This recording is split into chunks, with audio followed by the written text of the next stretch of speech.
Previously on Lords of Aion, you after successfully defeating the insurgent leaders and, well, kicking their asses and melting a devil with white phosphorus, you guys took it upon yourselves to interrogate the shit out of them.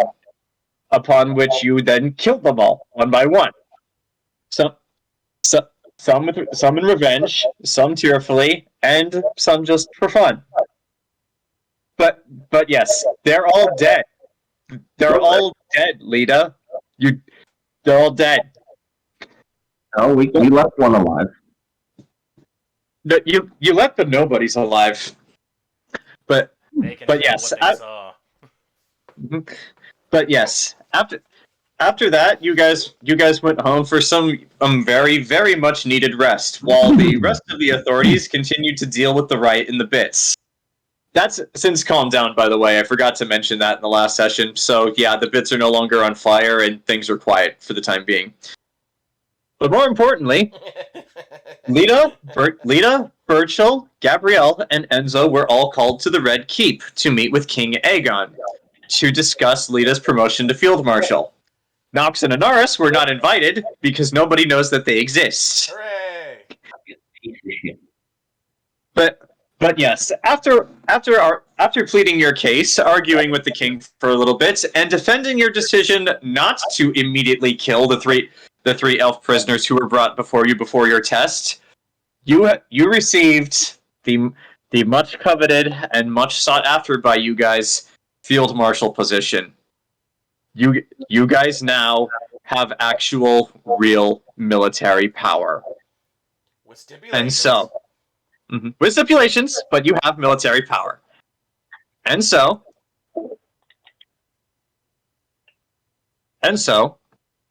we return to now.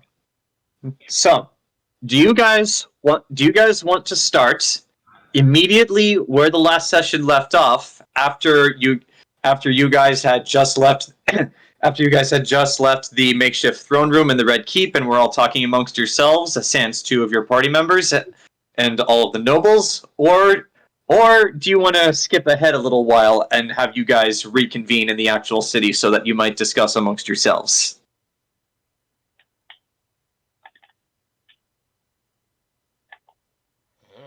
I don't have a strong preference. Okay. My position is neither, and both. It's like, Anaris' position is that she's still enjoying delicious breakfast steaks with Nox. I'm a little pissed off right there. Everyone getting a fancy fucking title, and here I am. Titleless. Yeah, that's still going on. Oh god, yeah. So, which by the way, Nox, like the last thing Anaris said to you before the last session ended was something about synthetic meat. Yeah, I know. He's been mulling that over, going, "How the fuck do you grow a cow?" Very carefully. Do you want Dead Rising? Because this is how you get Dead Rising. Especially if Nox is in charge. We already have Dead Rising. Mm-hmm. But yeah, for those of you who actually went to the Red Keep and met with the king, do you guys want to start back there, or do you want to go back to the city to reconvene with your whole party? Say hi to Rowan. Do we have anything else to do at the Red Keep? Not really, unless you want to talk to some of the nobles or the generals that were assigned to work with you. That's right. Like everybody of note is here, including Rowan. Well, are you there too? No, Rowan's not here. No, Rowan's in Embersaw watching Maxwell get the shit kicked out of him. Yes, that's exactly what he's doing. I'll tell you who is there though. Randall Anslin, the guy Burchill beat the crap out of in that duel. Wheelchair. Yeah, he's paralyzed from the waist down. Randy. Oh, Crippet's a crap. Mm-hmm. He had it coming. Mm-hmm. Couldn't have happened to a nicer guy. He fell down the stairs. Oh no, he fell down Really some did stairs fall down some again, stairs. and now he can't talk at all. Such a shame. His tongue got cut out on the stairs. He bit his tongue, Grant. He bit his tongue. Yeah, with such laser pinpoint accuracy and acid. Maybe he could just get good. Hey, stomach acid can burn through just about anything. So yeah, that actually checks out, bud. See, this all just checks out. All right. Well, since I'm not getting an actual end, How does Integra feel about what Lita did? Gabrielle would ask. She's like, if you want my honest opinion, she's lucky that she went to speak with a representative for Emperor Lysander first. If he hadn't already agreed to make her the field marshal, I don't think King Aion would have done it. Between you and me, she's demonstrated very few likable qualities to him. Also, she argued first thing. He does not generally fond of people who argue with him. Makes sense. Well, she has guts. That's one thing. We're going to need a lot of those. Indeed. Let's just hope there are more guts packed in that tiny frame of hers than she lets on. Which by the way, Zach, like, you can't really hear this conversation because they pulled each other to the side, but you're like right over there. Like so yeah. Okay, got more guts. Lita in the corner. I can fucking hear you. I have Bluetooth in. Little did you know, I'm carrying 2 sets of guts. No, it's like that scene in It's like that scene in most high school comedies where like the two people are talking shit and they're just like, we can't let him know about this. Can't let me know about it. Person we were totally not just talking about. Hi, how are you? He's right behind me, isn't he? I did that once to a dude. This dude was talking shit about the vice principal, who was built like a bodybuilder and like almost 8 feet. He was genuinely almost 8 feet tall. And this dude was sitting with lunch with me, and I said, "Hey, Mr. West," and the guy literally spun around in his chair so fast he damn near fell off the seat. So it is effective, but yeah. Well, I guess since Charlie decided in a way, we will be starting still at the Red Keep, and since we're starting there, General Rodan is getting your attention, Lita, if you want to acknowledge him. He's on a very tiny horse. He's not on a tiny horse right now, but he will be later. But this is like Lady Ford.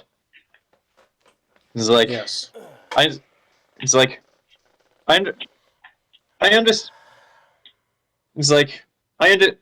understand that as capable and as clever as you may be, you are not necessarily, well, in King Aegon's words, military minded. Nevertheless, you are field marshal. You are in charge, and I am, as I said, at your service. If there is anything that you require or need to know in order to effectively carry out your duties, do not hesitate to ask. Well, while I may have my own reservations about making you field marshal, what's done is done, and seeing as it is done, I would like for things to run as efficiently and as ideally painlessly as possible. I hope you have an understanding of that. I believe we can find ourselves in agreement on that. Okay. Yep, Indeed. Well then, if there is anything that you require, anything at all, if it is within my power, it shall be yours. Nobles aren't wizards, Grant. Yar. They're pirates. There is one noble in your circle right now who is a wizard. Yes. Mm-hmm. We're talking about the others. Okay. All right. But yeah, if you need anything, ask General Radon. He's your man. I guess Lita's just kind of taking it all in. Like, in that sense of Lita has no sisters to fuck, Grant. She knows them. As far as you know. Oh, so you don't dispute the playing violin as the city burns. I was Also, going to say, Lita would never also light the stop city reading on my fire notes. and play her liar while. I'm going to stop. Yeah. Uh-huh. And it burns, burns, burns. Oh, I also forgot. Grant, the last message you got from Lita was telling her that she was going to make you her war chemist. So yeah, make of that what you will. Yeah, and he's like, well, I guess it all went well. And then I started talking more about synthetic meat because I was confused. All right. Back on the menu, boys. All right. So, Burchill or Enzo, do either of you want to have any words with any people of nobility or military standing before we cut to other things? Yeah. I might as well say 2 words to somebody. Vagina. All right. I make my way over. Anderson's here too, by the way. Yes, that's exactly who I was talking about. Okay. I make my way over to Anderson. Mm-hmm. He looks down at you and just politely nods his head. Enzo? Anderson, it's a relief to see you again. He's like, indeed. I wish I could say the same for you, but to be completely honest, every time I come back here, it seems as if things have only been getting worse. I wish that wasn't the case, but you're right. Every time I leave the city and come back, I find myself facing a new fire and a new threat. In this case, it was rather literal, not figurative like I'm used to. So, I'm guessing your time away was fruitful? Indeed it was. I was able to speak to His Eminence Zachary Hale Comstock regarding my, let's just call them grievances with Maxwell. And now, if I am to understand things correctly, he is currently on his way to Embasol as we speak. So, well, all of that is his problem now. Got it. Yes. Make you open ours. Yes, it was rather chaotic, and apparently they did not go quietly. My house is in shambles. So I have heard. With everything that's going to happen, we may need to discuss better living arrangements for you. Especially since it's a very real possibility that others might try to infiltrate your living space as well. I've noticed that. I think for best, I'll just hire a contractor to come in, take care of the repairs, and I'll stay in Sanctuary proper in the meantime. That would probably be for the best. We'll need both you and your Lady Ford close at hand in case we need you. Actually, with that in mind, he looks at that. You watch as Anderson looks over to all the other assembled nobles. It's just the two of you talking right now, so you have your space. You also watch as his eyes linger a little bit longer than some of the others on Integra's bodyguard, Vlad the Bloodthirster. And there's just like a hint of anger in his eyes, but he keeps it steady. But that done, he looks back down to you and just says, "Is like, when you and your Lady Ford have a moment, come by the church. Now that she has the position that she does, there are things that we should discuss. Ideally without any prying eyes or ears." That sounds like a good plan. Do you mind if you give us a couple days? I think the past 2 weeks has been rather trying. It's like, do whatever you need to do, but but when you eventually do make time, to come to the church, come alone. I have some idea of what other company you keep, but let's just say I would feel more comfortable discussing this with the two of you first, and then let the two of you share this with the rest of your allies at your discretion. That is fair. And I can make those arrangements. Lady Ford may be a little hesitant, but I can convince her. Please do. Please do. After all, there is one important church matter that I would very much like her opinion on if things are to proceed without any incidents. Well, I should say further incidents. Someone needs to replace Maxwell. And, well, I never cared much of Lady Ford's opinion before, but I have a feeling I'm going to need it now. Are you worried that she'll name you in charge? No, I'm not worried. It's just I'd rather ask her. I would rather ask her opinion first, so I would know ahead of time whether or not I'm going to piss her off. Well, you may do it regardless, just by the nature of your occupation. However, to be frank with you, I've also spoke nothing but how good of a person you've been. I think as far as the church goes, she might actually appreciate you and power quite well. At the very least in the current capacity.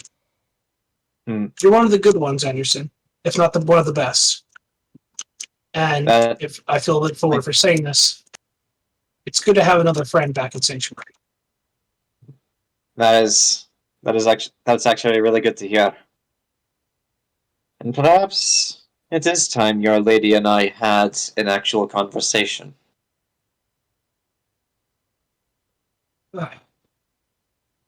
I believe so as well. And if I do make one recommendation. Please do.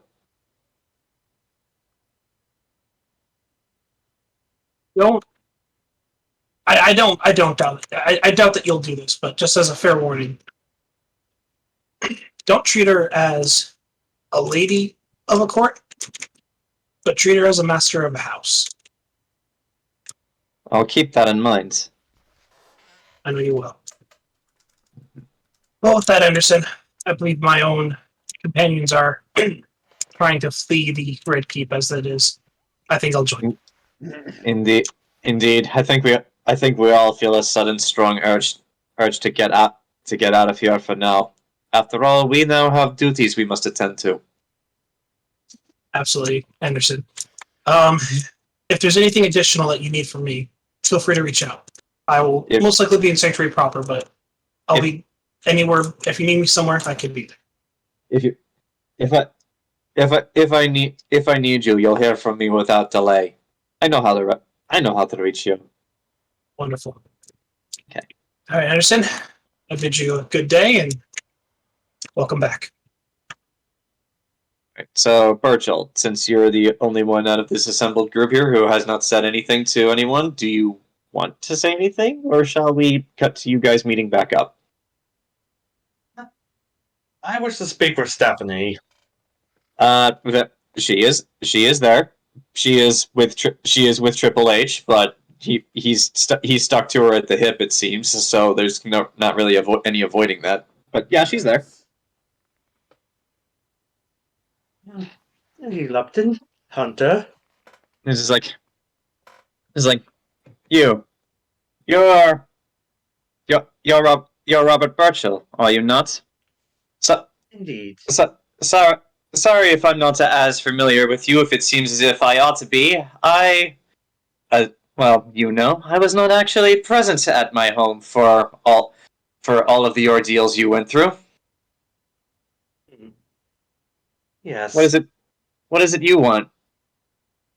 Well, this place probably isn't the exact right time, but at a later date, I wish to discuss something with you. You see, I want to say months ago, that I tried to discuss with your father about me acquiring some trade routes he had the rights to that he denied to me, and well, I was thinking that perhaps you'd be more reasonable about this potential accusation, potential this potential deal wish to make. Acquisition. That's the word you're looking for? Yes. Hmm. Yeah. You're right. Right now is not the best time. But that being said, I'm not my father. My it's like Not dead. it's like my father, as stubborn as he could be, he he was very set in his ways, very old school, I suppose you would say. And being set in his ways as he was, he failed to see opportunities that were right underneath his nose. Hmm. So perhaps there is something there. But you're right. Now is not the time or place, especially now that this is a time of war. Yes. It's like action. It's like actually, uh, seeing as how I have the attention of one of you, could you pass along a message to your lady for me? What message would that be? Tell your lady that she has my support. House Lupton still has has a vast amount of material resources and material wealth, and I'm willing to throw whatever she needs behind her. However, there is one thing I want, and only one thing that I want. The numbers What would that killer. be? He's like, the numbers killer. That little bitch who murdered my father. When either before or after all of this is over, whichever comes first. I I want you to. I was gonna say bring me her head, but no, I changed my mind. I want you to bring that little bitch to me, alive, so that I can kill her myself.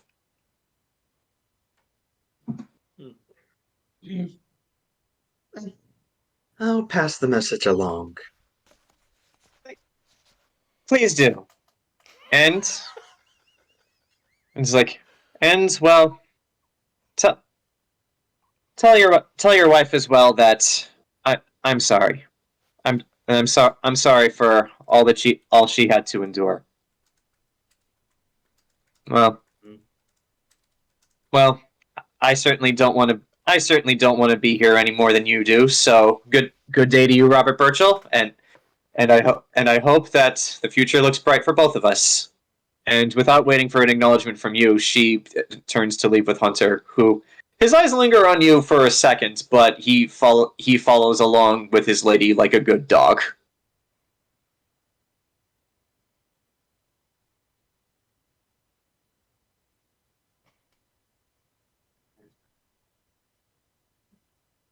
Four of you. Well,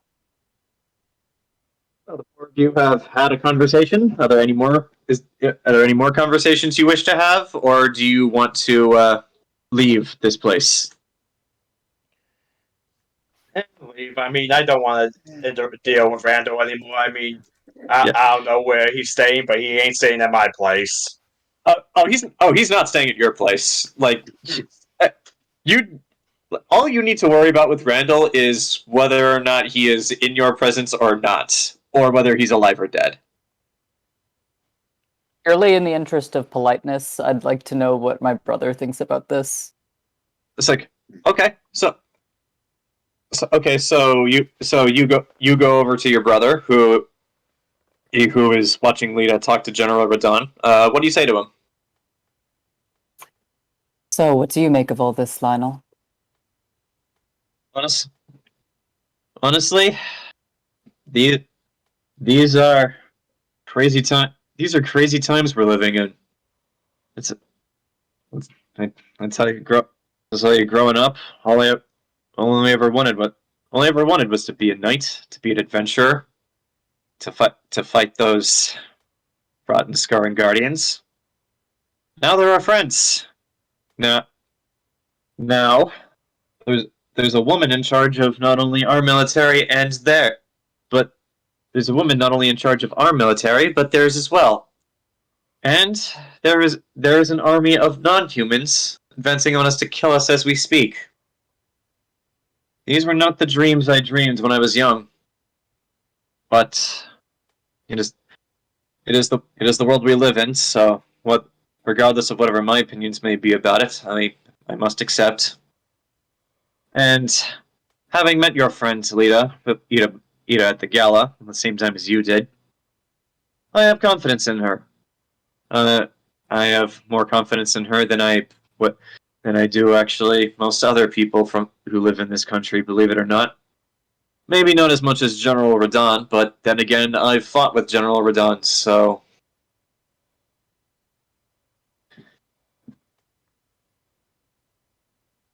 I'm glad to hear that. And she's won't say it out loud, but because it would sound patronizing, but she's thinking, huh, that's very mature of him. He's grown up a bit. Mm-hmm. It's like, oh, and you should probably know a, a contingent of our house's forces, as well as the Syrian armies, are on their way to Sanctuary right now as we speak. They should be here within a couple of days. So once that happens, well, we're gonna have a lot to get organized. I'll help where I can. It's like, but they're like, please do that. Well, I'm sure they would have no problem following Lady Ford's orders if I ask them to. It would certainly make things easier if they had a friendlier face than hers to deal with. I'm not sure most of them would consider my face friendly, but it will be familiar at least. Yeah, they know you. It's like they know you. They've seen you growing up. They know more about you and how to properly deal with you than they do Lady Ford. So That's some true. familiarity would be certainly preferable.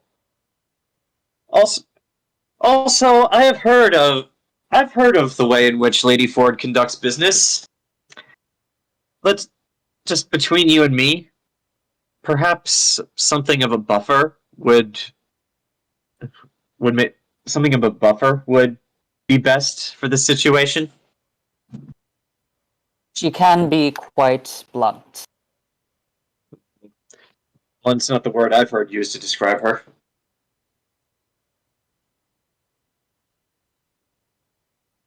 Well, fair point. I suppose I'll be seeing you soon then. It's And, like, she's gonna go off with Integra again, since that's where she's staying. okay, so it's like I'll see you soon as well. In the meantime, I need to converse with General Radon. There's a lot that the two of us need to coordinate. Right. So, I got a question anything about else? that character. Sure, go right ahead. At any point in the last session, did anybody bring up the whole what's his name, Lysmith, right? Like doing No, like his stuff. Nobody ever did. Oh, great! So we're just keeping that close to the chest, huh? That he's trying to sacrifice. Mm-hmm. Yes. All right. Oh, So, boy.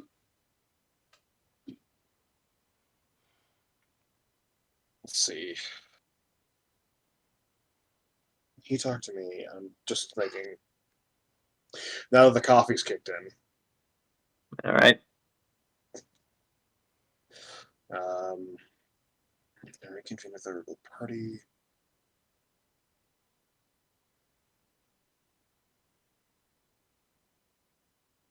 No, she'll.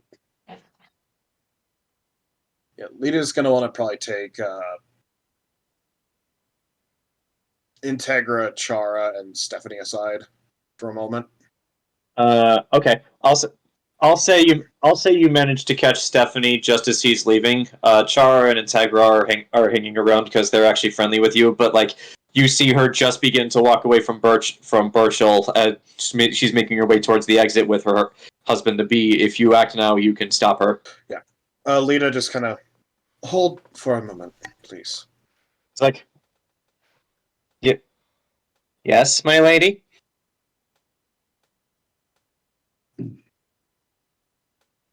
In the coming months, I'm going to need all the support I can get, and I'm going to want to meet with you, and I'm going to want to meet with you and the other nobles that at least tangentially dwell in Sanctuary to discuss some important matters. Name the time and place. I'll be there. And rest assured, Lady Ford, as I was just telling your cousin, I believe he is. Yes. You have my full support. And Excellent. And without waiting for you to say any more, she just turns and continues on her way. Just like, and actually, as she's walking away, Integra and Char both walk up to you, and Integra says, "She can be quite a handful, I know. But that is her father talking." She's possessed. Exercise her. Not like that. Well, if most exorcism taught me anything, you just need to grab a Bible and aggressively beat the devil out of him. Well, you do have a priest in your party. Yes, but it's Enzo. He is still an ordained priest. He can perform exorcisms. Enzo would go full Michael Chiklis from The Shield on him. Read it. It's a good book. Just smack him across the face. I haven't seen The Shield. Actually, more than likely, what Enzo would probably do is just like look at the demon. So, about your possession plan.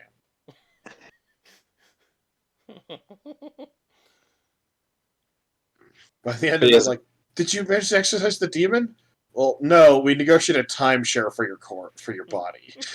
that doesn't help at all. Technically, it works out for both of us. You have demon strength for 6 days out of the week, 6 days out of the month, and for the rest of the month, you're your normal weak-ass self. You go to a demon. I've been trying to reach you about your body's extended warranty. It's human flesh. Human flesh doesn't have extended warranty. Yeah. Mm-hmm. Well, I mean, when like everyone's adding plastic to it, so. Mm-hmm. But Lita Mm-hmm. says to Integra, Mm-hmm. yes, I'm well aware of what kind of person her father was. It's like, I think I can adequately deal with a person like herself. Don't think too much about it. In the end, she's on our side. She'll do what she has to, if only to ensure that she and her house will survive this. But take it from the word of someone who at a time would also do anything to ensure the survival of their house. She will do whatever you ask. Excellent. Because in the coming weeks, I will need to meet with all of you. Mm-hmm. We need to discuss many things. The least of which being the defense of the city and our inevitable evacuation plan. Perhaps we should set the meeting in my estate this time.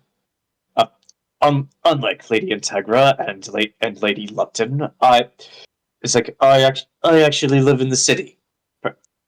It would it would certainly expedite things. Don't worry, I will set the meeting place and time.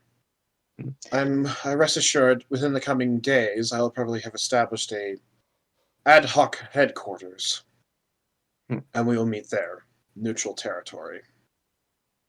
And it's like, well, whatever it is you decide, Lady Ford, we will do what we can and to support. Excellent. And as Lita turns to leave, she says, I believe it is in our best interest that all petty grievances and any and all indifferences between each other be set aside for the foreseeable future. Indeed. After all, with the benefit of hindsight, if you really think about it, we had moved past such issues a long time ago. It's just so much has been happening. So much has been happening lately. We've just have not yet had a chance to stop and reflect on such things. I agree. After all, we're already going to have bodies piling up in the streets. We want to minimize casualties as much as possible. Indeed, we do. Indeed, we do. And it's not as if the idea of such a thing is foreign to any of us. Maybe to Lady Lupton, but certainly not to myself, nor Lady Integra here. No. Nor certainly not you, Lady Ford. Lita just kind of silently smiles. Oh, and Integra. I know your family has a history with this city. Your family Indeed, we laid do. out the plans for this city. It's like, my grandfather's grandfather built this city on rock and roll. No, she doesn't say that. I would respect her more if you did.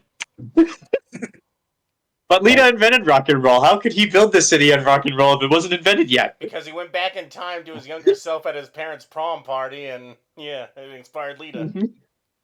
Oh, Well, Liam Cody- misspoke. He built the city on Rolling Rock. He drank a lot of that shit. Her grandfather was the angry video game nerd. Mm-hmm. Mm-hmm. Sir, you don't understand. There's a giant. Sir, you don't understand. Like we need to fire these workers. Well, why? Well, they frankly suck. Like, I'll go talk to the workers. Y'all a bunch of piece of dog shit. Just slams bottle down. They built these buildings so close together that half the city could burn down from one fire. What were they thinking?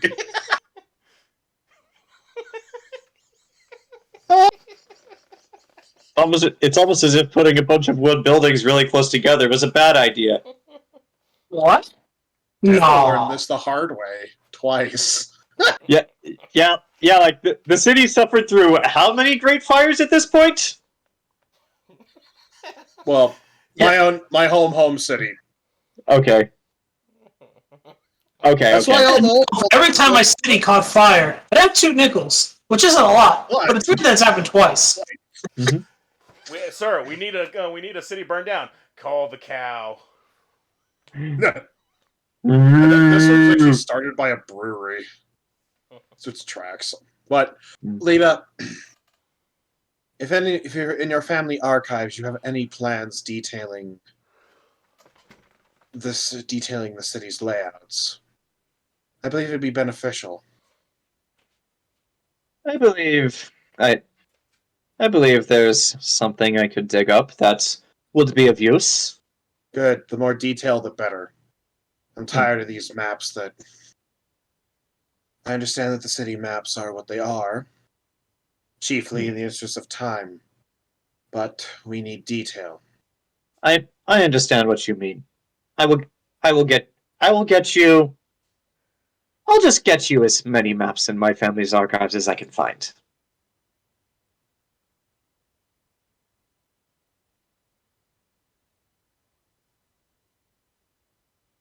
Good. Well, with that with that said, I with that said, we all have things to do, as I'm sure you all do as well. So I will of course be standing by for your inevitable message on where and when we should all meet.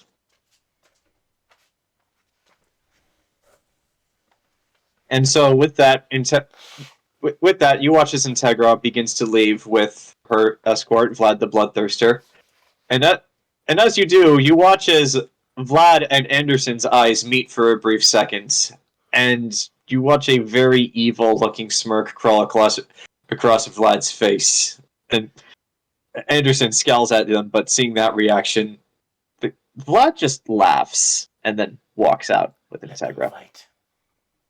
Like Chara is about to leave as well, unless you want to say anything more to him. No. However, Lita's going to nip a thing in the butt right here, right now, in front of God and everybody else. Okay. After seeing... like Buddha just walks up. Mm-hmm. No, Lita's going to walk up to Anderson. I'll say Enzo, just as you're finishing your conversation with Anderson, because yours took a little while longer than some of the others. That is Lita's arriving. Oh, perfect timing. Mm-hmm. Indeed, it appears to be. Anderson. It's like, wait, Lady Ford, or would you prefer I call you Field Marshal? We'll discuss that later. Your friend Enzo and I were, believe it or not, just discussing you. In the most flattering circumstances, of course, Lady Ford. Indeed, I was just telling him that in all the time you've been in the city, I don't think I've ever had one conversation with you. I say that, and here you appear. Well, until recently, I found myself thoroughly repulsed by the church. Believe it or not, I completely understand. It's like, But if you and I could have a quick word. Very well.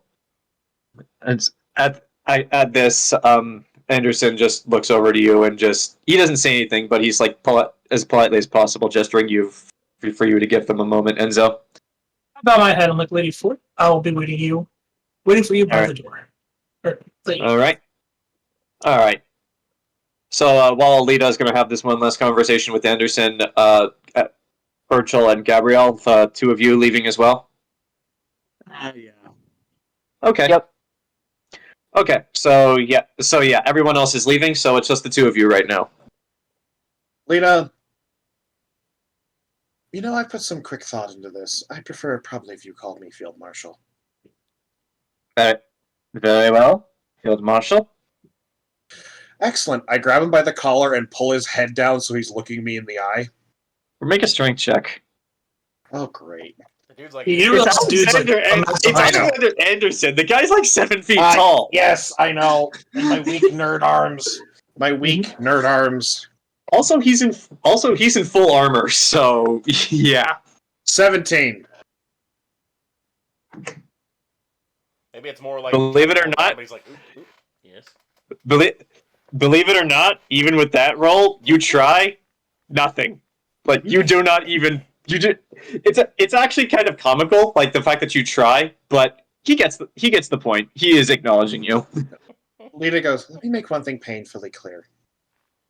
I don't care what dick measuring contest you and Vlad have, but it ends the minute I walk out this room. It ended actually. Sorry, I rethought the answer I wanted to give. Just like the history we have between the two of us, it ended a long time ago. Yes, and I see the looks you give each other, and I don't care. I'm going to be talking to him as well. But make me one thing painfully clear. Whatever happened between the two of you happened a long time ago, like you said. And it ends.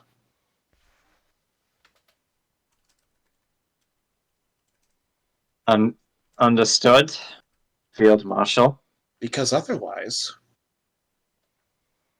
you and him will be the first to charge across the line when the elves show up.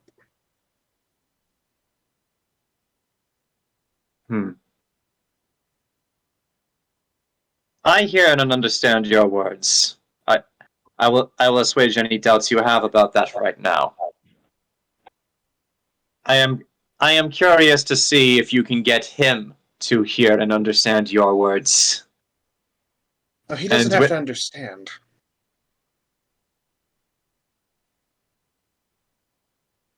One of the luxuries of being in the position I am means, well,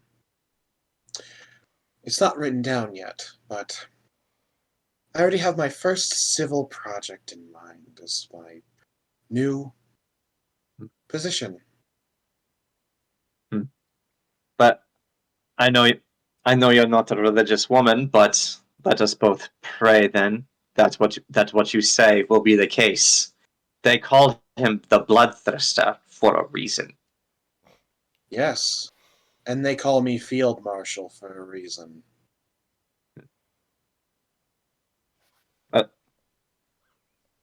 Let us pray that you will get him to understand that.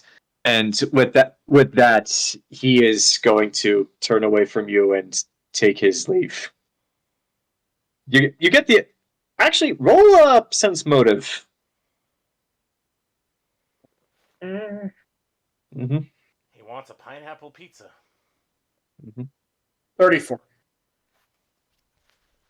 Okay.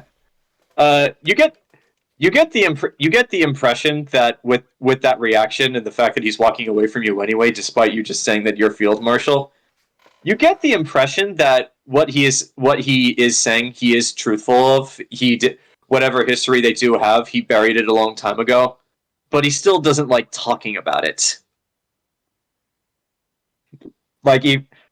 Even just this brief conversation you had stirred up some painful memories. But nonetheless, with that score, you are able to discern that he is truthful in what he said. He has buried their history and will do whatever you say. Good. Mm-hmm. All right. So, with that said, and all of you are back outside. You left for the Red Keep around, I'd say at some point around 9 in the morning. Took you a few hours to get here, and actually more like 2 hours. So like I'd say it would take you about 2 hours to get you back to Sanctuary. So by the time you do get back there, it'd probably be like 1:30. On the way back, the carriage ride.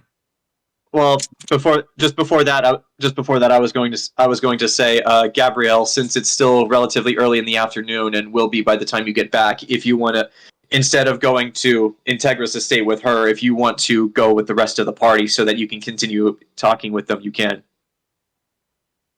Okay, yeah, I can follow the rest of the party for now.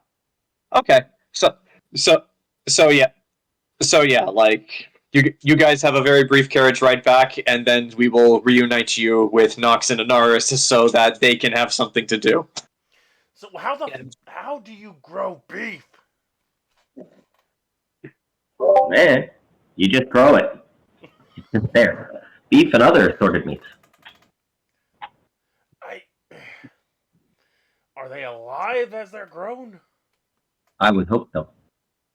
It's like at this, Sariel suddenly comes over and just asks, "What in the actual seven hells are the two of you talking about?"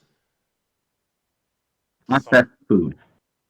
Sounds like something out of the seven hells, actually.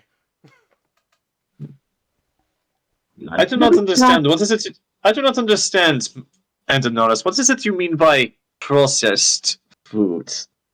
Fruit that was processed How? through a processing method. apparently there's like these chemicals you can inject stuff, but they can literally grow meat in a lab. I mean, it doesn't sound possible, but That sounds disgusting. That sounds like a guaranteed way to kill yourself by eating something. But it's delicious. Considering it's hard to get actual beef.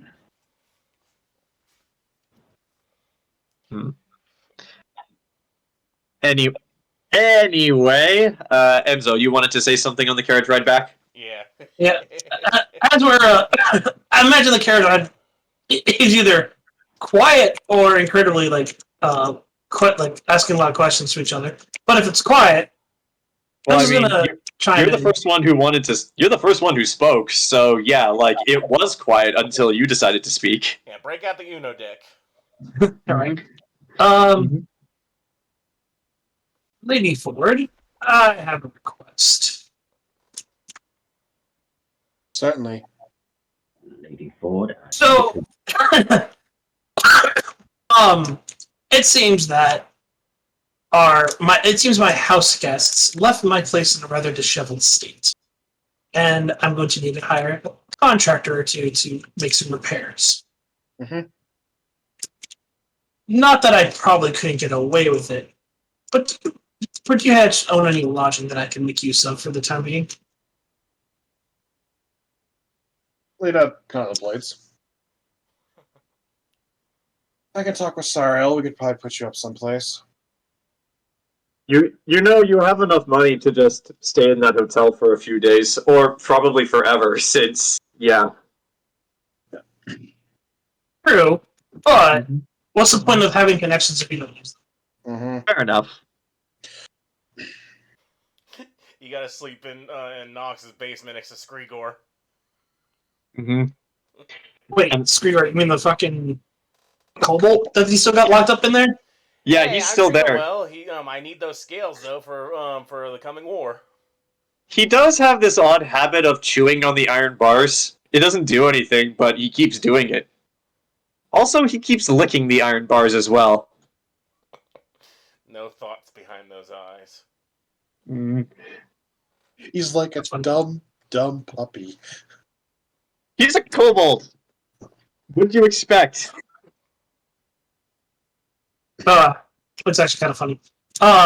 Wonderful, Lady Ford. I appreciate your generosity. I find it's better to ask than just go off on my own. Fair enough. Also, while I can't imagine that your conversation with Anderson, as brief as it was very insightful. He did ask for us to arrange a meeting to discuss some church matters in the coming days. I figured I should give ourselves at least 2 days to recover from all the shenaniganery that's been going on. Because I don't know about you, but I'm quite tired. Agreed. Hi, boss. Let's say 2, maybe 3 days from now, we go and visit Anderson. Although, on his request, this is a private meeting. Understood. I can't make any promises that after we evaluate whatever he wants to talk.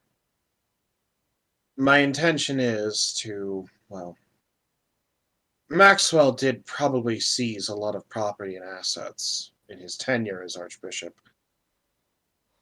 Most of it probably questionably. It'd probably be in the interest of the war effort to evaluate Maxwell's belongings. I have no doubt. But let's take this one step at a time. Even with your animosity towards the church, I can assure you Anderson's contributions to your efforts will be most beneficial. Good. I'll even go on a limb and say I will vouch for him. I think he's with all due consideration of my own words and actions, one of the good ones. Good. We're going to need all the good ones we can get. Because I don't know how many of Maxwell's loyalists are still stewing around in that church.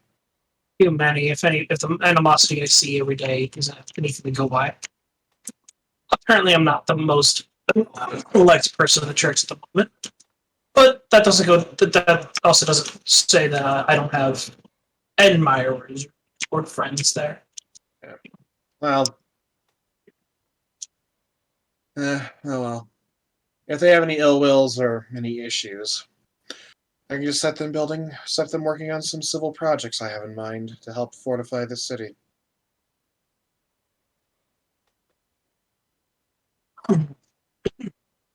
Just make sure not to call them labor camps. You might get some looks. No, not going to build any. No, none of that. Though I do have in mind my very first civil project. I'm interested to hear what it is. Hmm. Or are you going to leave it to be a surprise until you announce it? Lita looks and goes, well, that would spoil the fun. You see the sparkle in the grin of Enzo. The nice cunning grin he likes to give. Wonderful. Well, with that being said, then we should be coming upon Sanctuary proper here shortly. I am going to go visit my favorite cafe. I need to sit down and relax before I start talking about lunches. Fair All enough. right. And, yeah. But, Lita's going to look at Burchill. Yeah. Huh? Is it, from what I understand, is it true your father-in-law is in our care? Apparently, it's more. I don't know if in our cast director more that Aegon doesn't care what we do with him. Like he's going to be. He's not allowed to leave the city until the war's over. I guess. So he's a trophy. Lita just looks and goes, I'd rather not Look, I'd rather not deal with him. I'd be his ass. I'm the reason he's in that wheelchair. If I never see him again, great. Aegon did tell you you're allowed to kill him if you want. But I'm not going to kill him. Delilah doesn't want me to. Fair enough. Delilah doesn't want you to! Yeah. But Lita just, What happened? Fell down the stairs. 12 times. I mean, Aegon did say, like, oh, he was a, like, general or whatever, so he could give us advice, but considering that he benefits from us failing, it'd be probably best not to listen to him. Well, he benefits from me failing, but regardless. well, he has to stay in the city until the war's over, right? Yes? That means if this city falls, his life is on the line. And I don't know about you, but True, but I mean, from everything he's shown me, I doubt he would, but you know, the stipulation that I get I get his house and everything he owns if we succeed, and well, if we would fail, I guess his wife and younger daughter would still he'll have those rights. So I guess it depends how much he cares about them. we can tickle his brain and see what information he's willing to give us. Worst case scenario, he's the first thing we load in the catapult. Yeah, we have trebuchets. Load the Randall. Load the Randall. Aim Aim the Randall. the Randall.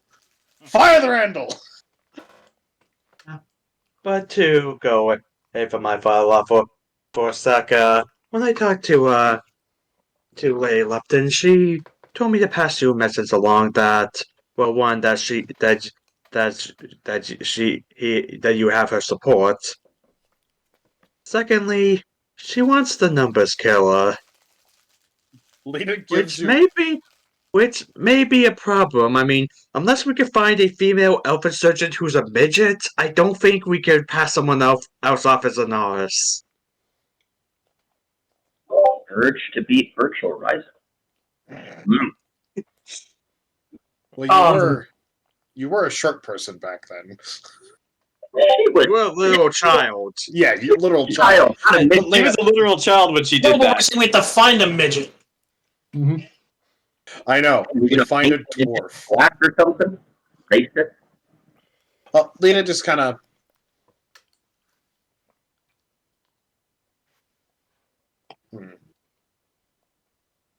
You know, if we put Jay in enough makeup. Jay is about as tall as Burchill. But Lita says, eventually, well, I don't think Stephanie will ever find out. Then again, it'd be kind of hard to explain to Stephanie that the numbers killer is actually at least 3 different people. Or 5. I think she wants specifically the one who killed her father. I mean, that's what she kind of stated. So again, unless Fenro has a midget working for him, I don't think we'll have any luck unless we give him a natural touch, which I am not. No, I will not Yeah, no, go with no, it. yeah. Lita go, no. Children, no. How tall was well- how tall was Anaris like in the past, out of character, Mike? It's like 4 foot something, I think. If we get someone I within think it the was 5 like foot range, I could 4 shrink foot them. 10, 4 foot 11 before she got transported into the future. When then, now she's 6'3", so. Quite So yeah, my point still stands. Yeah. We need to find a female elf midget. Well, if she's 5'6", I can with true polymorph. I can or I don't have true polymorph yet, but I can shrink them down into a foot shorter. Hey, Jay, want to make $5? He's too tall. But Lita just says, well, I guess technically, I guess actually more like 6 people probably, considering that when your brother-in-law fell from the sky and landed with a wet thud. In a panic, Nox and I figured out what to do. And with a knife, I carved 3 numbers into his forehead. So Understandable. I mean, when I killed Captain Alex, I carved the number 69 onto him. nice. How many people are the numbers killer at this point? There's Yo. at the end of the campaign, who's the number? I am the numbers killer. I am Killer. the numbers I am killer. the numbers If you really want to push your luck, I technically slashed Lupton's throat twice. So that's an 11, right? Lita just like, The one in the pie's numbers killer, except for Gabrielle and Rowan. Yeah. yeah. Oh, whoops. Yeah.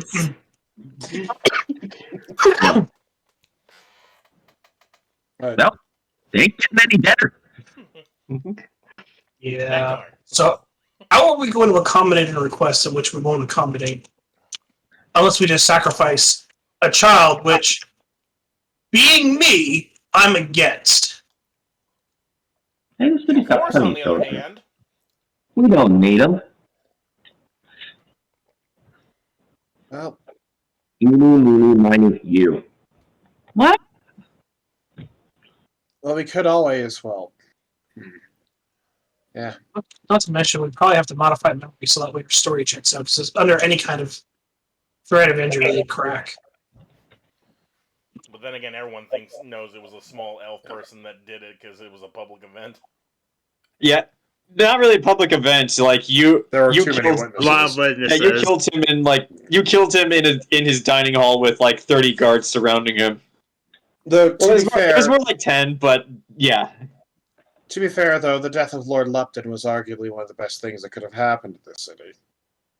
I mean, didn't that also spiral out of control into the Aslan situation? Lita kind of goes, I think the Aslan situation was going to happen regardless. It's just that I mean, we were meeting. We recall, if you don't recall, Enzo, we were meeting with Lupton because of the Aslan situation, because he helped him with that. Yes. Yes, I'm but sorry. I think My memory of the past couple weeks has been It's tried. It's been a weird and long month. Yeah. It felt like a year, honestly. We need a vacation. A we nice can go on 2-3 days, nothing. Well, we can all go on vacation someplace nice and serene when we're not trying to fight for our lives. You know, if I'm not mistaken, I believe there are some beachfront towns that would be very helpful for rest and relaxation. So long as I don't have to get on a ship. Oh, wait, a little for the water. I mean, I was going to suggest some island nations I know of, though. Some of them I might still be wanted in, so that may be a problem. Oh, Yeah, Lita- Burchill.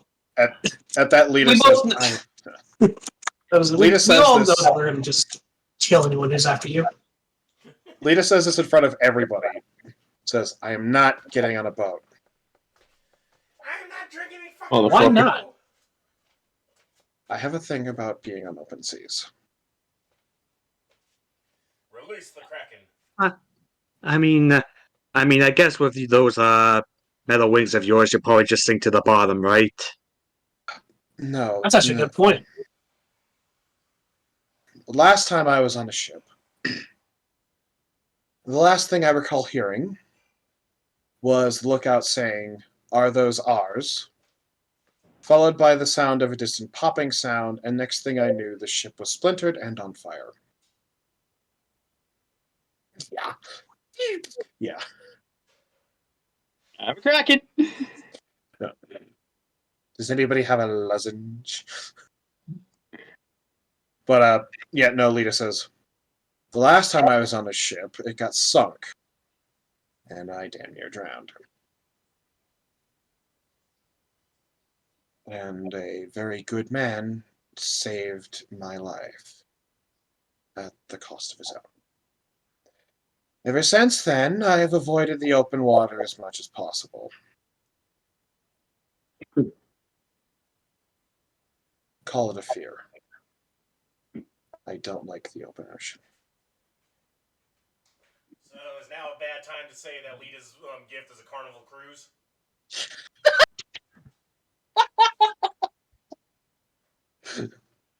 We got you a cruise, Lita! I hate all of you. Yep, But, and it's actually, and the boat is one of the oldest they have, storied history. It's the ship of Theseus. That's Oh, God. How fares the raft of the Medusa? Oh. No, Lita. Believe me, when this is all over, I think we're all going to need a vacation. All right. But, and hopefully at that point I'll be on my way to Embersoul. yeah. But Lita's going to turn to Gabrielle.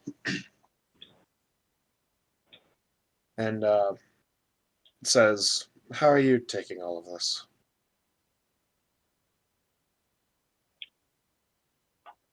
About as well as to be expected, I suppose. My brother was being surprisingly mature about this whole situation, which is refreshing.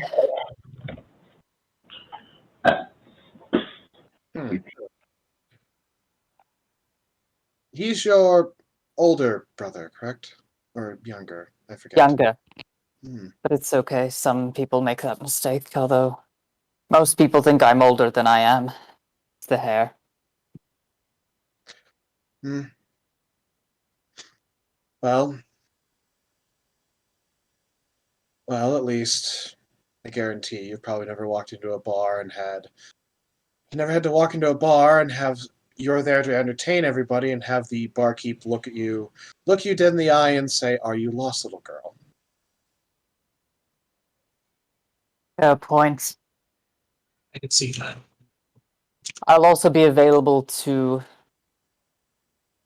help,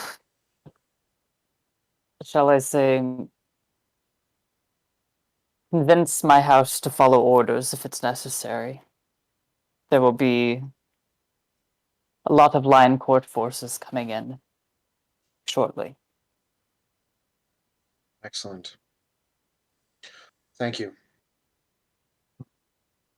Of course. With everything going on, Probably going to leave the noble wrangling to you, considering that you know how to deal with them more efficiently than I do.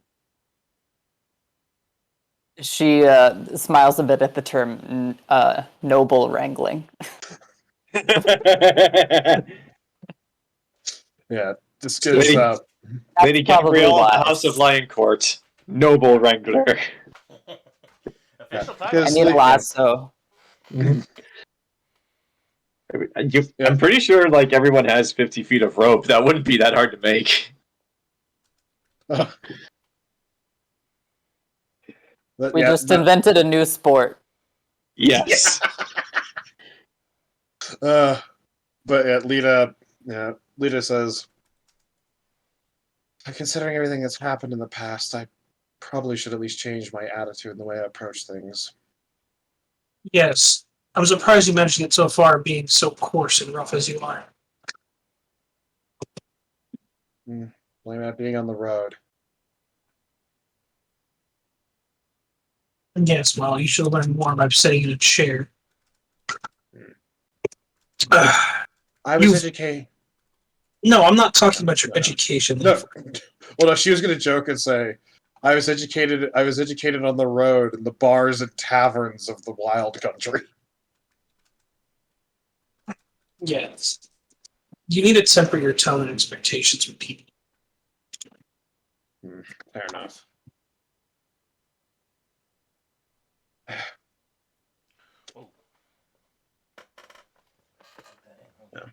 Yeah. It's to be expected. All right. I didn't well. Considering 2 years ago I was walking into a derelict former drug house and converting it into a brothel. Didn't exactly see myself being here in a carriage and nobleman's finery.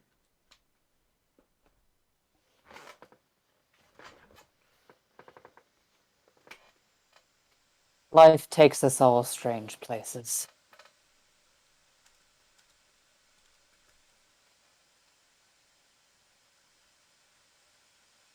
Yes.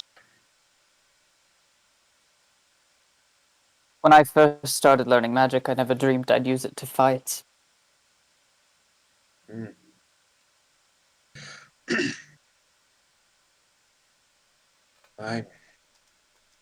I mostly use it for parlor tricks.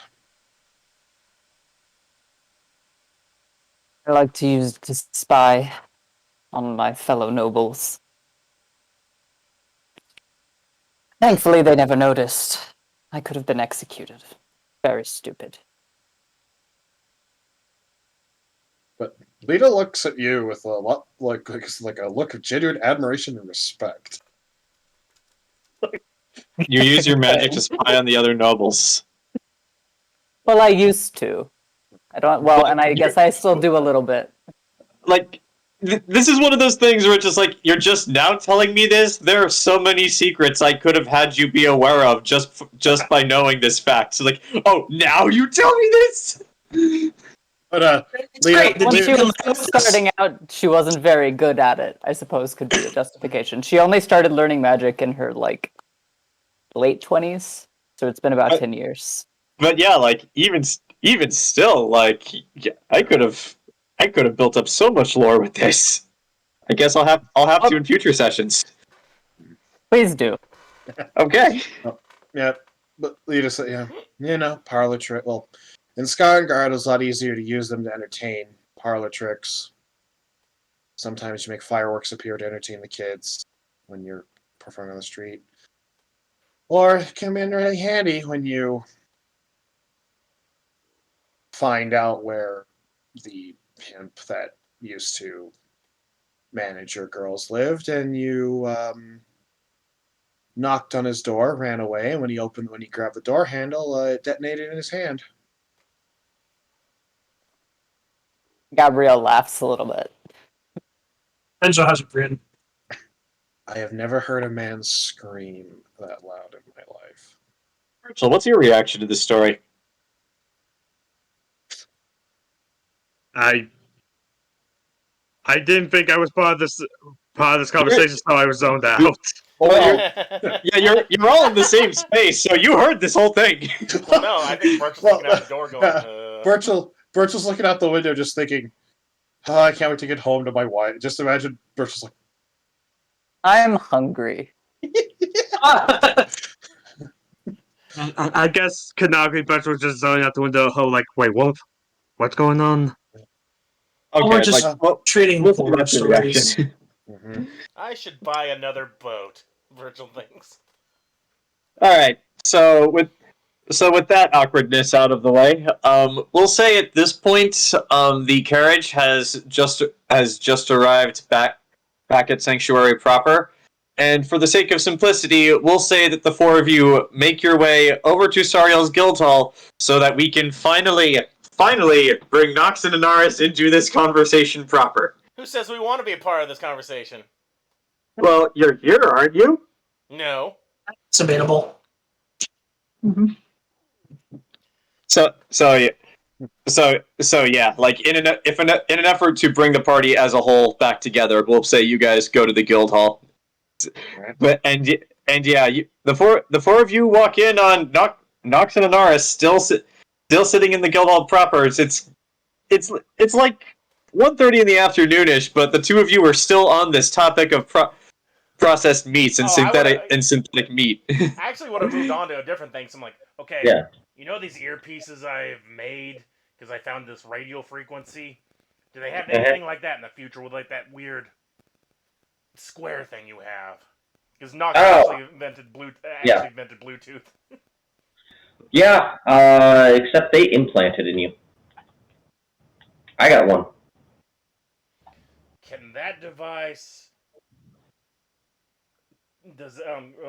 connect to the frequencies in which this is at? I'm pointing at the earpiece. No, that's magic. This is technology. No, Nox is actually using tech. Oh, he's using what? You can certainly try. Yeah, Nox actually invented this. He's not using magic. He kind of invented that's how he did sending, is a Bluetooth. I mean, do you want to try it? How would I try this? Searching for devices. Now let's check for Bluetooth. Your system is so old. This is the conversation the four of you hear as you walk into the Guildhall. If Nox can reverse engineer cell phones, I think we're gonna have a very good communication system during this war. Well, but yeah, Nox, because I'll say Nox because you have an enhanced sense of smell. Like while you're in the middle of searching for Anaris' device, you smell the telltale sense of anger, arrogance, and what does Lita smell like? Cinnamon. Pregnancy. Yeah, cinnamon. Yeah. Wait, anger and arrogance? Sure. But, in our group, no. No idea what you're talking about. Okay. Anger, stubbornness, and cinnamon. Oh wait, no. But yes, so like regardless of whatever Lita actually smells like, you smell her along with Enzo, Burchill, and Gabrielle as they all enter the Guildhall. Yeah, before they enter, though, is he able to find my device? Do you want to try to use your device to see if it will connect? Because the only way to see if this will work is to use it. Mike? Oh, he froze. Oh, there he is. There he is. There you are. Whoa. What? It froze for me, and then it caught up, and you were like moving your hand at supersonic speeds. You want to try it out? Sure. All right. So, Nox, what message do you send to Anaris? Wait, I have to send it to her phone to see if it connects? Yes, you have to use the device you invented to send a message to her, and we'll see if the device she has implanted in her brain will receive it. Well, it wouldn't be sending to the phone; it'd be sending directly to her. Like you could literally talk, and then she'd be. It's the whole cyberpunky thing. If it worked, then her eyes would kind of change into that color. Oh, it's in your head? Oh shit! Yeah, implanted. Okay, the cell phone is like archaic. You get a heads-up display when someone calls you. Well, I imagine Anaris had several implants. Nox is gonna Right attempt to send his old technology to this future technology, and he'll say, "Testing, testing, 1, 2, 3. Can you hear me?" Believe it or not, Anaris, your future tech does pick up the signal. Holy crap! The reason for this is because that, believe it or not, is the only signal that it picks up in this medieval fantasy world. There are no other radio signals here. Yep. Although she doesn't say it opening her mouth. She just basically responds, "Yep, I can hear you. What's your vector, Victor?" Well, sitting over here, I guess. Just the red zone, the white zone for loading and unloading. This is amazing. That means I can. This tech from this other world, I could. If the frequencies are still the same, I could. Not start doing calculus. I could recreate this. The first thing you gotta do is make me a battery. Well, a battery charging station. This is the conversation you guys all lock in on as you reunite with Nox and Anaris. The phone, I mean, the ones internally, they just start naturally in me, but the phone's going to be a problem. This is very old. No, I think Nox could reverse a battery. I mean, even the Egyptians had ancient batteries, so it'd be rudimentary, but yeah. I mean, it's not that hard to make a battery. You just need the right components. Yeah, and it's literally alchemy. It's like I need the chemicals inside of it. First thing, I need American components and then Russian components, both coincidentally made in Taiwan. Like they made a battery in that Dr. Stone anime, so yeah, I'm pretty sure Nox can make one. Dr. Stone? Yeah, Nox is gonna invent Energizer as well as Bluetooth. You just keep going and going and going. But yes, I'm like, I smell them coming in. I'm like, hold that thought. All right, look, looks like you're all back. Well, this isn't a site. I think I may be able to recreate this other world's technology, believe it or not. I will defer to you because I have no idea what the technology really is. Yeah, but you two are getting along, so that's always a benefit.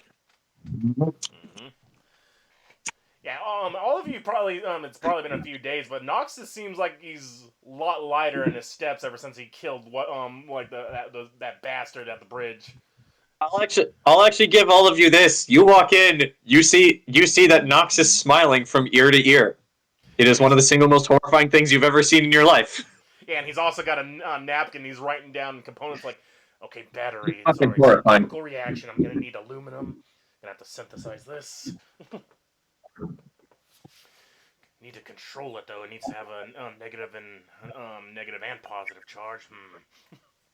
Aluminum. It's a good thing Burchill has to deal with the dwarves. They probably have aluminum. Nice. Dwarves have everything.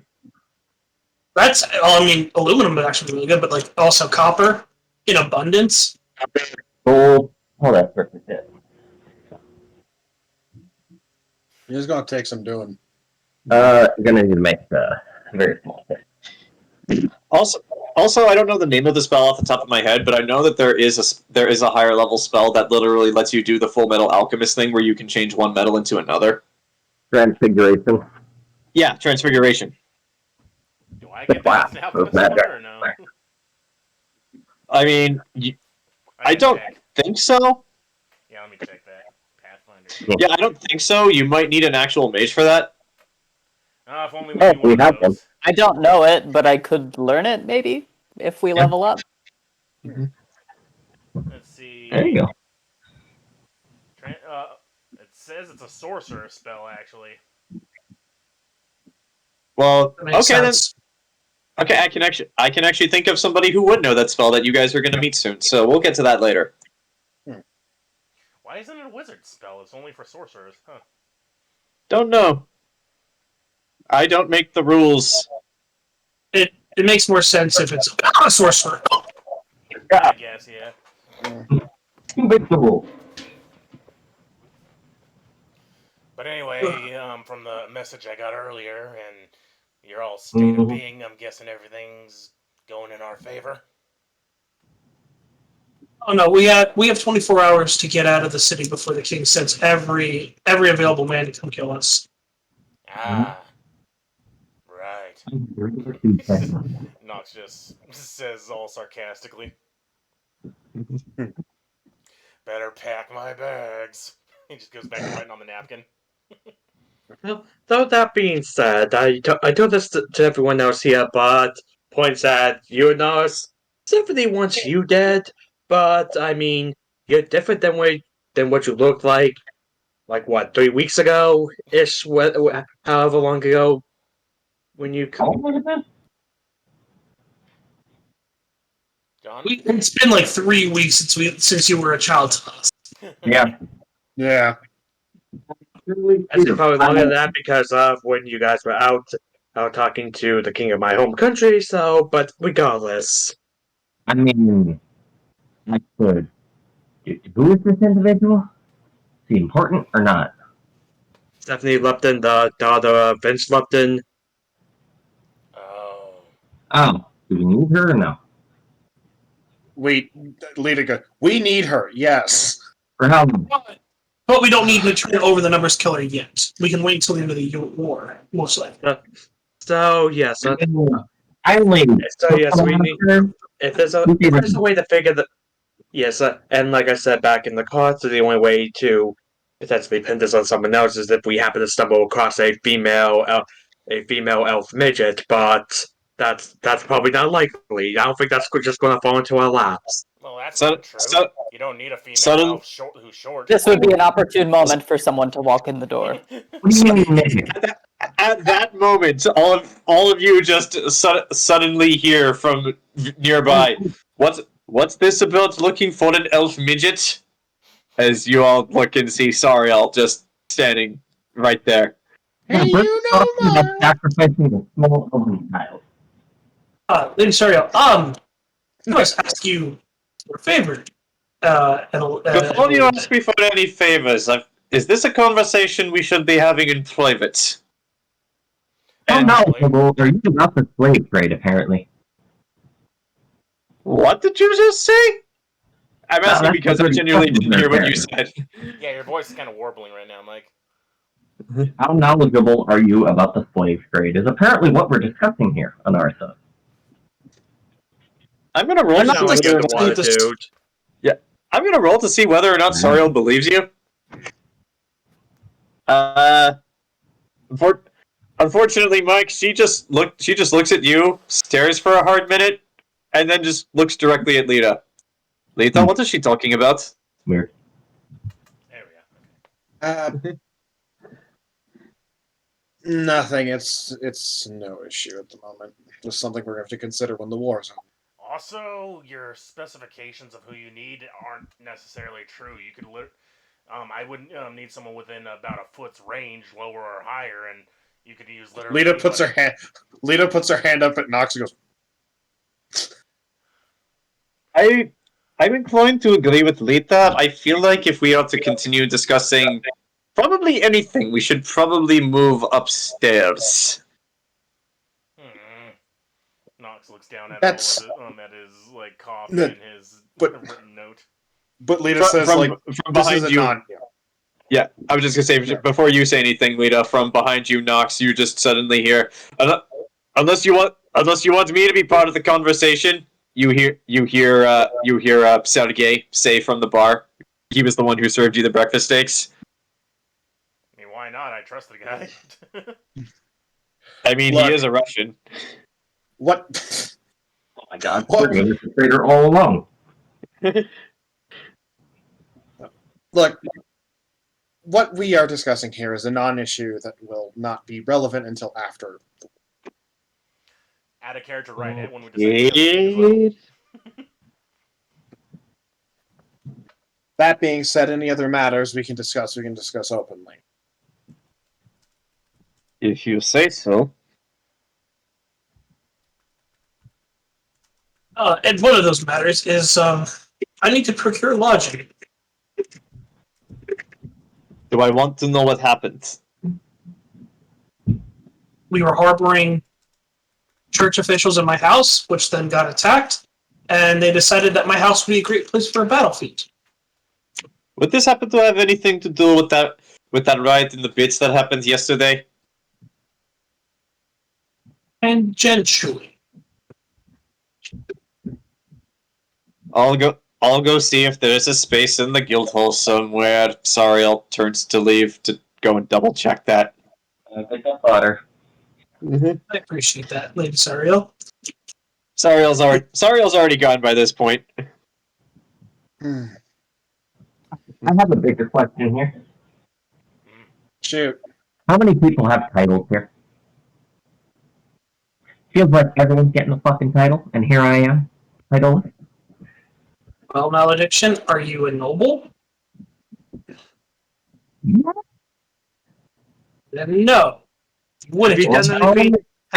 Have you publicly done anything to get your title? I mean, I know behind scenes of shadows, yeah, of course, but Yeah. This city, no.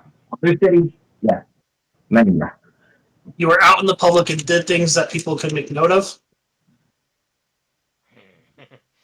I mean, I guess Titles Nox could aren't technically just be a about. brewmaster. Gabrielle says, sorry. She says titles aren't just about heroic deeds. The right people also have to like you. I feel insulted at this situation. Do you want the title? Yeah. Sure, we could probably throw one at you if you want to wave that paper mache trophy around. I mean, well, you get like the brewmaster or such here. You get this, you get that. Whatever everyone else's titles are. That's what the Nox, you actually received the title of War Chemist from Lita, though you have no idea what that means at this moment. I don't even think that's official. It really isn't, but that's for you guys to discuss right now. I'm pretty sure the dwarves call me brewmaster because I'm exporting like the hardest alcohol in the world to them every day. Mm-hmm. Yeah. In all fairness, only two, three of us have titles. I mean, Lita is a noble. Lady Gabrielle is a noble. Burchill, as the owner of your company, do you have a title? Yeah. I guess I'm the CEO of the Burchill Foundation, but technically, by being a member of House 4, that technically does make me a lord. Yeah, Burchill does hold the title of Lord by virtue of his relation to Lita. And soon he will be his own lord. Yes. Yes, but that's after. Okay, so 3, and they're all nobles. And Rowan's not here. I'm talking about with them, like the wars. Oh. I don't know, what do you want? Malediction, the spider puncher? I don't fucking know. We'll keep that on the back burner right there. And a little more. How many titles does he have? 20? He's adding them. Look, One person looks over. Oh, yes, this is Kitten. He has 70,000 titles. Well, if it's any consolation, Malediction, you make a wonderful shadow. Make a wonderful one? Shadow. I would hope so. If I wasn't, then I'd be pretty useless. she's not a hedgehog. What? And from the Bible. I feel like there's a reference I'm missing here. Shadow the Hedgehog break. Okay. I can do it! Do it! Bing bong, hey. Hey, Literal devil. It's me. Psychic attack! Fuck you! You all nothing to me. You're all nothing. Good voice actor for that. Oh my. Me! Brewmaster and Master Chemist, and then Anaris is the Shadow. You know, there's nothing wrong with giving Anaris the title of the Shadow, since it would be an informal title. Yeah, your nose. What's happening with our? I have contracted the werejuice disease. We could call you the Shadow Boar. What's going on here? Well, Benboy won't stop talking to me. This ranger guy keeps rapping. Yeah, Anaris, you just got over the whole Johnny Silverhand thing, so yeah, I don't know if you want another person in your head. I'm just kidding. That wasn't you. Yeah, situation. Well, we'll enjoy hanging out in the guild hall. I need to go and relax, so I'm going to go get a cup of tea at my favorite little cafe. All right. And so Enzo has left the building, it seems. All right. But no, seriously, Lita. Mm-hmm. What's our I know we gotta relax and stuff, but what's our ETA before we gotta start getting prepared for what's to come? The generals will be arriving in a few days. You're assuming that. You didn't get any official word, but you're not wrong. Yeah. The generals will be arriving shortly. And in this coming conflict, I point between me and Malediction. Are we still going to be in the shadows, or are they going to make us out in front if I'm going to be making armaments for a lot of people? Well, if you're going to be doing a lot of that, you're probably going to have to be up front. Not that it matters at this point. Unimportant people do we need pushed downstairs? There'll be a lot of those. There we go. But yes, it'll probably work out in your favor if you are out in need.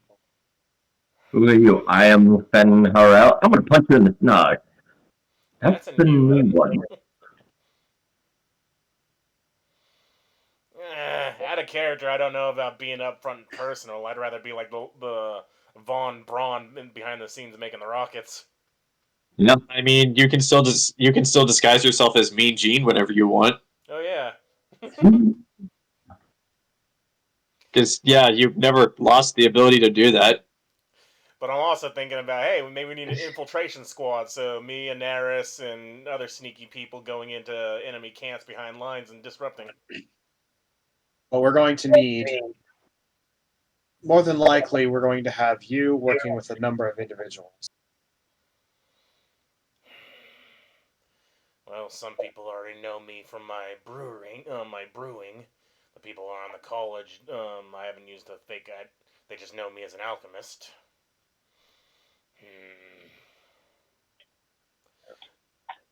I look at my my gear. I'm gonna need a different set of clothes for when I'm fighting as opposed to brewing.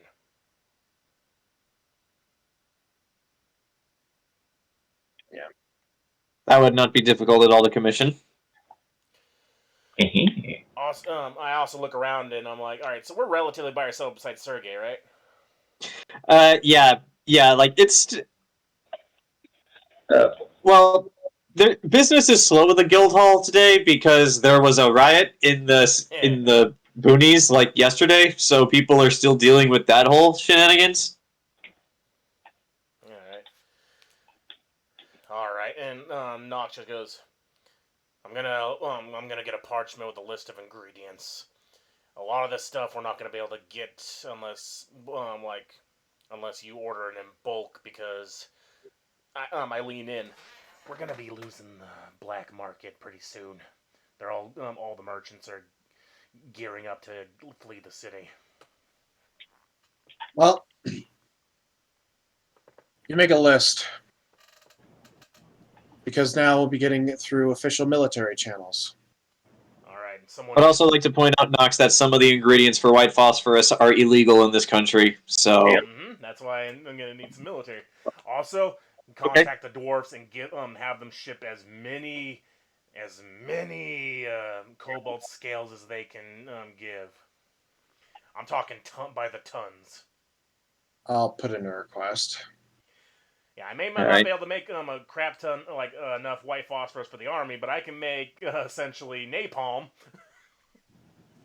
All right. So Nox goes off to make his list of materials. Does anybody else want to do anything before we cut to the next day? Nah, I am chilling at the cafe. Yeah, you're already gone. Yeah. And I'm asking this because I need a bathroom break. So yeah, we can take it. I'm being honest. Yeah, just say. I mean, I do want to empty the bag of holding at some point, but that can happen later. You got a bag of holding? And Yeah, he got a bag of holding in the last session. Aw. I wish I had one of those. Never mind. Alright, okay, so bathroom break, and then we'll get to the bag of holding. How's that? Okay. Because, yeah, I have a long list of what's in that bag, so, yeah. And Lita's going to want to watch this. Okay. But yeah, seriously, if Nox can recreate cell phones right before the war, this will make communications with the army a lot easier. Yeah. But no, make a list, and literally Lita's just going to be like, put in a requisition, and it's just like, you have no choice, give me this shit. But yeah, if I can, reverse engineer, basic components of, at least we can create a radio, if I get, with an Anaris cell phone as a basis. Nice. I don't think Nox is going to be able to invent, he invented Bluetooth radio somehow, but that's only receivers. I don't think I'm going to create an Apple iPhone anytime soon. What the hell is plastic? I'm actually I'll be back. I'm going to grab a quick bite to eat. I woke up late. Burchill, just because Ken and you and I talked a bit about this earlier this week. So you want to go where that's not hard to find, sanctuaries surrounded by openness. So you want to go out just somewhere. Just in case there's some really big stuff in here. Okay, so yeah, it won't be difficult at all for you to just find some place that you can go to do this somewhere empty and remote. So Lita wants to go. Does anybody else want to go with Burchill to open up the bag of holding? And I'll say for Nox and Enzo, since you guys said where you were going, it won't be difficult to get a hold of you guys again. So yeah, if you want to be there for the unveiling of the bag of holding, you can if you want. I mean, if you Gabrielle's curious. What? Well. Okay. Yeah, if he mentions a bag of holding, Nox will be like, okay, I gotta see this shit. Mm-hmm. I guess I gotta go explain how to empty it out. Okay, so for the sake of simplicity, shall we just say that everyone's there? You coming, Mal? Oh, Mal. He's asking Mike. So you said Mal. You want to come see the unveiling of the gender reveal party for the bag of holding? We're gonna set the forest on fire again. Bags of holding are androgynous. I know, but we're gonna set the forest on fire just like a California reveal party. I was going to say, for some reason the bag of holding contains both blue and pink napalm. It's twins! Mm-hmm. It's hilarious, actually. Alright, so you guys just go somewhere outside of Sanctuary. It's not difficult to find a nice open space for you to try this. And so Enzo explains to Burchill that the way to open up a bag of holding, because you rolled for this in the last session, is to turn it inside out. And what this will do is empty out everything that is in it. Right. So you don't want to make any preparations first? You just want to go for it? You don't want to tell everyone to stand back? No, we came out to an open field. I assume everyone's at a safe distance. Okay. I am definitely at a safe distance. I'm like, who knows what's in there? Okay.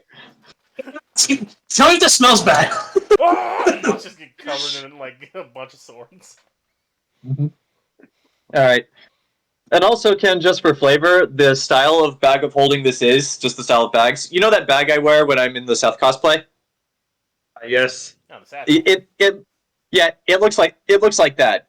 However, when you turn it inside out, you almost have to brace yourself as a waterfall of items just starts shooting out of it. Like literally, they're being projected out of it like a projectile launcher of some kind. So, but yeah, like you managed to brace yourself, and like the rest of you watches for like 2 full minutes. Burchill just stands there holding up this bag of holding as more things just keep falling out of it, and it just keeps going. So wait, you're saying that if I stuffed a little entire armory in here, I could have a sword machine gun to use against the elves? Yes. Like judging by the number of things that are already in this bag of holding, you could in theory do that. Because yeah, like I said, it takes 2 full minutes before the number of things falling out of this bag of holding eventually stops. And Burchill, you get to put your arms back down because yeah, like holding your arms out for 2 full minutes, just like yeah. Where in the hell did you get this bag? You know the answer to that, Nox. It was you actually know the answer to that, Nox. It was on Matthew McConaughey. Oh. Mm-hmm.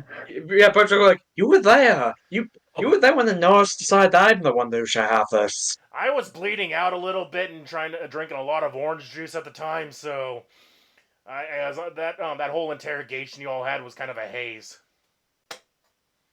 All right, so you guys have a relatively huge pile of things to go through, and so I'm just going to say, for the sake of simplicity, it takes the work of all of you, but you are able to sort out everything that is in this bag of holding.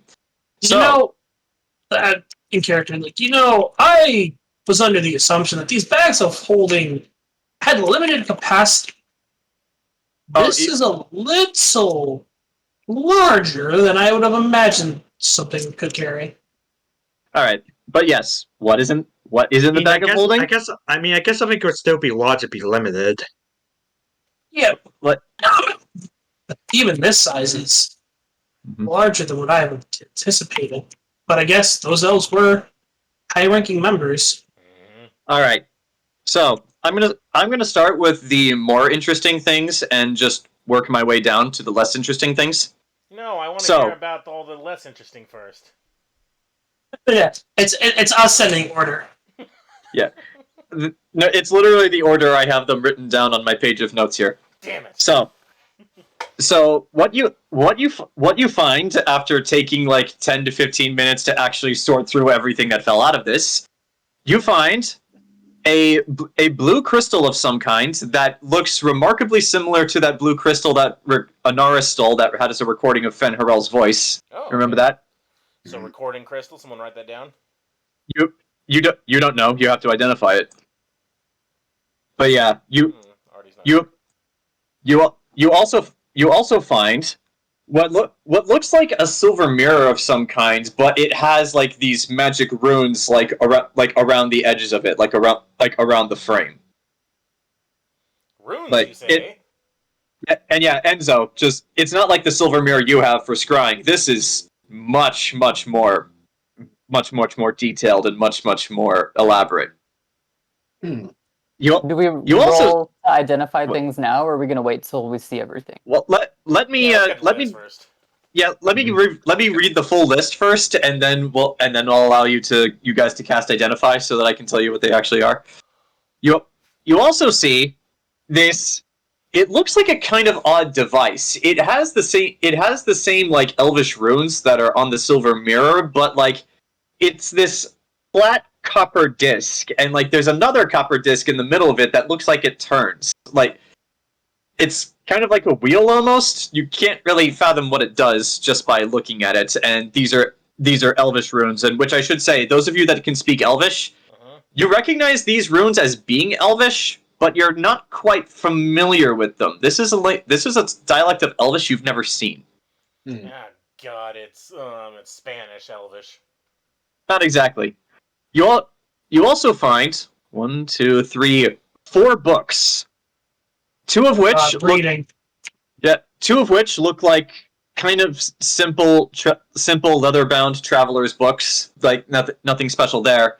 One of which is bound in really nice leather. That the weird thing about this one is that the leather is green, and it kind of has this like almost leaf motif to it. And and for those of you that can read Elvish, you can actually read the title on this one. It says, History of the Great Elvish Empire, Part 1. What empire? Well, you'll have to read. Oh. You'll have to read to find out. Are they writing the victory books before they've even conquered everything? No. This is no. You figured it out too. There's also one more book that this last book is distinctly different from the other three in many ways. For one, it's much thicker. For two, it's bound by leather, yes, but there's like this weird copper clasp that goes over the pages, and on the front of it, where a cover would be, kind of similar to that copper disc thing I mentioned earlier. There's like this weird interlocking mechanism thing with these same runes on it. It looks like there's something on the front, like a key that you spin. Ah, it's the Book of the Dead from the Mummy. Not kind of, yeah. Like it's not really a type of mechanism any of you are intricately familiar with, but like you can obviously tell the book is locked. So since it's locked, there's must be some way on the book to unlock it. Call a lockpick lawyer. Okay. You also find, and Nox and Anaris, this one catches your attention particularly. You also find lots of bizarre things that look like they might be components to something. Like you find things that they're just like a bunch of identical blocks of wood that are like I'd say 6x2 maybe, but there's a lot of these. You find like these small metal hammers. You find a bunch of not copper but gold wires, and you find what looks like inscribing tools of some kind. You'll have to look at these a bit more detailed to get a feel for what they are. Okay. You also find, and Gabrielle, this is of interest to you. You find items that you, Gabrielle, recognize as arcane components for the type of spellcasting that you do. Nice. So, I mean, you know he was a magic user, but it seems to you, Gabrielle, that he was the same type of magic user you are, where he needed ingredients and incantations to pull it off. Nice. You also find, speaking of Jenga, you also find that wooden briefcase with the 20,000 platinum bars in it. Sweet. But you've already We'll press that. 20,000 worth. Yeah, 20,000 worth. Yeah. Yeah, not 20,000. Jesus, 20,000 platinum bars. Yeah, we don't need the war. Let's just go to another country at this point. Yeah. I think we could just buy out the elves if that was the case. I will give you 20,000 platinum if you do not fight us. Okay. By the way, Grant, just because you weren't here to get this description, it is a wooden briefcase with 20,000 platinum worth. They look like small square like ingot-like things, and they have like these weird elvish engravings on them. You just by looking at them, you can tell this is elvish currency, not human currency. But it is platinum, so it's still valuable. I can smelt that all down. Mm-hmm. You also find a bunch, and I do mean a bunch. There's like, I'd say in total there's like 30 of these. You find what look like elvish rations that look kind of like the Lampus bread from Lord of the Rings. And you vegan food. Mm-hmm. Yeah. And you also find lots and lots and lots of swords and bows and arrows and daggers and other weapons. And looking closer at these weapons in particular, you notice that they are the same make and model that the insurgents were fighting with when you guys were dealing with them. Well, we can get Was these he just to our carrying it? forces. Was he just carrying them, or did one elf really need 30 swords? I think maybe he was distributing the arms and the bits, and this is how he was able to transport everything without anybody seeing. But yes, that is everything that is in the bag of holding. If you want me to go through any of that again in more detail, I will. was the first thing? Because I wrote down the copper rings, but I forgot the first thing you said. Maybe just copy paste the list in the chat. Yeah. Unfortunately, the list I have says what these things actually are, so I'm going to have to manually type this, but don't worry, I will. Oh, wait, it was a blue crystal, I remember. So I got blue crystal, bunch of books, one with a locking mechanism, one obvious propaganda. We got copper ring thingies, we got that, it looks like, I guess, a hut building kit with wood and hammers and gold wire.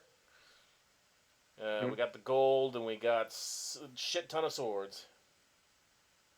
Okay. Hey, if these are, we could give these to our own forces. Like we don't have to have a blacksmith make any for the new soldiers that we're gonna have. Well, we're still gonna need more. Well, yeah, but this will help at least. Okay.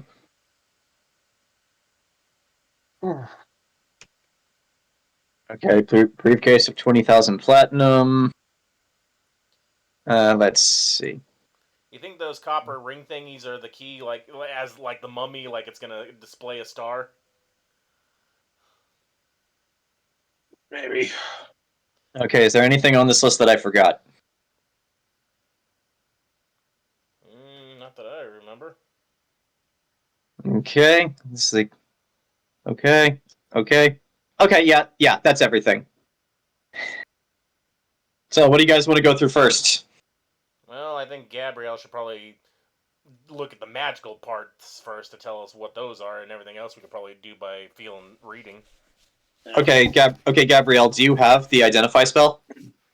I don't think I have the identify spell, but I can roll knowledge arcana, or also I can just probably take the magic components since no one else has any use for those. Yeah. Okay. Yeah, like you can have the magic components then, but yeah, I know. I think Lita has the identify spell, if I'm not mistaken. Let me. I believe you used it before. If not, yes, we have a million I do. people to help us. All right, good. No, actually, yes, I do have identify. Okay, so what would you like to cast identify on?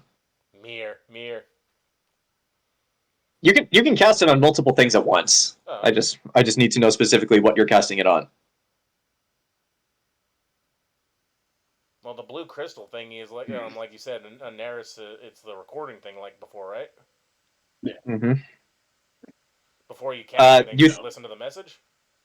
You think it's a recording thing? It doesn't look the exact same. Hey, Anaris had well, Nox doesn't know she had one. Never mind, I can't ask that. But out of character, how did they activate it before? It was magic based. But yeah, Zach, if you're casting Identify, what are you casting Identify on?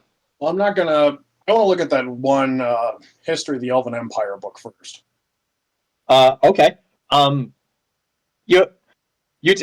You take the green book and you open it up and you flip it through, and the first thing you notice is you know how to write Elvish as well as speak it, and even then, this dialect of Elvish is one that you've never seen. The language is kind of, for lack of a better term, a bit more flowery. It emphasizes a lot of strange details, but this book, just from skimming through it, you'll have to go through this in more detail, but it talks about a time when the elves used to rule the world before the human uprising.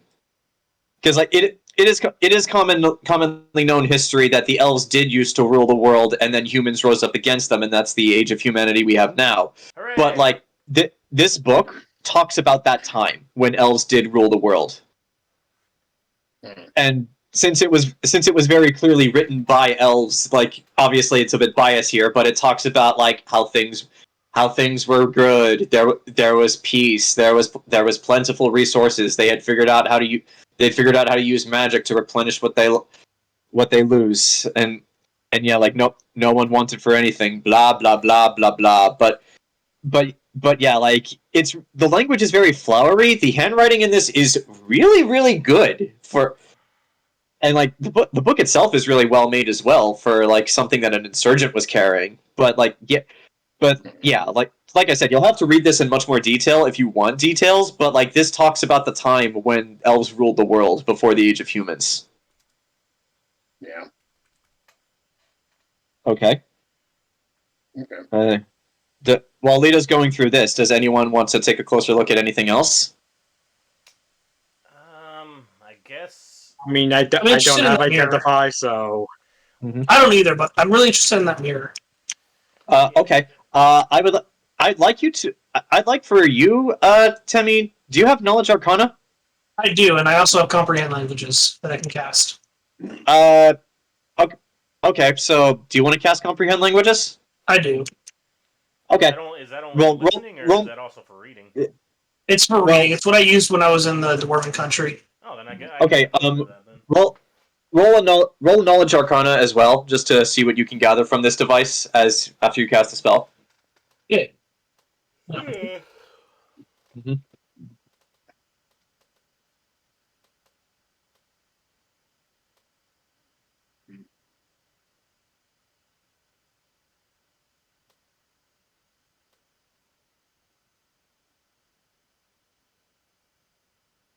Oh, God damn.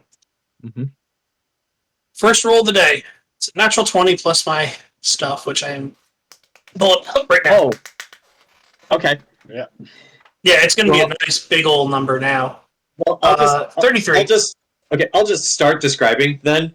So first off, with comprehend languages, what you get on the runes around the frame of this silver mirror, they're not really a language per se. I mean, like what you get out of it when you cast a spell is like it's definitely Elvish. You get that, but these are not words. These are runes of power. Kind of like when Lita uses her runes whenever she uses magic. These are Elvish runes. But with that natural 20 you rolled, you get just like I said, like this isn't a language. These are runes of power, so like you can't exactly read what they say. They say a lot of abstract things like vision, piercing, air, earth. It's fine if I understand. Like I have enough iconic knowledge to know that the symbols represent things for the spell. Yeah. It is for a spell, but you can't really make out exactly what this thing does. However, you do know that this is a magical device, and when activated, it will do something. However, because you rolled a natural 20, I'll give you this. This mirror is very similar, very, very similar, in fact, to the silver mirror that you use for your scrying spells. Okay, so I might be able to use it for something very similar. Yeah, like you might still want to cast the identify spell on it just to be safe, but like you're relatively certain that whatever this is, it's similar to your scrying mirror. This is a two-way FaceTime. Does anyone have the identify spell? Yeah, Lita, she's reading a history book. Yeah, Lita does, but she's currently reading a history book. Does anyone want to examine anything else? You said the components caught mine and Anaris' IY, like, because they built something? Yeah, like you can't fathom what all of this stuff is, but they look like pieces to something. Like you could put them together somehow. You want to try and like I said, this, Mike? Like, maybe we can figure out this puzzle? Mike?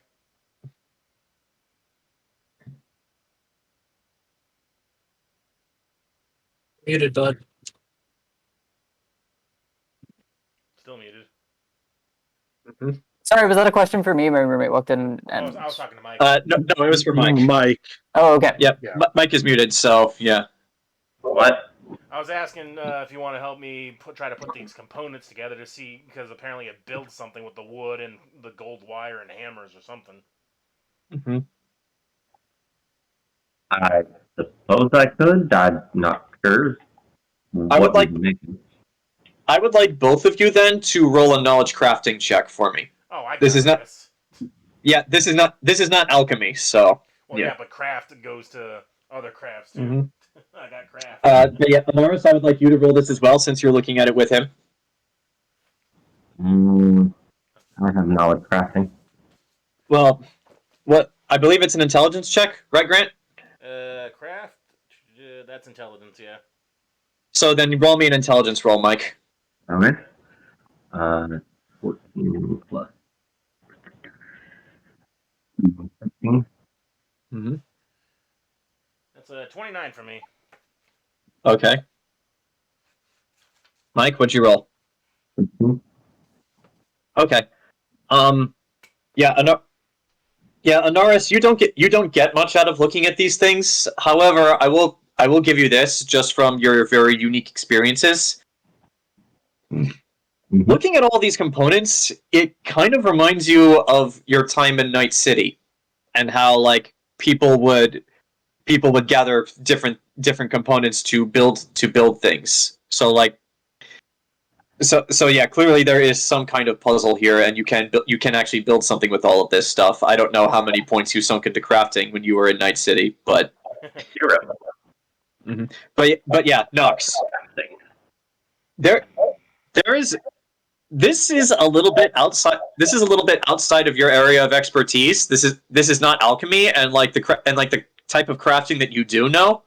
It's just they're all very simple things. Just like I said, there are these wooden blocks. There's some inscribing tools. There are like some golden wires. There's like these like weird metal rings. They look like they're just made out of regular iron, but you can't really figure out what they do. But like looking at all of them and laying them out, like what you actually do is you start to grab one of each, and you just lay it all out, and you just sit there staring at it for a little while, and you realize this definitely builds something. There's a mystery here, but this is a bit outside of your area of expertise. However, with that score, I'll give you this. Matthew McConaughey was carrying all of this stuff, so he must have known what they were and what they were for. All right. Gabrielle. Mm-hmm. Sorry, I didn't miss part of the conversation. What hasn't been looked at yet? There are plenty of things. The crystal, the copper disc, 3 out of the 4 books. You took the magical components. And the rations and weapons are just rations and weapons. There's nothing special about them, at least at first glance. Yeah, but Nox is calling to you. I'll look through the other 3 books first. Okay. I'll wait till I'm done with the books. I'll take one of the books just to make it speed up. Okay. Burchill, do you know Elvish?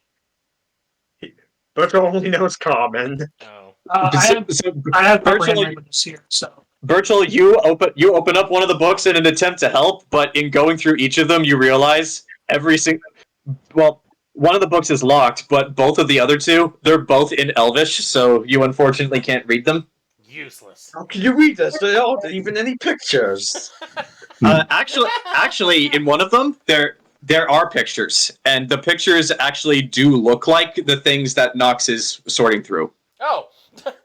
It's an instruction manual. You got what I need. I guess I'll hand that to Nox. Like, I don't know if you can read Elvish, but this looks like a manual, maybe. Mm-hmm. Oh, okay. Thank you. Okay. So Charlie, since you're going through the other book that's open, who wants to go first? Grant or Charlie? I'll let Charlie go first, and then I'll because Burchill's having to look at the pictures first. Okay. All right. So Charlie, you take one of the regular leather-bound books, and you start to flip through it, and as you do, a haunting realization passes through you as you read more of it. When you open it up to the first page, it looks like a journal, and because like unlike the history book, which is like very neatly written, this is just like this is very clearly just someone's handwriting, and you think it's a journal at first, just based on the intro, but the more and more you look through it, you realize this isn't a journal; it's a manifesto. And more specifically, it is you now learn his name as he lists himself as the author of the book, Haldir Ein Lavalon. It is his manifesto on the superiority of the Elvish race. Great. Like, she just she throws it aside. She's like, I don't want this. Okay, but yes, it was his manifesto. That translates to my struggle. I was interested in this human chick, but she wouldn't sleep with me. She must be inferior. Also, apparently, this elf wanted to be a great artist. I mean, it's not bad. God. I mean, it's got a picture of what he drew. Okay. It's not bad at landscaping, but or doing landscapes. Okay, but yeah, Nox, you can understand Elvish. Mm-hmm. Going through the other book, its purpose becomes incredibly clear to you instantaneously because you rolled so high in your initial crafting check. This is indeed an instruction manual, as you guessed earlier, and reading through it, it is an instruction manual for how to build using the components you found. Magic-based IEDs. Ooh.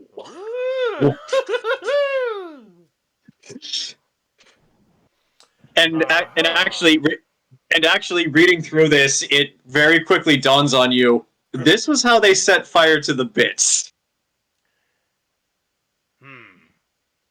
Well, Burchill, I think you may have figured out the smoking gun for how they were able to set fire to the bits so easily. Alright, so Lita, you know how you can remote detonate things? Yeah. This, and I point at the instruction manual, and all this takes away the need to activate it. You can make explosive devices by proximity. Not by proximity, they still have to be remotely detonated, but yeah, it's same principle. But yeah, same principle, only a lot on a bigger scale than carving on rocks.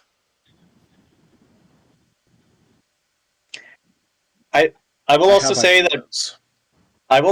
that Nox, this is very much outside of your area of expertise because these are magic-based IEDs. Like the purpose of the inscribing tools is actually to inscribe the proper runes for doing this, which the book does explain, like onto the wood and the metal components, and it also says for this to work, a mage has to cast the spell Fireball on this device because that's how it works. Like you build the device, you cast the spell Fireball into it, and then the device will detonate it at a later date whenever you specify. So, which one of you can cast the spell Fireball? Anybody?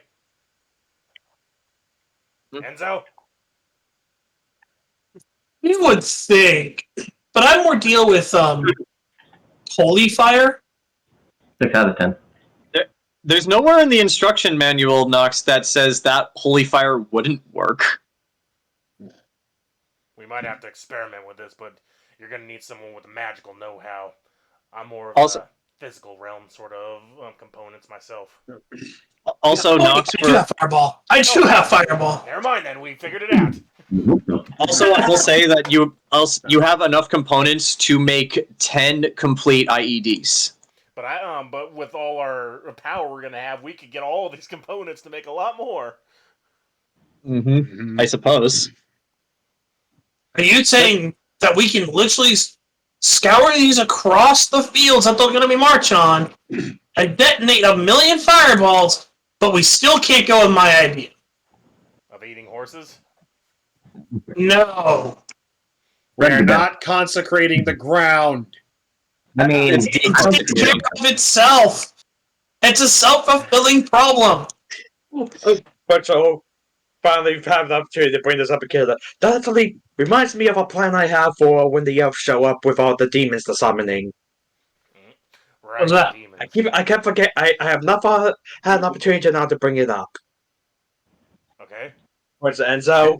Right. He takes a bunch of his priests to bless entire barrels of holy water, and we launch them out of catapults at the demons. I like it. I like this idea. And we're right next to the ocean, so that'll be saltwater. I don't know if that doubles up with blessed salt with blessed water. I don't know how priest magic works. It generally doesn't matter, Enzo. Wait a minute. We could take it a step further using these mines with the holy water barrels. If it vaporizes the water into the air, that's holy water mist, and it'll blanket the whole battlefield so that their demons can't walk in it. mean, they can probably fly. Well, yeah, mist goes through the air. Oh, yeah. Aerosolized holy water. Wait a minute! Wait, Gabrielle can make rain. We bless the rains in Africa. There we go. That's not really how that works. You can't really bless the weather. Ah, damn it. I think you can bless a lake, though. Sir, Yeah, would you like to see me try? You want to try to bless the weather. I will bless the rains of Sanctuary. Wait, what if we bless Gabrielle as she's casting the spell? Does that... No, that won't work. But if I help her with the spell... I can bless the staff. You would then have a holy staff. I'm not a demon, so it doesn't affect me. Alright, so if we bless the lake and then we flash vaporize the lake, that does the same thing. Yeah. You know, there is a river that runs across the southern fields. I will also give you this. You could make it rain and create a lake and then bless the lake after it's made. Wait, hold on. Hear me out on this, and this sounds a little weird, but why don't we make a lake? I mean, do we got time? Well, I mean, so what if we... There's a river that runs south of Sanctuary, right? It runs into the ocean. Yeah, there's crocodiles in it. Yeah. There's actually a moat that surrounds the whole city. If you're on Roll20, you can actually see it. I don't wanna. So, hear me out on this. Since I can't go with Plan A, Plan B would be, let's use the river, flood the fields, and then bless the fields, bless the water in the fields.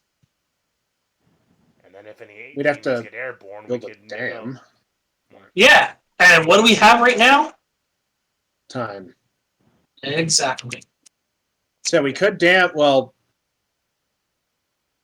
yeah, we could dam the. I mean, yeah, we'd have to. Some people's houses we lost. Damn it and bless it. Exactly. We can cancel each other out. Feel like it. We'd make one goddamn lake. Yeah, let's make it, and then one. They'll have to figure out how to get across. The whole problem is that this will solve two problems. One, their transportation problem. Two, something that will make it harder for them to cross. And we keep our water from getting tainted if we keep it behind the walls. Then. Yeah, well, we could. Looking at the. Yeah, we could. We flood the fields. So we basically just create like a pontoon bridge that kind of floats above the lake, so we can basically still get supplies in and out. Overland supplies that we need, but then the minute the elves show up, destroy the bridge, and then the only way in and out of the city is across the water, and we basically just bless the bay, bless the river, bless the lake. Enzo, you are going to need a lot of priests to bless all of that water, but it can be done. Yeah, if I was going to bless something that big, I would literally take all the clergy with me. Hey, malediction. Yep. Is there anything from this other world that could flash, vaporize a giant body of water? Mike, roll a knowledge check for me. I need that thing from Batman Begins. Knowledge local, because that was local when I was there. Yeah, I'll allow it. 27 book. For flash vaporizing microwaves. It's called a microwave. All right. So you can also use it to cook food. Wait, what? Yes. You're telling me this thing can flash vaporize water, but they use it to cook their food that's grown in labs? Yes. Are you sure you weren't transported to hell for 5 years? It was kind of hell. Alright. So, does anyone want to look at anything else, or does Lita want to finally cast the Identify spell? Alright, we still need the blue crystal. Yeah, finally cast the Identify spell. Sorry, we're coming up with a damn plan. Alright, so I'm guessing you just want to cast it on everything you haven't already looked at? Yeah, I will cast, starting with that blue crystal. Okay, so you cast Identify, and So you cast Identify. So the blue crystal. This actually is not a magic recording device like the thing that Anaris stole. This is a sending stone. Oh. It is actually one half of a pair of sending stone. It is one of a pair of sending stones. So yes, I know what this is. So yeah, like it allows for the cell spending once per day. However, like I said, it's one of a pair. There's another stone that it is linked to, but you have no idea where that stone is or who has it. Lady Ford. Yeah. If that is in fact a sending stone, I know exactly who that belongs to. The other half. Who? Femme. This was your refrigerator running. The man I was interrogating who this belonged to. Said that, or others said that this was his direct communication with Fenharel to receive their orders. I would always like to have a pen pal. As enjoyable as that would be. I'm looking for Ivana Tinkle. Is Ivana Tinkle there? Hold on, guys. Put on your glasses. Ivana Tinkle. You could in theory use it for that. Yes. I'm looking for Amanda Hugging Kiss. Is Amanda Hugging Kiss here? I'm looking for Jazz. First name Hugh. I'm looking for a Hugh Jazz. What's down there? All right. So the next thing that you look at is the silver mirror with all the elvish runes. This actually is a scrying eye. Once per day, it allows for the casting of the spell scrying without actually having to know it. Oh. Meh. We'll give it to someone who doesn't already have the spell. Burchill. Mm-hmm. But I mean, it has to be magically activated. Yeah. So yeah. Actually, Burchill has some magic, so he could probably use it. Yeah, because he's always on his griffin. He needs to know location. Mm-hmm. Yeah. Then again, Gabrielle did say she used to spy on the nobles, so... I have insect spies that is what I primarily use. I don't actually have scrying.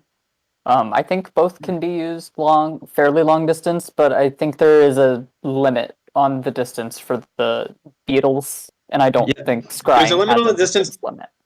Scrying does not have a distance limit. If you know what it is you want to look at, it doesn't matter where they are. Well, only 4 of you can use it, so. But Temme's already got the spell. Mm-hmm. Well, we could do a test. One of us could use the sending stone, and the other could scry on Fenharel. See if he actually picks up. He ghosted us! Mm-hmm. He left us on Bastard. red. He left us on red. He just looks at the crystal and then just puts it away. I should warn you, there is a chance of failure if we're not familiar with the target. Eh. I don't think any of us know what he looks like, do we? Out of character, I do want to fuck with that stone. Yeah. Also, Temme, you do know this just by being a member of the church. There are ways to block scrying if you know how. Damn it. Like for instance, Temple Isle is specially consecrated so that magic won't work there. So you cannot use it to scry on anyone while they're on Temple Isle. Also, your walls are full of lead, which blocks it, but you're probably gonna have cancer later. It's more like holy lead, but yes, it's the same idea. It's holy lead poisoning. It's fine. Yeah. But yeah, like if you know how to block scrying, it might not work. But anyway, Zach, the copper disc that has the thing on the front that spins, it actually does not register as anything you recognize, even with the identify spell, at first. Like it gives a very vague answer that just says interference. But like between that and actually looking at the Elvish runes, you know Elvish and you know runic magic, so you kind of get a handle on what this is. it's a very uniquely made device, but it's incredibly simple. It's just like two layers of copper discs. One's allowed to spin within the other one. It's some kind of magical signal jamming device. Like I haven't decided on the radius yet because like this is a custom item, but the way it works is like you spin the rune and you spin the disc in the center to activate or deactivate it, and when it's active, spells such as sending messages and anything that allows you to send a message from one to the other, or like even scrying to a degree, is blocked. Is there a possibility I could reverse engineer this with Anaris' future shit, and I can make one for the entire city? This is magic based, so probably not. Well, I figured out like mundane solutions to magic shit all the time as an alchemist. I learned how to go into people's dreams through LSD. Also, this would also probably fuck with our own sending and scrying. That's right, yeah. So. Also, actually, Nox, roll me a knowledge check really quick. I'm a knowledgeable person. Yeah, you are. So that's why I'm asking you to roll this. Knowledge what though? Well, I'll actually allow crafting for this. You know what would work with this? What? Our own sending? No. We basically build a version of this that we can launch into the enemy forces, and then it goes off, and so the front lines can't receive orders. Or we put them on flocks of birds and just have them circling the battlefield. Or squirrels. Or rats. Wait. Field mice would work. Wait a minute. We recruit the Skaven, and we pay them in meat by putting these in backpacks on their backs. We stuff the horses full of these. And then make them eat the elves as well. Alright, 27. Do you remember what in the last rotation, the Lupton story arc, you tried to message Rowan multiple times, but he never received anything? Mm-hmm. Well, above game, he was away, so like I couldn't actually have him receive anything because he couldn't respond. But yeah, like you're starting to understand. This is why. This was why Rowan never received any of your messages. Oh, so this is why I wasn't able to contact Rowan for all those months. So this means this can block just my radio waves as well. That doesn't even use magic. It's a jammer of all kinds. It's a signal jammer. Is what it is. Hey, malediction. Oh, Mike's gone. I was gonna say turn on the phone real quick. Anyway, do you want to identify anything else, or is that it? Well, we still got the book with the lock on it. Yeah. Do you want to try to identify that? Yeah, might as well before we open up the Book of the Dead again. How many times have we done that? Like, just in this group, not this campaign. All right, so Zach, do you want to identify the locked book? Yeah. Anubis. When you cast Identify on this, you only get one word. Spellbook.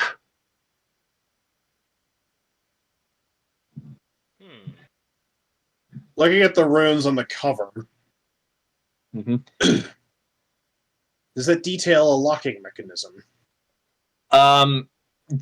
The thing on the front is a locking mechanism, yes. However, it's not a type of locking mechanism you're familiar with. You've never seen one like this. However, kind of like the copper signal jamming device, it does spin. It's almost kind of like one of those combination lockers. Oh God. Well, like I could get a stethoscope from the morgue. Don't have disable device. Wait, why do stethoscopes even? Why do morticians even have stethoscopes? To check to make sure the bodies are actually not beating? Yeah. His head's off, Doctor. I have to be sure. He fell from 50 stories. He is a puddle. I mean, in a world of magic and necromancy, anything is possible. Yeah. Well, I think I'll probably the necromancer. Have we? He's still out there. It probably dates. It probably goes back to a time when, because of the cases of certain lead poisonings, like in London, they the reason why they would literally tie bells around people's fingers, and they'd so that way you could basically, if they came to in the coffin, they could move their hand, they'd be moving, and then they'd be like, oh shit, Gregory's not dead, dig him up. Didn't they also use to install? Didn't they also use to install ropes in coffins? So if they were dead, that were attached to the bell. So if they weren't dead, they could just ring the bell. Yeah, that's what I was saying. But then people would actually snip those. Yeah, or a lot of there's this fun theory going around TikTok right now that the reason why you see cages over old graves was because there were vampires, and in reality, it's because grave robbing used to be a hobby in 1800s. It never lost style. It's just it's harder to get away with it now.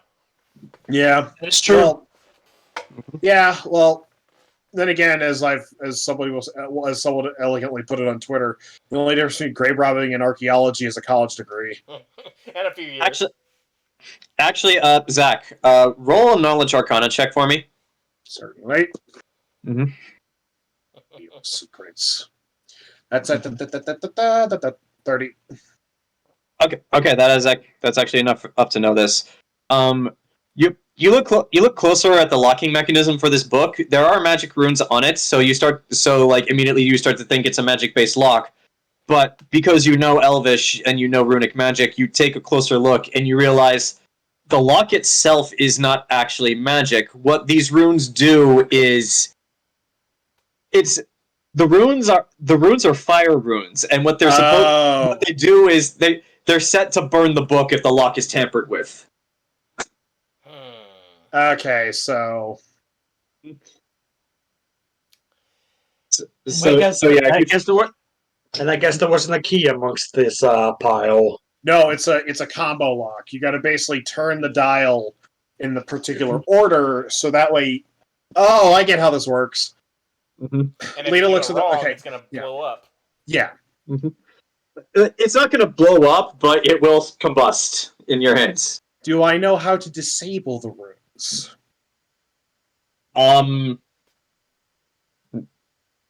Roll me another knowledge arcana check. Wait a minute. What? I think I have something that could help, disable magic. Keep looking, Zach. I gotta check something. 36. I mean, I have a spell magic. Yeah, I got that too. We could both do it. I don't know if that'll trigger it though. Dispel bomb is what I got. It looks like whoever set this was wary that it might. It looks like whoever set this was wary that it might. Was worried that that the magic on it might be disabled. So it's also set to permanently lock if the magic on it is disabled. Damn. So yeah, you could disable it, but then the mechanism won't turn. Right. So basically, the lock essentially just goes puts keys. Mm-hmm. Get me the lockpicking lawyer. That would actually be Anaris. Anaris, we need you to get on YouTube and check the lockpicking lawyer across dimensions. Mm-hmm. So yeah, if you want Anaris to try to break this to try to open this, you can certainly try. Well, I'm going to look over at Anaris. Mm-hmm. Hey, Anaris. Hey. Want to try your hands at cracking a lock? What's it worth to you? What title do you want, and it's yours? Many titles. I will give you as many titles as you desire. All right. Well, let's try. I will give you so many titles that when we go to a fancy party and you're asked to be introduced, it takes them a full 2 hours to introduce you. All right, someone buff her so that she can't fail. What's this again? Quite a hand, I think. Disable device. 28. 28? Mm-hmm. Hold on, let me... You try. The lock just spins. It doesn't open. 28 wasn't enough. So we might only have 3 chances and then it bursts into flames. You don't It looks as if like you can spin this lock as much as you want, but if you try to force it open, that's when it combusts. Okay. So yeah, who's got the buffs? I can actually hold on. I think I actually have a thing that can help. What do you use for disable? Is that Dex? Why did I close it is spells? I believe it is Dex, yes. Yes, I do. I have Inspire Competence. There you go. This might help. Alright, so what does Inspire Confidence do? Let me get to it. I've got the page open. Countersign Distraction, Inspire Competence. I'm at 5th level. We're 15th level, right? Yes. Bard of blah, blah, blah. An ally within 30 feet be able to hear the bard. The ally gets a +2 competency bonus. This bonus increases by +1 for every 4 levels, so at 15th level, I can give you a +5 bonus to skill checks. Okay, that will help. Grant, what are you going to do to help? Hang on, I gotta see if I even have it, like any brood right now. It's the same stuff I gave to Burchill at one time. Where is it? While he's looking at that, can anyone else help in some way? No, I can only boost things like AC. I have a couple of shielding spells, but nothing for boosting competency. Okay. Sorry, just the phrase Dex is a lot in my damn list. Dex, no. Okay.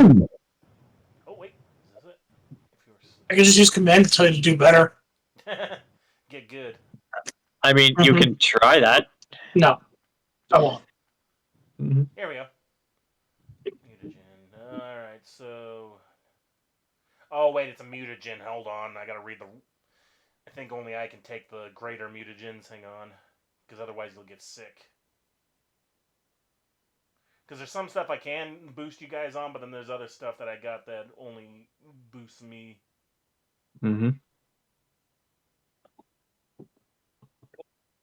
Okay.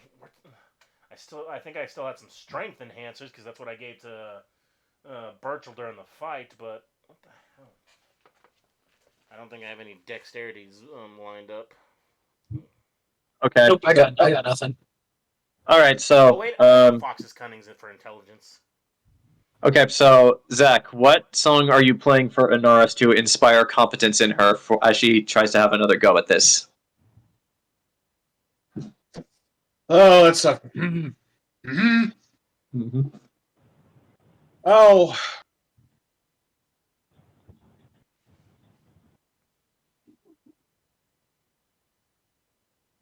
Yeah, I only had bull strength because I gave that to an iron skin, which is what I gave to Burchill.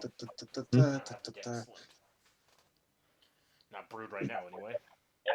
I'm trying to think of any songs about thieving. Breaking the law. Breaking the law. I fought the law and the law won. No, that's no.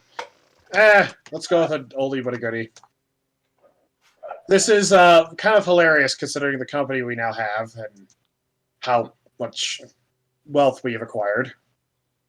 Breaking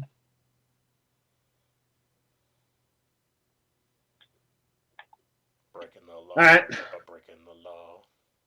No.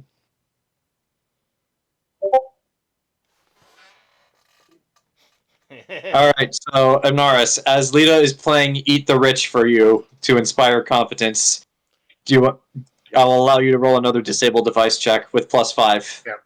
Oh, you actually cast hypnotism. Gotta eat Lita. Chicken wings. +5. That's a little lower than last time, I think. 32. Oh, that's higher. 32? Mm-hmm. You just barely get it. You turn the lock, it clicks once. You turn it again the other way, it clicks twice. You can't find the third number. Damn, this is high. This is a very high DC book. This guy, Matthew McConaughey, did not want anyone getting into this. Okay, I gotta brew up some of the deck stuff for you, and then we can try this again when we have later tonight. All right.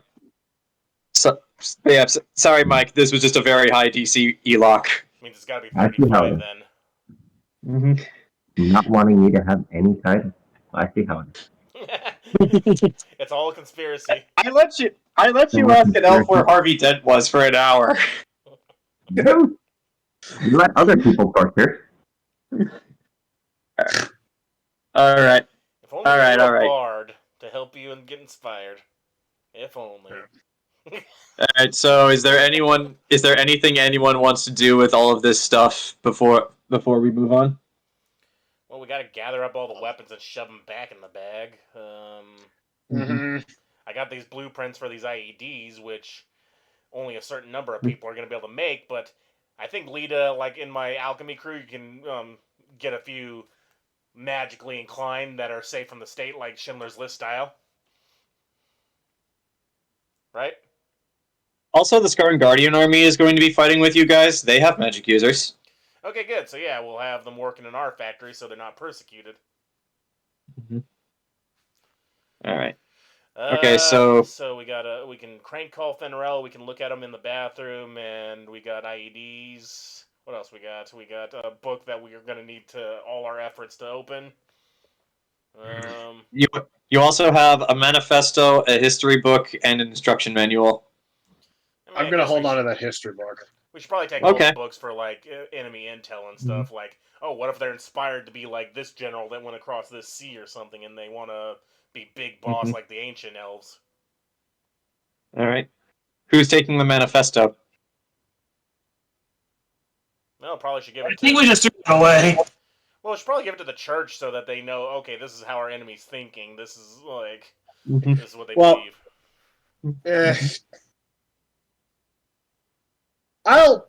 You know what? For the sake of hilarity, Lita's going to take the manifesto home with her and read it. Just because I genuinely want to know what's it. Because I'm hoping that it's the same ridiculous shit where it's just like they're descended from giants and they believe in an ancient order of reptilian soldiers that run the world and bullshit. Okay. Well, I mean, the elves would be descended from the Fae, so. All right. Okay. So Lita's taking the history book and the manifesto. Like, I think you said you're putting all the weapons back in the bag.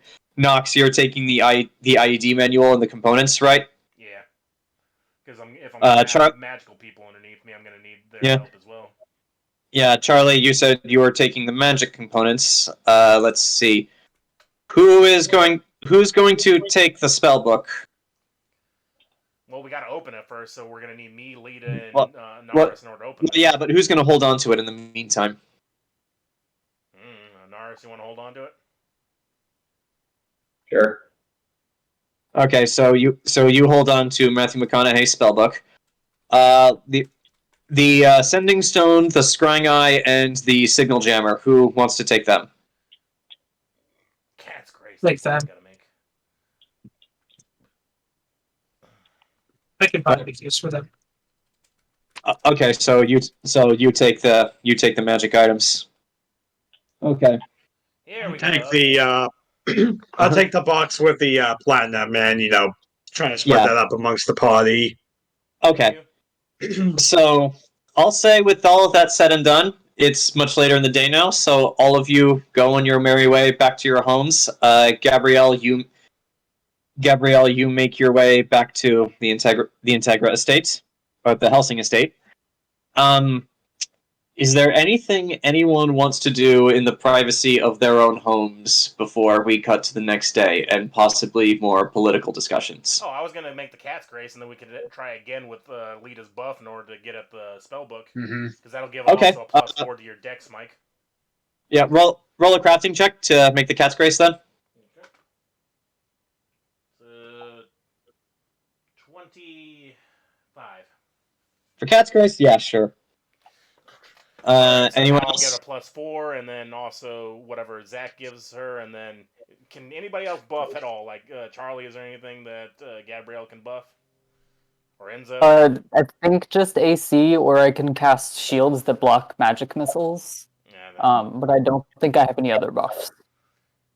Hey Temme, does Enzo have anything that buffs Dex or no? No, I have no buffs. Wait, All I Charlie, have is the healing.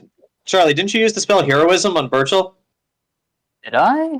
I looked through and I didn't see it. Yeah, you did. No, it's okay. Plus yes, 2 morale bonus completely to rolls, to attack rolls, saves, and skill checks. So yeah, you can use Heroism. Okay. I looked through my list like 3 times and somehow missed that every time. Yes, I do have heroism. All right, cool.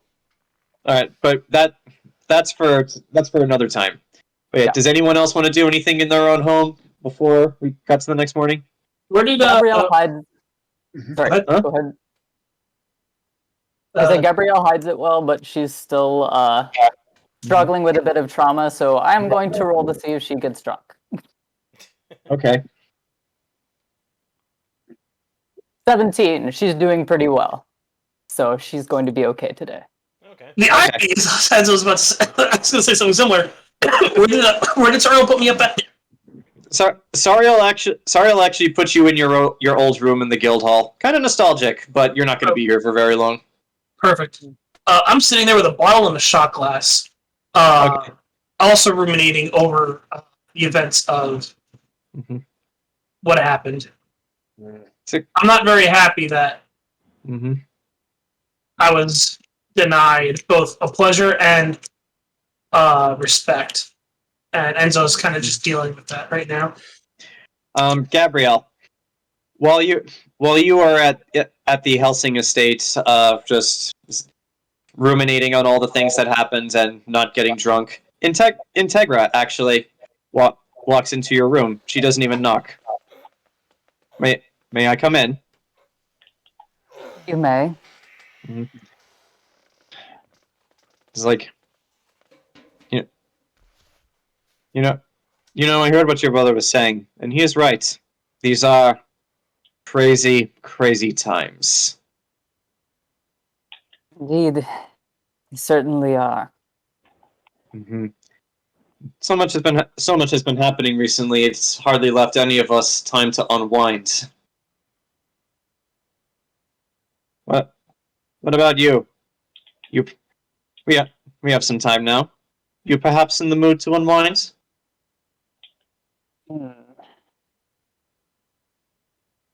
Gabrielle is indecisive, so I'm actually going to roll again because I don't want to make the choice. Okay. The decision. Integra Helsing is hitting on you, damn it. 6. Maybe tomorrow. I've been dealing with a lot lately. Understandable, but just keep in mind, so, as long as you remain in the city, at least for now, the offer is always on the table. I appreciate that. She smiles, but clearly something is bothering her still. Not with Integra, just in general. Okay, so yeah, Integra leaves you to your peace. So, anyone else? Oh. You guys all want to? Well, yeah, everyone's getting drunk or going to bed, so. Yeah, like if no one says anything, we're just gonna skip to the next morning. I guess. Yeah, go ahead, Lita. I guess Lita's just gonna go home and just kind of inform Pyrrha and Hattori of this change in the status quo. Okay. They take it well with lots of hugs. All right. And we had all of what's her name? Remember Rowan's girlfriend, the one that works at the horror house? Cereza. We got her out of the bits, right? Oh yeah, she's fine. Okay, just checking because I remember there was someone that was in the bits that we knew. Yeah. Rickon Ansland decided that in order to coerce Burchill into losing, he was going to threaten all of your loved ones. So you got her out of the bits before you could do that. But then the bits caught fire. So hooray! And then Lita killed Rickon. So yeah, you don't have to worry about that anymore. Not intentionally, Mike. Remember, to be fair, Nox and I both tried to save him. You would have let him die anyway. Yeah, but we would have let him die anyway. Yeah, but I wanted to put the fear of God in him. You did that, but he still died. Are the witch hunters still doing their patrols and stuff? Because I still suspect what's her name. Sadly, yes. After the riot in the Bits, the witch hunters have actually doubled their patrol because a lot of the knights of of Ensland and Lupton are dead, and like the regular city guard is stretched thin as it is, so they're helping. But yeah, like an entire district of the city burned down. You can see it on the map on Roll20. So yeah, they're not taking any chances. All right, because eventually I'll probably ask Enzo about it later about looking into Commissioner Gordon. Okay, so the Final Fantasy nightly rest music plays, and as you all wake up, feeling refreshed and feeling that the pace of things for once in what feels like a lifetime is finally slowed down. Each of you are left to your own devices. What now? Let's crack this book open. Yep. You guys have not yet reconvened unless you guys decide the first thing you want to do is reconvene. Yep. That's what I want to do. I'll send my Bluetooth to Anaris and Gabrielle and Lita, because they're the ones that are going to have to help with this. I'm like, okay, I've got a potion that'll help her be able to crack this, and I'm going to need your two help to buff as well if we want this thing open. All right, so where are you guys going to meet amongst yourselves? Let's go to Enzo's cafe and do it in public. It'll be funny. No. Bad idea. I was sitting at the cafe, staring through your soul. Mm-hmm. This is my one happy place in this entire city, and you're bringing your bullshit here. I ordered a latte. I'm a customer. I'm gonna open up the Book of the Dead where I damn well please. I actually am going to say, Lita, while you're contemplating all of this, and while you, Pyrrha, and Hattori are having breakfast, Lashanon's living with you as well because she's going to be your midwife. But while you are having breakfast, you look over as she is loudly gulping down a glass of something that looks white. And as she finishes, she looks over to all of you, smiles, and says, "Ha! I just drank a glass full of cum." What? Oh my God. Lita Why? pauses. Why would you do that? Oh, where'd she get that much? High Enzo, protein. what the hell are you doing? That's a hell of a protein shake. She just chugged an entire tall glass of. What? You're hoping it's actually milk. Oh No, yeah, it's but not. even still, Lita- it's a joke. Why is she like this? Lita looks Lashanon in the eye and goes, "That better have been a glass of milk, or I swear to God." How do you know it was milk? Here. Lita looks at her. She is giving you like the biggest shit-eating grin. God damn it, Lachlan. Hold on, I gotta roll. You gotta roll for that backhand? Get the squirt bottle. No. Bad kitty. Roll the thumb. Damn it. No, I roll it. High or low. I was rolling high or low, and I landed on even. I landed at like midpoint, so hold on. Roll. The spray bottle. Bad kitty. Lita looks at her. Mm-hmm. Excuse me 1 minute. Lita gets up, walks out of the room. I'm guessing there's like dead silence after that announcement, right, John? Yes. So more than likely, the following is approximately what they hear. There goes the roses. It's like actually, as you sit back in the other room, like as that happens, they hear that sound, and then Lashanon just says, "I'll get the mop and bucket. Just leave it to me." And she goes off to actually do that. Well, Lita went into the bathroom. But even still, she did.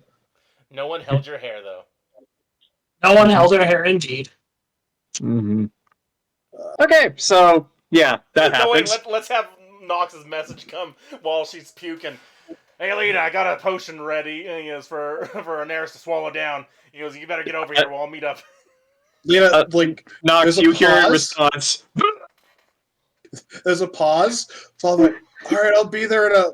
Oh God! And then you hear the gargle part. Oh god. Oh. And then I get to end that message. You end the message. You hear like, "Sorry, I hate this morning sickness bullshit." Nox flashes back to the 2 times his wife had to go through that. Stick with it, girl. Stick with it. All right. So, where are you guys meeting up? Well, I don't know. You got the guild hall. You got the Red Velvet Room. You can meet at Lita's house or somebody's house. We're not meeting at my house to commit a crime. Okay. Sariel's a wizard too. Can she also do the heroes thing that Gabrielle can do? Let me look at her spell list. Because that's another +2 we could use. Yeah. We do it in the guild hall because then we got privacy. Yeah, just okay. So and Lashanon's not there. Mm-hmm. I mean, she can be there if you want her to be. No. At any moment, there's a Lashanon behind you. It's just she might be millions of miles away. Mm-hmm. And she might be drinking yet another glass filled with cum.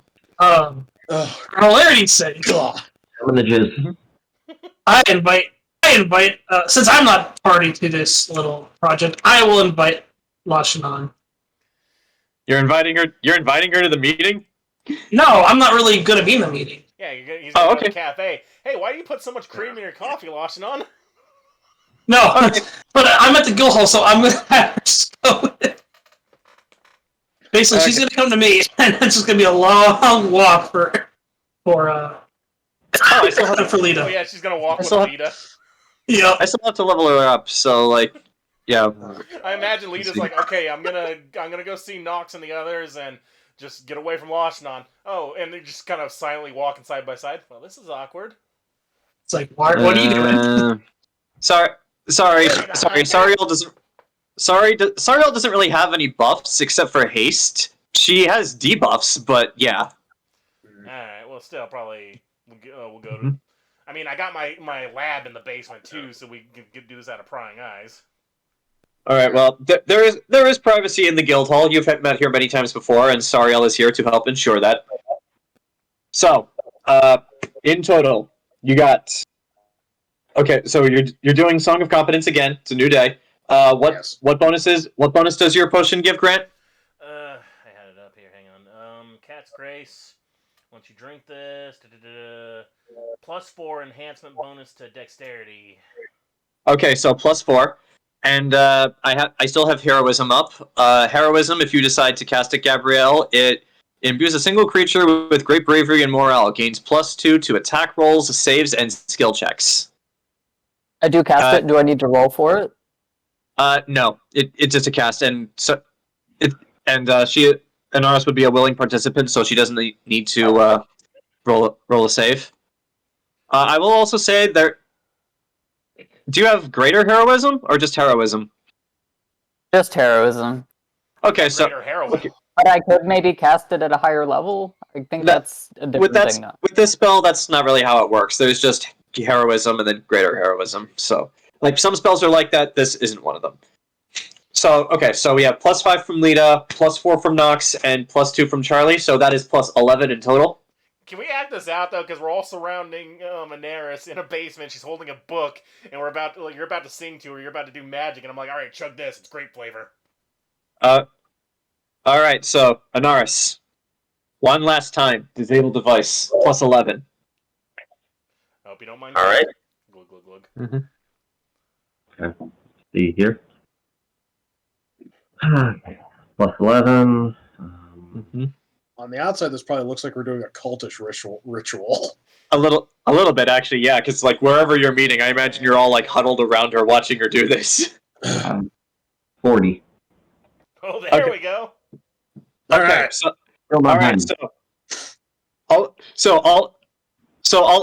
all of you huddle around Anaris and you watch, and like Anaris, you take the book, you actually hold it up to your ear as you spin the dial. You keep spinning it until you hear click. You hear 1. You go the other way, very slowly, very carefully, as you hear again click, and then finally back the other way. Keep going.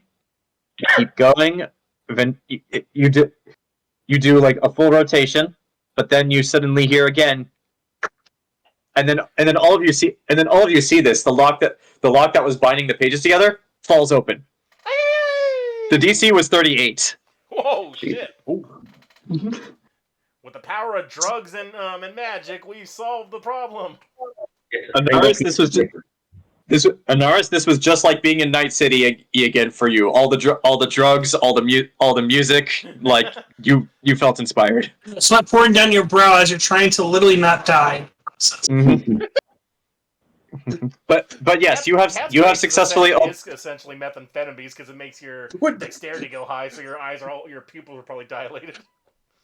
For whatever funny Rio, just imagine because imagine Burchill is also in the room, and I imagine like we're getting ready to do this, and then for some because you're talking about cyberpunk, I was imagining just like, okay, Burchill, we need you to do like Anaris looks at Burchill. I need you to do me a favor. I can't concentrate unless you got a gun to the back of my head. What? He's got his harpoon gun. I mean, if you want to have that happen, sure, we could say that's what Burchill was doing. No, I was just saying this as a joke because imagine like sweat going down your brow as you're about to die. Yeah, no, Burchill in this situation would be the trip sitter because we're all doing our magic and potions on her. She's concentrating. He's got to make sure everything goes good. All right, but yes, you have successfully unlocked Matthew McConaughey's spellbook. Who wants to read it? Well, I think all of us in this room can read Elvish, right? I can't. Oh, well, I can give you a potion of comprehend language. Nah, just give me the clip notes when you guys read it. Okay. Well, all right, so she can read Elvish, right? Can you, Mike? Well, she's part elf, ain't she? She didn't know when she started the campaign. I can read some Elvish, I guess. Okay. So, for the sake of simplicity, should I just say that like Anaris is flipping through the pages as you're all huddled around this book? Mm-hmm. And Enzo, do you know Elvish, or are you casting comprehend language? I'm not here. Oh, you're not there? Yeah, I had called a lovely young lady to accompany me to a cafe. Mm-hmm. So, the good news for the cafe is that the two of you are the only ones there. Everyone is kind of too scared to go out right now, except for people who have to work. So that's awesome. You get the whole place. So you guys do have the whole place to yourself, and because the two of you have the whole place to yourself, Lashanon will not stop talking about sexual related things. I mean, if she doesn't, she dies, right? Like that's breathing to her. Possibly. But yes, so you guys are all huddled around the book. For those of you who can understand Elvish, you start skimming through it, and Gabrielle, as a wizard yourself, you do recognize the components of a spellbook. You have one yourself for your spells as part of your class, and these are all of the spells that Matthew McConaughey knew, and I will pull up a complete spell list in a second. However, I should probably also mention some of the spells that he knew detail how to summon devils. Is there perhaps a banishment spell side effect there? So there is devil summoning magic in this book. So wait, if we summon devils to fight devils, does that cancel out? Yeah. According to the book, in order to you can summoning a devil to this plane is easy. Actually getting it to do what you say is another matter entirely. Because yeah, like the way the spell explains, this spell will allow you to summon a creature from another plane to this one. However, once they are here, you have to bargain with them. What do you want? I need about tree fitting. Well, fuck me. It actually does list some of the things that certain devils might want in order to entice their favor. Is there an off switch? Like, hey, where's the banishment spell? Once they are here by the terms of whatever contract you make with them, they are here until they fulfill whichever bargain you made with them. After that, they go home. Or they get lighted on fire. Yes, like either they die and return to their realm, or they return to their realm after they've completed their task. So they're like Mr. Meeseeks. Sorry, go ahead. Not exactly like Mr. Meeseeks, more like murderous and evil Mr. Meeseeks that have their own agendas, but kind of. I don't know. Yeah, that one episode of Rick and Morty. A Meeseeks life is pain! We all want to die! Like, the spell is called Summon Monster, and the description... this, because... Go ahead. No, why did you rope me into this? Because he roped me into this. Well, that one over there roped me into this. That one over there, he roped me into this. But yeah, the spell is called Summon Monster, and there are actually several levels of Summon Monster in this book, and the description of it on the Pathfinder website literally just says, summons an extra-planar creature to fight for you. What other planes are Yeah. there? Hey, let's summon. Will that summon an elemental, or is that separate? It only lists hell. However, it does mention that there are other planes. This book does not give the instructions for contacting them. Hey, let's contact your mom. My mom's dead, damn it. We can still contact her. Yes. Let me figure out how to resurrect Mother. What are you guys doing? We're resurrecting Lucifer? Alright, that's enough Pathfinder for today. But you have a pretty good idea now of how... Actually, everyone who's reading this, I would like all of you to roll perception, just for fun. I thought you were going to say sanity. Mm-hmm. No, your sanity's intact, but just roll perception. 33. Mm-hmm. Mm-hmm.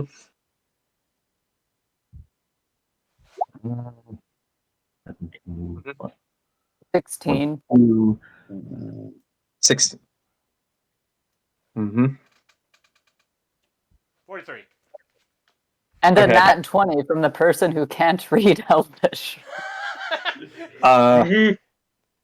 He got angry at the words and they made sense in his brain.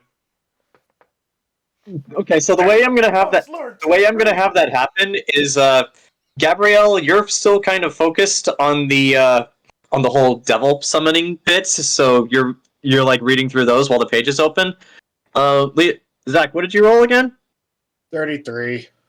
Okay, so the way I'm going to interpret how this happens is that while you're reading through this page, Burchill is actually the one who notices it first, but he doesn't know Elvish, so he actually can't read what it says. You notice that a lot of this book is handwritten because it was his own personal spell book, but Burchill notices there's a different set of handwriting there that's neater than Matthew McConaughey's, and he's like,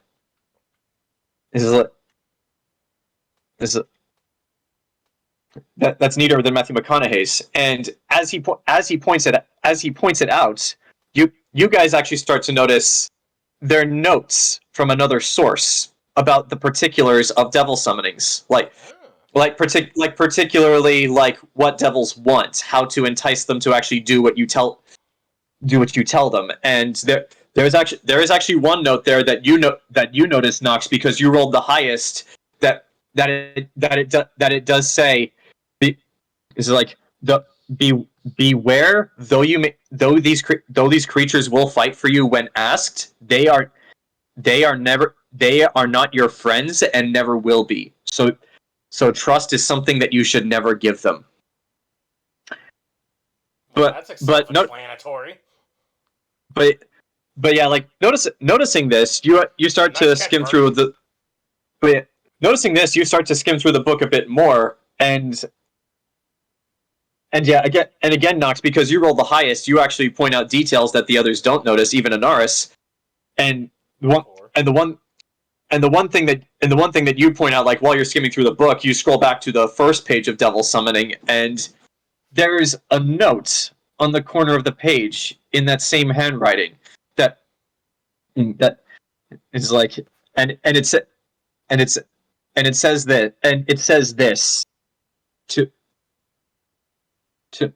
To my favorite and most ambitious student whom I could never love, I hope that these serve you well. Enid on Gleana. Oh, Christ. How do you write that? How do you spell that? Mm-hmm. To my other favorite WW. And then just look up from the toilet like, wait a minute. That means Rowan was Heisenberg the whole time. Mm-hmm. But yeah, you can tell this. Enid on Gleana, that's not an Elvish word. That is a name. And it's weird because the literal translation of this name is Daisy of the Valley.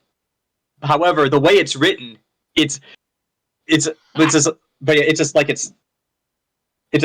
it said, to my favorite and most ambitious student whom I could never love, Daisy of the Valley. But just the way it's written, Daisy of the Valley is not a title or a thing, it's a name.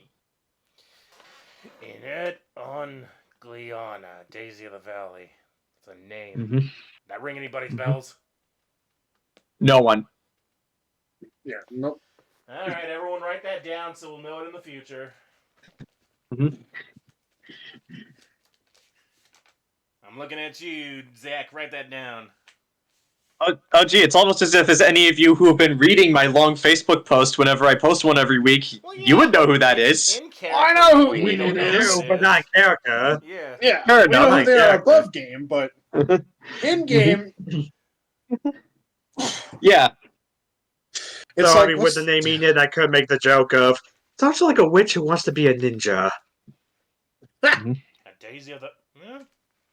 Yeah. Talk amongst yourselves for a little bit. I need to use the restroom again really quick, so I'll be right back. Wait a minute, I'll do the classic line from all those... What's a ninja? You know the line comes after. And I'll be back as well, because I realized I forgot to put something in the fridge. Okay. Yeah, but the line is, what's a ninja? Don't worry about it, they don't exist. Okay, so it took all of us to get that book open, and now Charlie's going to be able to summon devils and do it, like teleport us. It's going to be awesome. Do we want to summon devils, though? I think I have we one need to? instance in which we can summon an imp. We're going to summon an imp, make it look like the numbers killer from Anaris, and then we'll give that to Stephanie. I mean, All right, but I You're think not it's a wrong. bad idea. Yeah, not I to can use be in battle, convinced, but we can though. use that to trick Stephanie. Like, oh yeah, the numbers killer was a demon the whole time. Who'd have thunk it? Like, we kicked the shit out of him, put it in iron. Here you go, Stephanie. Oh, it's not an elf, it's a demon. Oh no! And when he dies, it just goes back to hell. Like, what's he gonna want? He's gonna want an imp. They want a ribeye steak.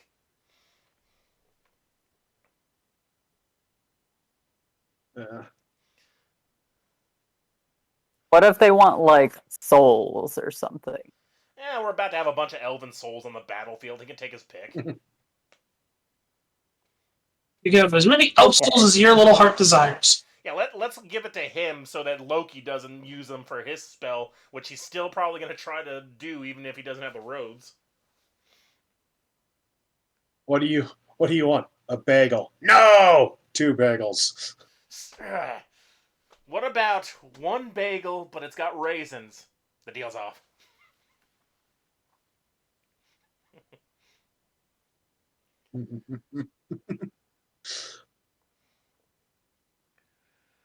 Alright, but yeah, I'm gonna need to work with Anaris to figure out this microwave, how to make one of those, because we could do this whole holy water mist thing. Then again, Hey Mike, would Anaris know the intricate workings of a microwave, or does she just know that's what it's called? Just what it's called, probably. Nobody knows the intricate workings of a microwave. It's magic. But yeah, I guess Hey, Nox knows, okay, it vaporizes water, but can also cook food. Maybe he'll be able to figure out vibrating molecules or something. I mean, I invented Bluetooth, for God's sakes.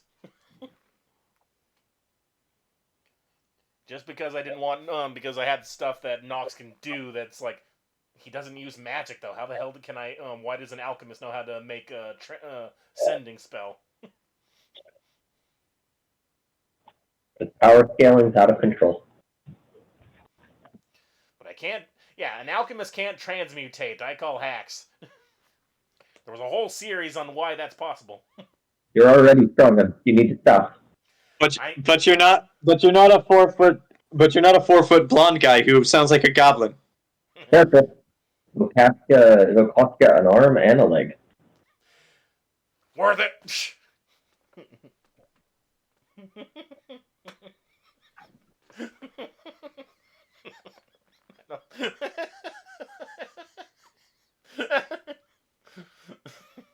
Ugh. All right, so now that I'm back, before I ask you guys what you want to do next. Meanwhile, at the cafe, it's like so I saw that yesterday. So yesterday I saw that Lita was summoned to eat the king. Do you care to tell me what all that was about? Lita's finally got a position from the king. Something about being field marshal. Basically, she'll be in charge of the war effort. That sounds incredibly stressful. Oh, entirely. Which doesn't help from the fact that she's pregnant. Yeah, I know. I would say that she needs to get laid, but the thing is, since living in her house, I've stopped thinking that because I know for a fact that she does get laid a lot, actually. But seriously, those two are like rabbits. They never stop. It's kind of hot, actually.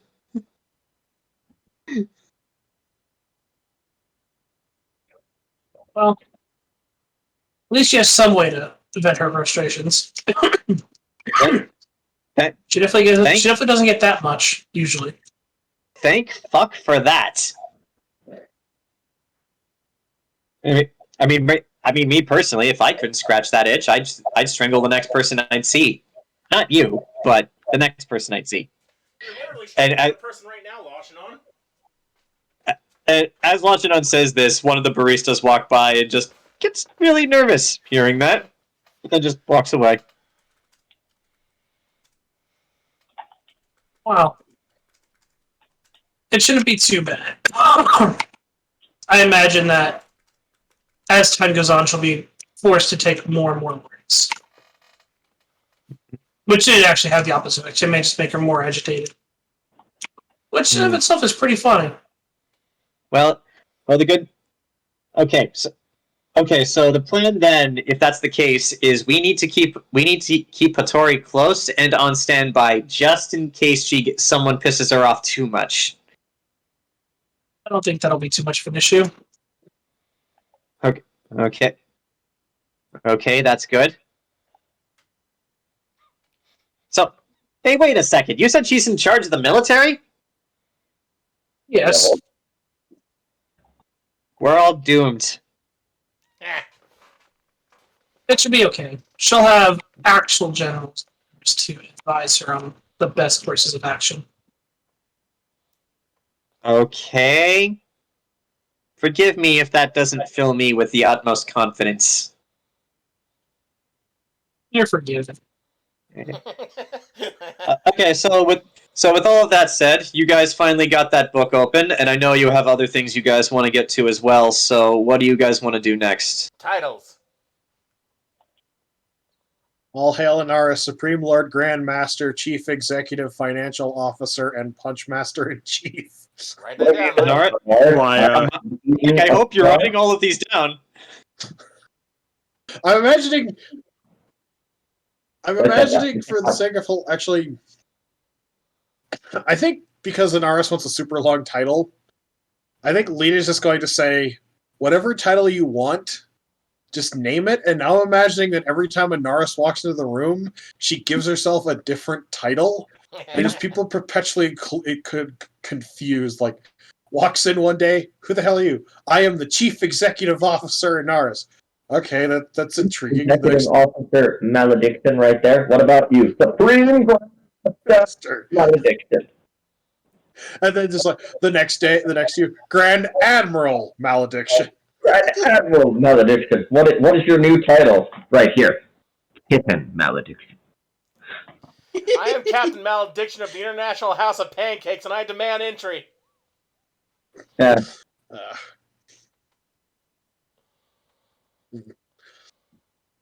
Let's see. All right, so as a whole, what do you guys want to do next? Well, what other spells does Gabrielle learn? You said like it wasn't just demon spells, right? No one is learning any spells. This is just a spell book containing all of the spells he knows. If you want to use this book to cast spells instead of your own, you can, Gabrielle. However, I must warn you, some of the spells that are in here are like 7th or 8th level. There's one 9th, actually. So yeah, some of them might be a bit beyond you. Well, I mean, she'll have it for future reference, and once she reaches that level, she'll be able to cast them. Like, he was about to do a teleportation spell. That could be pretty handy. That spell is actually in here as well. It's called Circle of Teleportation. What level is that one? Let me find it. Yeah, if we bump up our wizard, that's going to be like the best thing we can for this damn fight coming. Oh yeah, Zach, we also figured out we're going to summon an imp later on and then disguise it as old Anaris, and that's who we're going to give to Stephanie, because an imp should only want a few things. Okay, Circle of Teleportation. I love if the imp is like super picky. Okay. Okay. Let me guess, imp. You want a soul? No. Two souls? No. Okay, that. I want a chicken. That. I would like one Carl, please. Alright, go get him a Carl. Unfortunately, Gabrielle, this is a 9th level spell, and it takes 10 full minutes to cast. Damn. All right. How long? Maybe in a bit. So once you have the ability to cast 9th level spells, you should be able to do this. Well, yeah. Well, give a list. That way they'll know. Like, we'll be able to know what they'll cast once they reach that level. Because then, I can unlock this one now.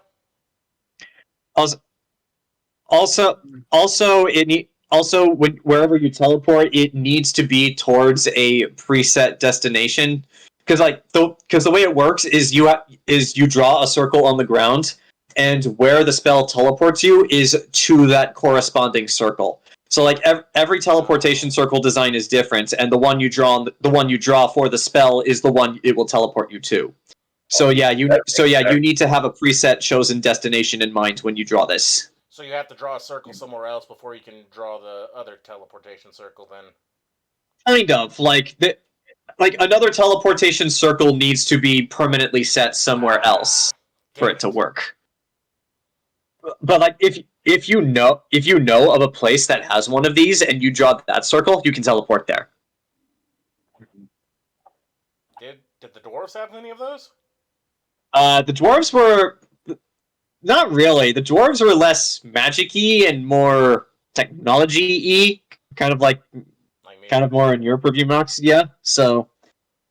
Well, still, and even if it's going to be helpful in the future. Yeah. But yeah, either way, even if they did have a teleportation circle, they never showed you one. Though, speaking out loud here with the teleportation circle, it might be in our interest to set one up. Like, just until we get it? Yeah. And then, in the event that we need it. Ooh, wait a minute. What if we gave the instructions to, like, Burchill's, like, his shipping crew? They can go to all these different lands and stuff and set them up.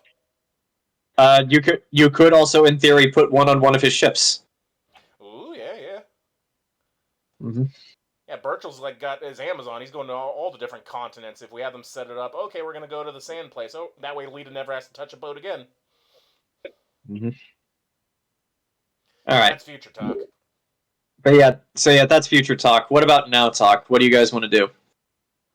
Well, we got the book open. What the hell else is there to do? Well, if you guys can't come up with anything, I will look at my list. Well, see. Nox will say something he's had his mind on. Okay. Now that we got that all situated and we know what we're going to be for the coming conflict, what about Lysmith? Is there any news on him? Who?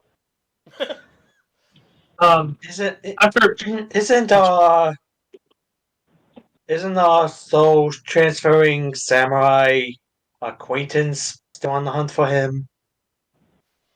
Nox shrugs.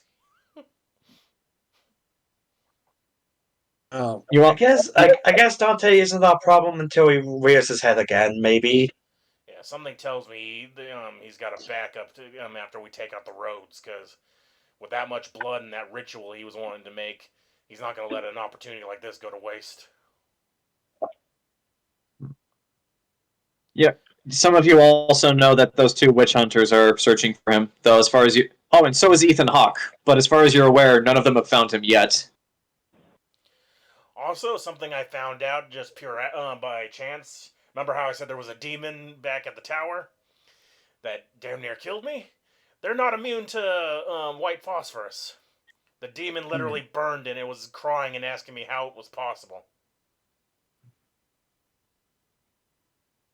Sounds like a bitch. So yeah, I know for a fact that can hurt it, but what else hurts a demon? Like, in our experience, does magic hurt them? Do you guys know? Well, there is someone in your party who does know the answers to these questions, but he's not here. He's currently enjoying sexy talk with Lashanot. Yeah, I would figure. From that planet proposal yesterday, I assume holy water and salt. That's at least what I've heard. I don't know. If that turns out not to be true, then I don't know. Out of character, I can make like holy bombs, but I need someone's help with that first. Yeah, you need a priest to bless them so that they can become holy. Mm-hmm. Then they do celestial damage. Yeah, and you need a priest who is actually ordained by the church to do that. So if only we knew one of those. Yeah. If only. If only I could roll knowledge geography to go into my past traveling the world to see if I came across any of this, but I don't think that would count. As you guys were all discussing this, there's a knock on the door. It's the basement door. Who's knocking? It's your door? Well, we're not even in my lab. We're just in the basement. Well, okay, so if you guys are just in the basement of the guild hall, you all like you look over and see Sariel knocking on the wall as she just says, I hate to interrupt your little group powwow, but Lita, that little red woman is here. She says she's looking for you. She won't leave, no matter what I say or do to her. Oh God. I love Burchill. This time, Anaris, you hear in your head, come meet me at my favorite cafe. Walked off. Are you... Okay, you walk off. Are you taking the devil summoning book with you, or are you giving that to another party member? Yeah. Okay, so Anaris is now walking out of the basement taking the devil summoning book with her. Does anyone want to stop her? I think maybe the wizard should have that kid. Where are you going? Please? Oh, I tried. No, stop. I tried it. Okay, so who's this red lady that's pissing off the kids that she just walks off with an evil book? Alright. Does anyone want to go up? Meanwhile, Nox. I look at Gabrielle. I tried.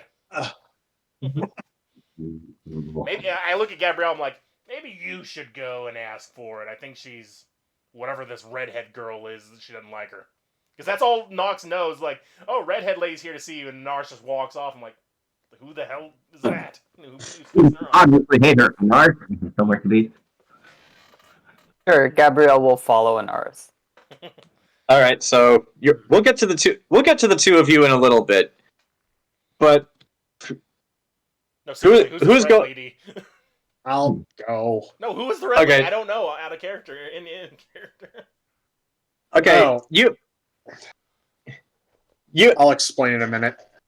But if you're going up with Lita to see Burchill, Burchill, you've met this woman before, but very briefly. Some of you may have traveled with this woman to Skarngard, but Nox, wait, since you've never seen this, or should I stay in the basement?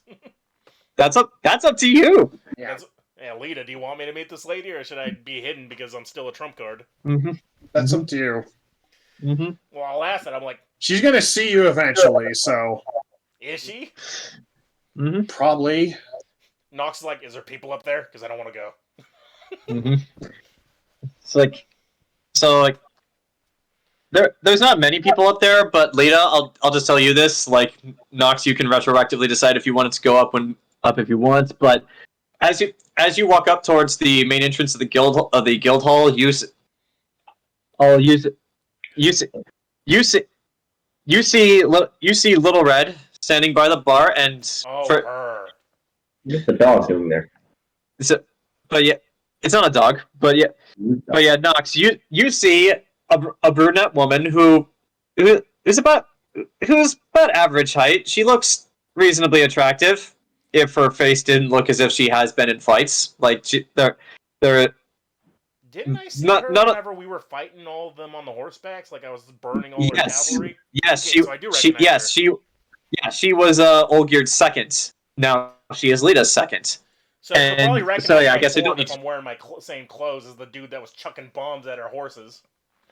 So yeah, like Lita, as soon as you make your appearance, she walks right over to you and says, I'm not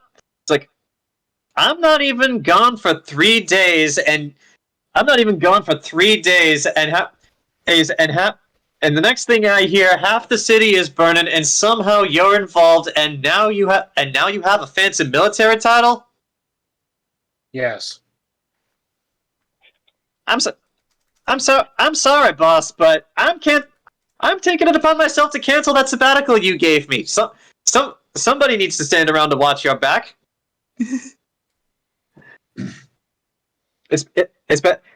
Especially since I don't see that boy Rowan anywhere with you.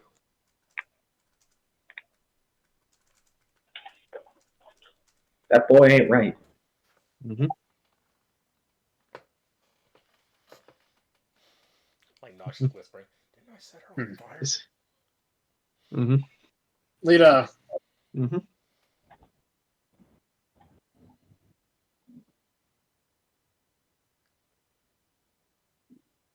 Look. Mm-hmm.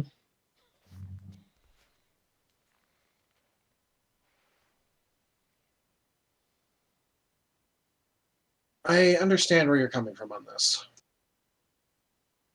Mm-hmm. I really do. That being said, I already have a bodyguard. Where is he? Or her? I don't judge. He is currently on his way to Embersoul. So he's not here right now. Officially, no. So you with your fancy new military title, you just think you could walk around wherever you like without protection and nothing's gonna happen. Oh, and you're pregnant. God, Lashana just tell everyone. She already knew. She found out a different time. We go out and like Lashana just has a billboard up that says Lita Ford is pregnant. But she found out in a solo session. So it's like oh, and you're pregnant, so I'm sure you're going to be walking around by yourself all the time. Especially when people are going to be actively gunning for you every chance they get.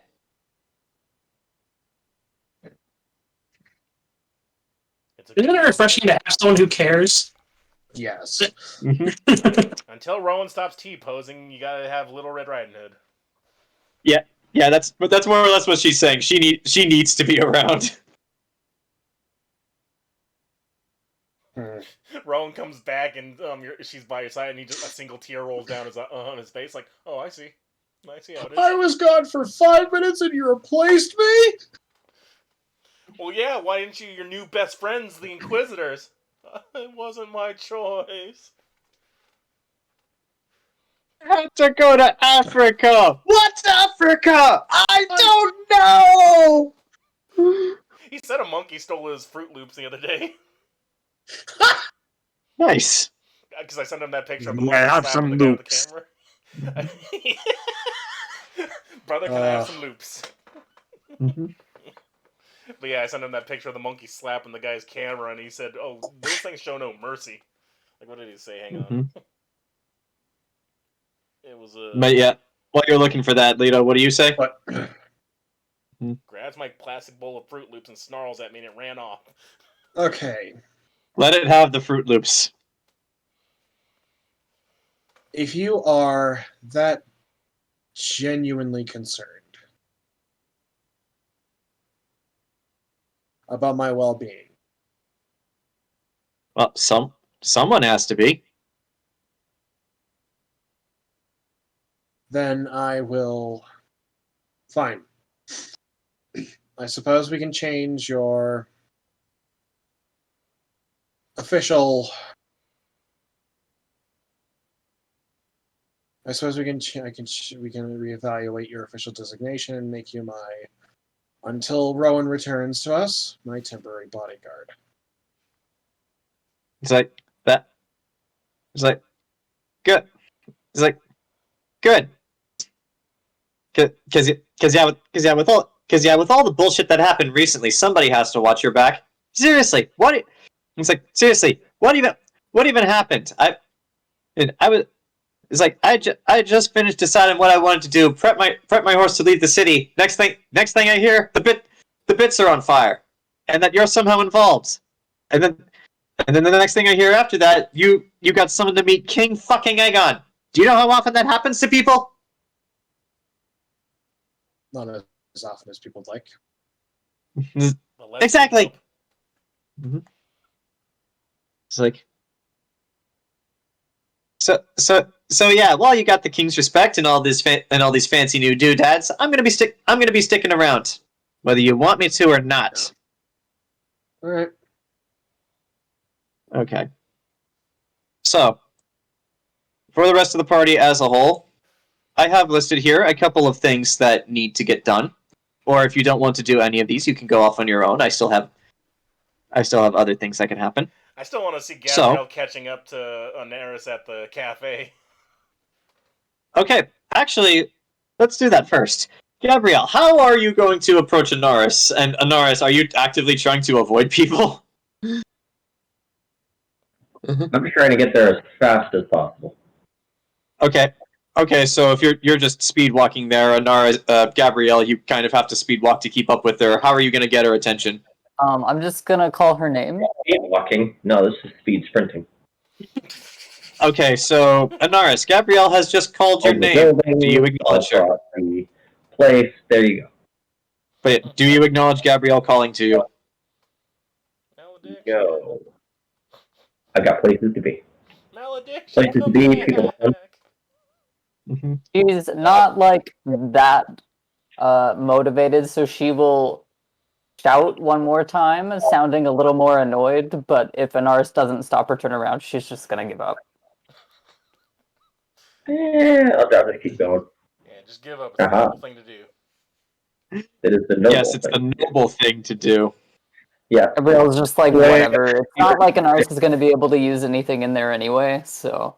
Or at least that's what she figures. No, I can cast magic. Not this type of magic. But not at... Gabrielle doesn't... Maybe you can, but Gabrielle doesn't think you have the level or the ability necessary to cast those spells since she doesn't either, so... Alright, so...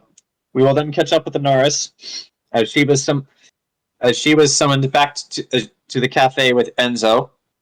And Enzo, are you and Lashanon just now leaving yourselves, or are you just gonna sit and wait for Anaris? I'm sitting and waiting for Anaris. It's like... So yeah, Anaris, when you walk up to Enzo, who's in the cafe, you watch as Lashanon is just continuing to talk to him.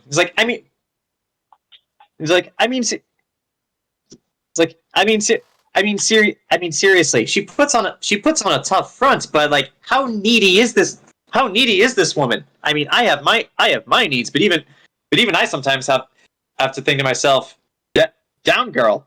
I don't believe her. You never think that. Lashanon. I invited Anaris to come speak to me. Do you mind if I talk to her in private? It's like, oh, Anaris? Yes. Oh, it's you. I remember you. No, she doesn't. Yeah. Me. Me. You're not gonna punch me again, are you? Depends.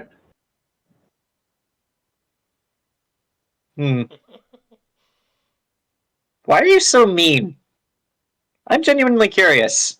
I'm not mean. I'm a sweet treat. I'm a delight.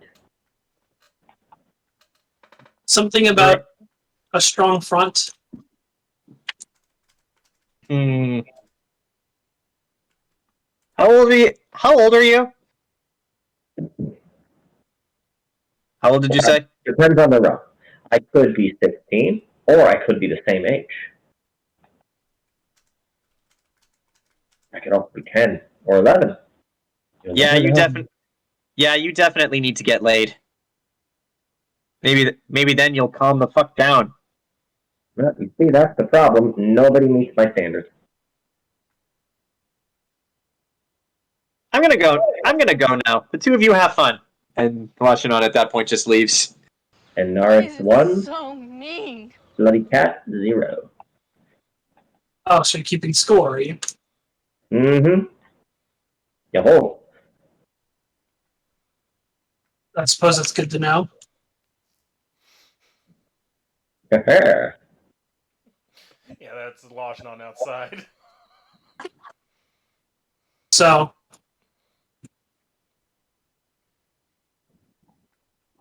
I've been ignoring the topic. Right. But you've lived 5 years without us. Yep, I did. Kind of had to right there. Once I ended up over there, not like it could not live 5 years over there. That would have been weird. No. But you've had to grow up. Yes, that does tend to happen in those types of situations right there.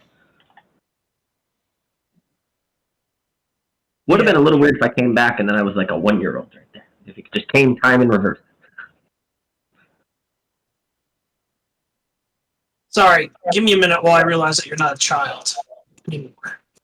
Yes.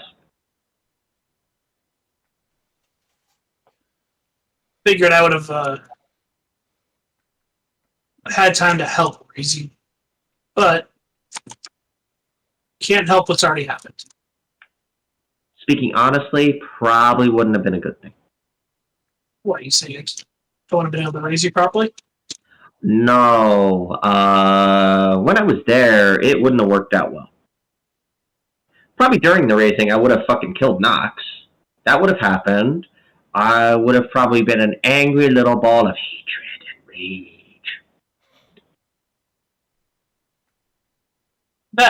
Those things normally a ball of rage, but controlled rage.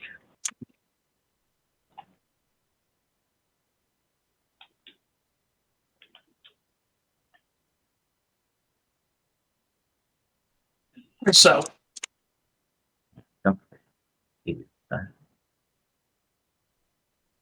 I still consider you as a surrogate daughter. Ooh. But I understand that you're not a child anymore, and I won't treat you as one. Huh? So, how do you want to be treated? I am now. Well, it's probably best, considering we're in public and such, to actually call me by my actual name, Malediction, right there. There you go. I can do that. That's simple enough. Arya's back there. This is Malediction now. Arya? You mean Anaris? Or Anaris, sorry. I have too many A's. Yes, you do. I do have too many A's. I got like 3 or 4. I've already retired.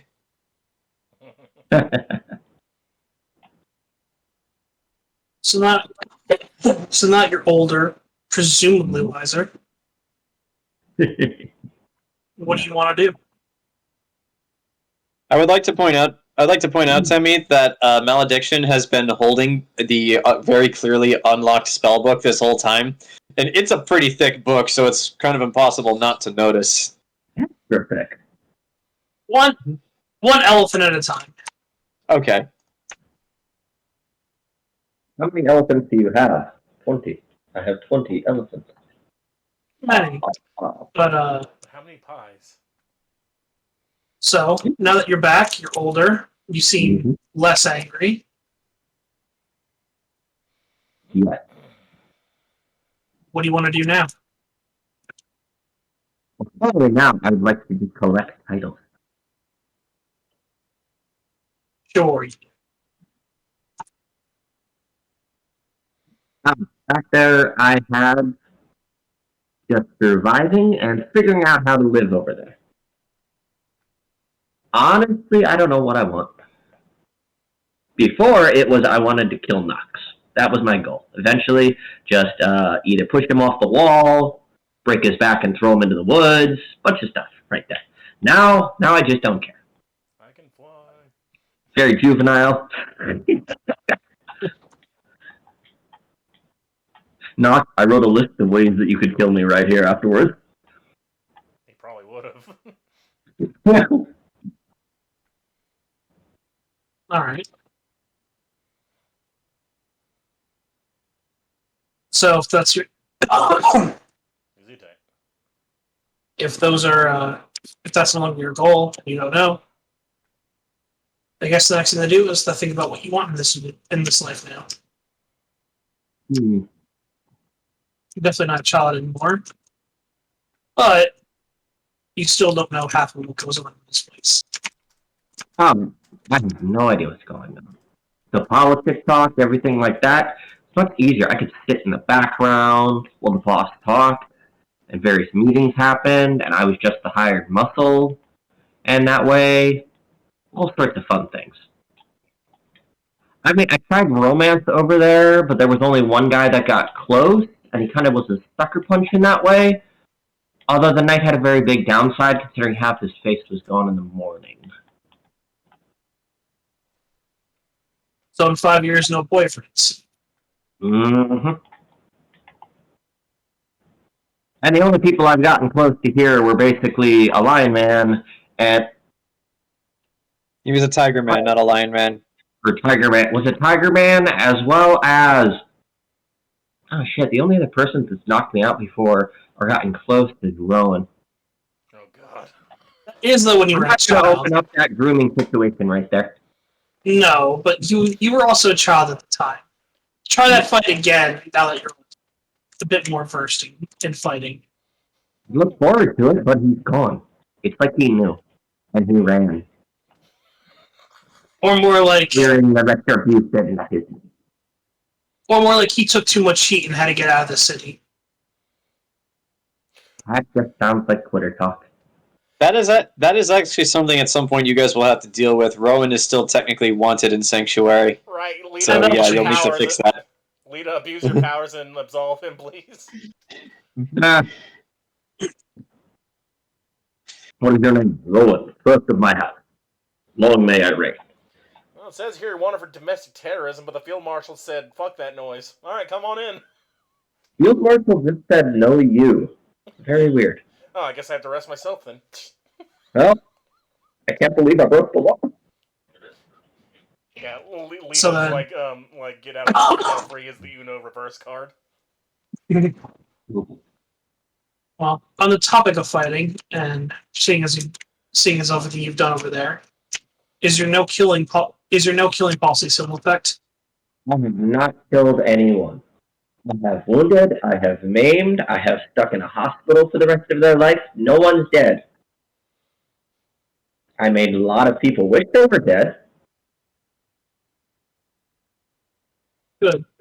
I crippled a man because he kept walking up to me and saying, "Do you go to the Cloud District very often?" I couldn't find this Cloud District. There is no Cloud District. You could Well, this very often. And the agreement is still in effect. If you ever finds that you actually want someone dead, I'll do it for you. I don't really have anyone like that. There's no one really that gets me to that level. Well, like I said, Not a broken record, because it's only the previous one was not right there. But now it's just that Well, we also did just help kill the guy that actually did kill your parents a few days ago. Yeah. It was the guy that killed my parents, but I never met him and never saw him that way, so it was kind of a fizzle. That's usually how things go. You're not gonna get You're not gonna ever actually get good revenge on somebody. Who are you? I'm You want Burchill from the distance? Au contraire!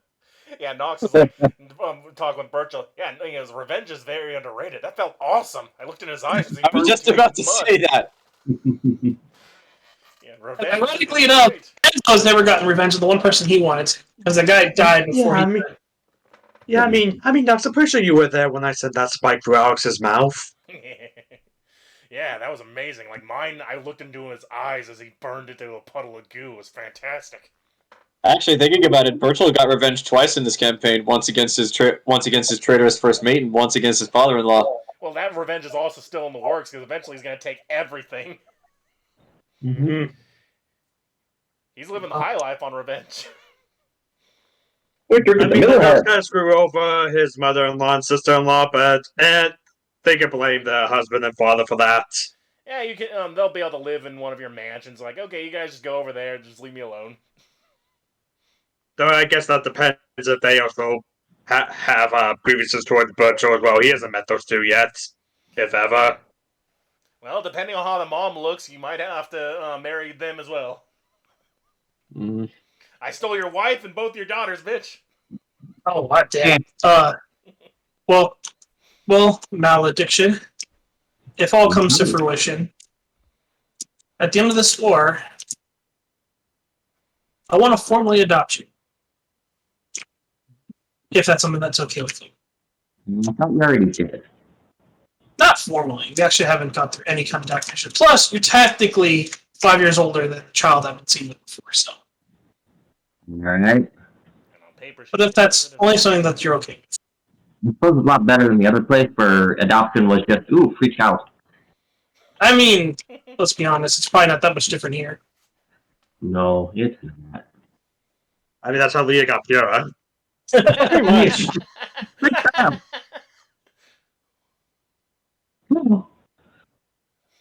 Well, Ooh. Keep it going. enjoy some of the tea here. It's really good. But other than that, I'm happy you're back. Satisfied? Too much water. So, with that said, do you guys have an idea of what you want to do, or am I going to have to pick something from my list of ideas? I don't know, is there anything Burchill Would needs like to right get at a this moment? spaceship? Well, let me just spaceship. let me just go through the list of things that you guys do need taken care of, and hopefully that will give you some ideas. And if you don't want to do any of those things, I have other ideas. So, Josh needs to talk to Rowan, but he just walked away right now, so I'll wait. Rowan's in a different. Enzo, sorry. Yeah. Okay, but so Lita, as Field Marshal, you do still have to have that meeting with the other nobles. No. There is also still the matter of those three elves whom King Aegon ordered you to judge. That you did say you would take care of that. So there's that. Well, if you need Nox's basement, let me know.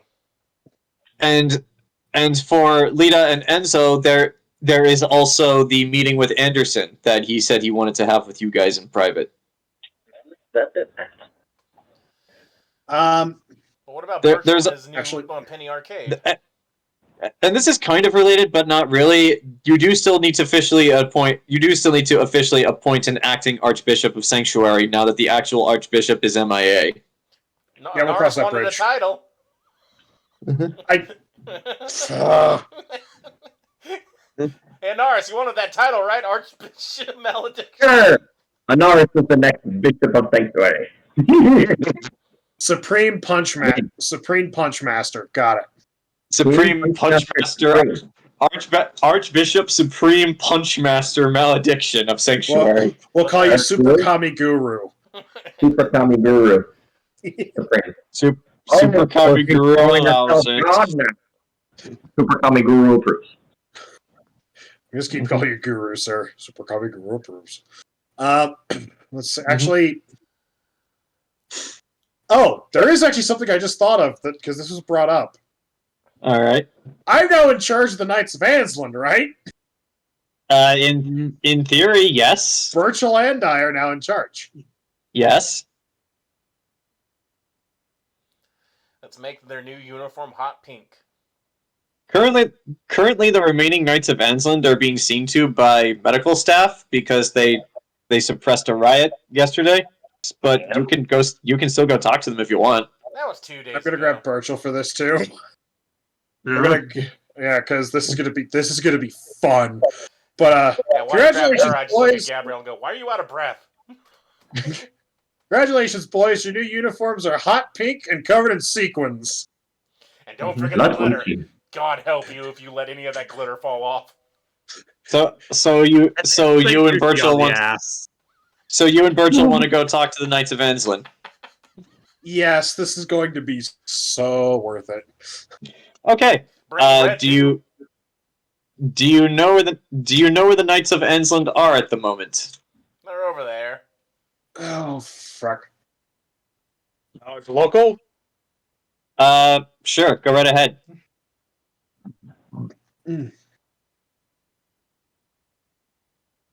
That's probably 27. You have no idea where they are right now, but that General Radon guy did say that if you needed anything military wise, he was the one to ask. Right. So yeah, you could go talk to him. All right. I guess we'll seek him out. All right. Just in case, I want to make sure I didn't mishear. Is Gabrielle going with you guys as well? She would have returned to where Lita was after not catching up with Anaris. So if she was invited to go, she would come. If not, I guess she would just go back. What? Do you want to? Like you come back Yeah, and sure. pointing. She's All right. She's too fast. Whatever. All right. So. Well, Gabrielle can come with. This is going to be fun. Okay. All right. So the three. All right. So the three of you go to seek out General Radon, and this is actually incredibly easy because you know where Radon is going to be. Or Radon's going to be staying. I didn't actually give him a chance to say this in character, but there is actually a military encampment being set up outside of the city. Not too far outside, but yeah, like they're just starting to set up tents and like a barracks and all that jazz. And yeah, General Radon is overseeing that right now. But yeah, as you approach, you are seen, and as one of his soldiers runs over to inform him, and so he turns to see all of you approach with Little Red because she is insisting on coming along as well. And just like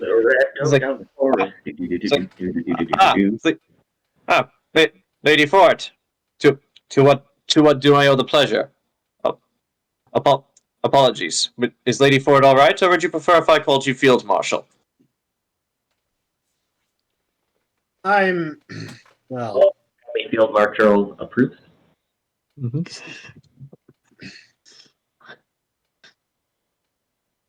I'm fine with whatever you feel is necessary to call me. Very well. Then will Lady Ford then suffice for the time being? Yes. Very well. But very well, Lady Ford. What is it you ask of me? We're looking for where the Knights of Ansland currently are. Randall's lot. They follow. As he leads you deeper into the encampment they're setting up. He explains that they and the Knights of Lupton who are stationed in the city, as I'm sure you are aware, dealt with some very difficult things. It's not easy to put down a riot in any context. But yes, most of them are being seen to here. As he brings you to a already set up medical tent where some Knights of Ansland are just hanging around outside. Some are coming in and out, but it does look to be pretty full at the moment. It's like most of the Knights of Ansland and Lupton are here. The rest are around. If you're looking for someone in charge, I'm sure they can point you in the right direction. If you would not mind, Lady Fort, I wish to remain, if only so that an authority figure that they recognize is present. Fine enough. All right. So you approach the medical tent. Do you want to talk to some of the guys hanging around outside, or do you want to talk to some of the people inside? Probably looking for the dude in charge. Well, the dude in charge does not look to be a knight of either Lupton or Ansland. He looks to his armor's red, and he actually has the sigil of the House of Reyes on it. So yeah, it appears that Radahn's forces are in charge here, but if you can either ask him who's in charge of the Knights of Ansland, or you can just walk up to a random Knight of Ansland and ask them. Yeah, who's the top Angelan guard? Angelan Knight. Are you asking this of a random Ansland Knight? Yes. Okay, you walk up to one of them. They recognize you instantly because it's pretty well known what you did to the lord of their house at this point. This is like, that would be, and for this, I need to go to the fantasy name generator. Kebert Zella. Oh. Let's see, fantasy and folklore. Let's White burger face. Johnson. Okay, here we go. English, British. Let's see. Nailed it. So like that would currently be Captain Brody Wells. He's a shark. He looks over at you. He looks like he's about to say something not very kind, but then he just sees General Radahn standing nearby, who just gives him the evil eye. And then he says very quietly to you, Burchill, that I'm sorry, I'm unsure of the proper way I'm supposed to address you. It's like, I'm unsure of the proper way I'm supposed to address you. Considering that, for the time being, I'm currently in charge of you, and well, if this were successful, I'll get all of Randy Boy's money in the house and whatnot. I guess the proper title would be Lord Burchill. You, Lord of Us, on whose authority? At that, General Radahn steps up. On my authority. The authority of King Aion. He looks as if he was about to say something, but the presence of General Radahn there caused him to shut up instantly. King Aion makes his eyes wide, I'll take you to Captain Brody, sir. Well, yes. How can I be of assistance to you, Mr. Burchill? But yes, this rando Ansland Knight takes you over to another tent that's being set up, where it's still being set up, so they're just a bunch of Ansland Knights just hanging around there. Some appear to be drinking. You're not sure where they're getting the ale from, but yeah, there is this one guy. His armor looks pretty similar to the other Knights of Ansland, but he has one of those helmet plumes on that's black. He does look pretty distinguishable from the others. And he's got a shark tooth around his neck. No, he does not. Oh, come on, you're gonna put a Captain Brody in there and not reference that? No, I am not. I will not reference Captain Brody. You son of a bitch.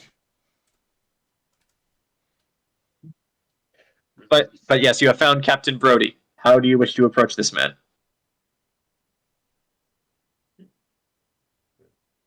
Yeah, do you want to go ahead? Because, you were the one who wanted to talk to the Angelins more. Mm-hmm.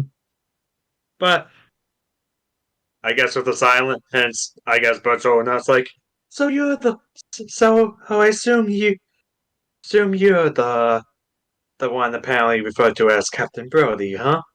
He was like, who is asking? Oh, it's you. What do you want? Oh, such a cold reception to your new boss. What sort of reception would you expect me to give to the man who crippled my lord? Well, the right reception that has someone that well, you clearly should fear.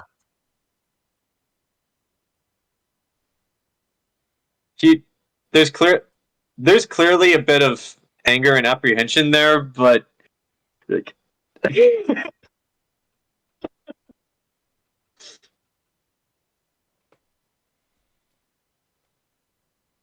like there's clearly a bit of like apprehension and some anger there, though he's holding it in. And yeah, like General Radon and Lita and Little Red and Gabrielle are making no effort to hide their presence. So yeah, he's keeping it in for now. But yeah, just seeing all. I technically am in charge of you now, well, by orders of the highest authority of this country, the king himself. Oh, technically, for when there's war effort goes around, Hound, I don't necessarily need you to show me respect because points leader, she's the one that you need to be showing respect to. Yes. He gives you this look like, are you fucking serious? By appointment of His Majesty King Aegon, I am in charge. Discuss the general here. General Radon is just standing there with his arms crossed and he has a look of authority on his face. He doesn't need to say anything. I mean, it's literally Robert Baratheon just standing there next to you. Yeah. I mean, It's obvious that you're clearly not okay with this idea, so perhaps there's a way to make you okay with it. But Burchill gives him his Cheshire Cat smile. If you letting you be the call this, if you personally, sir, have any problem with what we're telling you, you and the rest of the Knights of Anslin could be the frontline infantry. And I will gladly let the rest of them know that you're the one who put them in that position. Seeing this, you watch as Captain Brody looks over to the general, expecting him to say something in his defense, but when he doesn't, he just gets scared. I mean, he's wearing a helmet, so you can't really see all of his face, but like you can see enough of it to know, like, yeah, like he knows you'll make good on that threat. Narrowly, considering that I now have a modicum of authority over what happens in the armed forces here, I could protest against this. However, considering that Lord Robert Burchill here is now in charge of the Knights of Ansland, under official decree of His Majesty King Aegon, I don't see any point to object if the Lord feels fit that his soldiers should admirably and adequately serve on the front lines of the war. Who am I to interfere? In fact, I might just endorse such an idea. So then, Field Marshal, is it really your wish? Is it really your wish then for the Knights of Anslin to be placed under the command of Lord Robert Burchill? Lita He's goes. Lita looks at Maybe the. the situation is the opposite. They're already under my command, but I'm putting them under her command. So like, we Though I guess if never. anything, if anything, perhaps this is us having equal say in how you and the rest of your gaggle of chuckle fucks are placed. Like, when did this happen? We heard no word about this. This happened after you were reassigned to my command. So for the time being, as in right here, right now, if I give you an order, you as a knight and as a soldier of the country of Syria are sworn to obey it. Are you not? Yes, sir. Yes, sir. Well, I didn't catch that, Captain. Yeah. Yes, General. That's better. Now, but by the appointments of King Aion first of his name, you were assigned to my command. I now it's like I now follow under the authority of one Field Marshal Lady Lita of the House of Fort of Sanctuary. So if she were to give me a recommendation of what I should do with you, I suppose, Lady Fort, as a loyal general of the Kingdom of Syria, I am sworn to obey.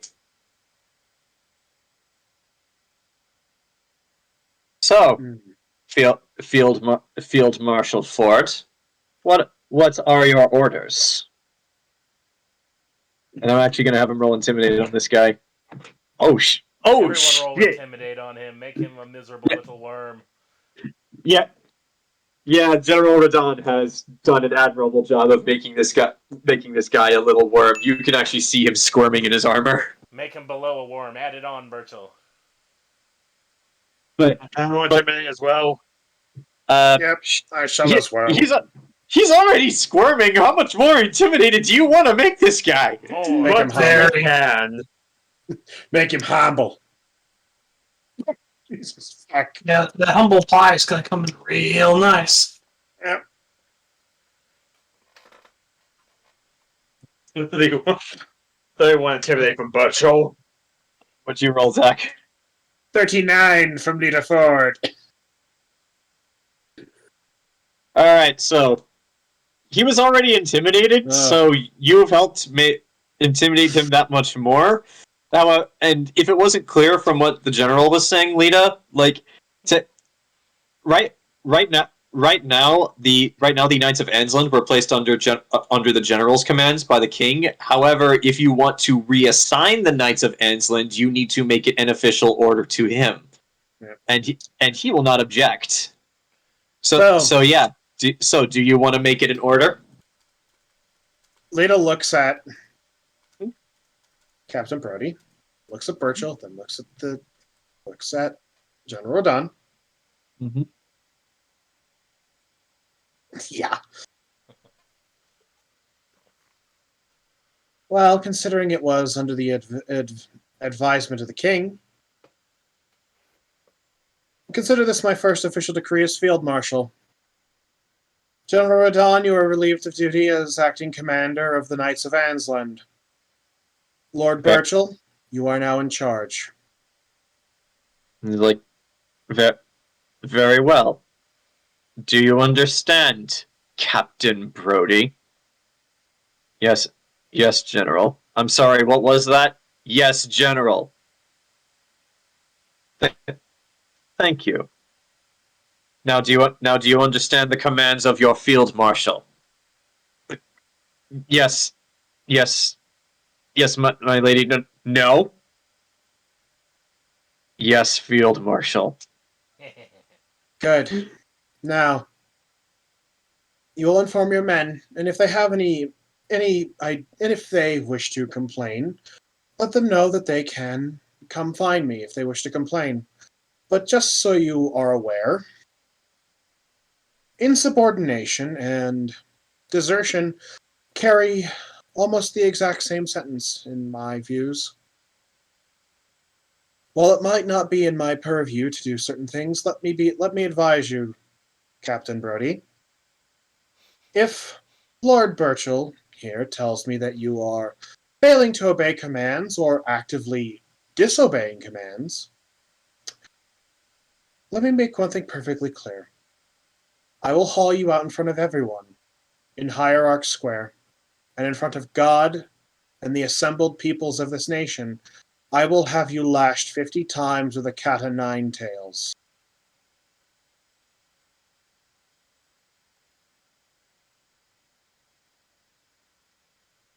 Do I make myself clear? Yes, Field Marshal. Excellent. Now, carry about your business. It's like as the lot of you turn to walk away to go back to the rest of your business, the general says to you, Lita, I had heard you were an incredibly difficult woman to deal with. I see now. I see now the things I'd heard hardly do you justice. I try. If I may offer... Go. And Lita does kind of give Gabrielle a sideways glance of like, see, I can be civil if I try. Mm-hmm. She's like, if I may, however, offer one piece of advice, Lady Ford. Shoot. It's like, of course you are well within your rights not to do this, and you do not have to do it to everyone. But at the very least, to the officers, to those that perform more than admirably, show some respect. You may not be of the military, but many of the people under your command who will be fighting for you are. Some of them have spent much of their lives in the military and have fought many years and incredibly hard to earn the ranks and titles that they possess. I understand. And I am more than willing to respect and give respect to those who act competently and rationally. That's good. I'm merely suggesting it would not hurt to show it from time to time. Just for me, well, I just chose to not respect those the knights who seem to be more loyal to Randall than they are to this nation. It's like, well, considering what you did to Randall is still very fresh in their minds, give them a brief adjustment period. Fuck Randall. Actually, right. Lita goes, Actually, General Radon, I have a question for you. By all means. So because I'm Field Marshal, if I ordered you to, say, jump, would you jump?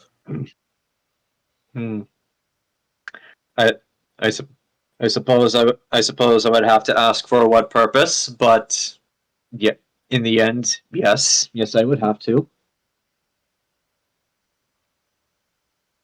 Lita looks between Burchill and Gabrielle and goes, Restrain me, friends. This power may corrupt me yet.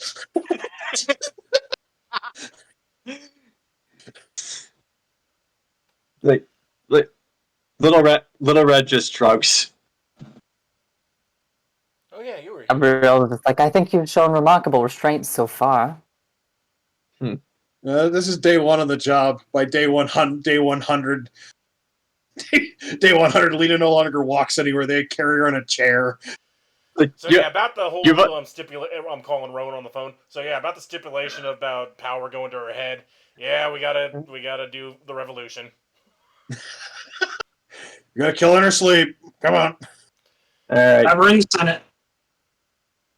All right. So, is there any Lita halfway through the war? That's right, Lenny.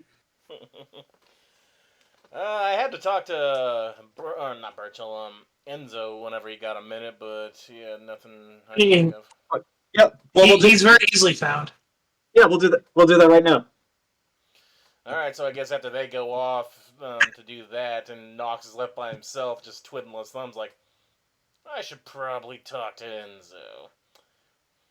Ring, ring. All right. I'm gonna send my sending message to him with his Bluetooth.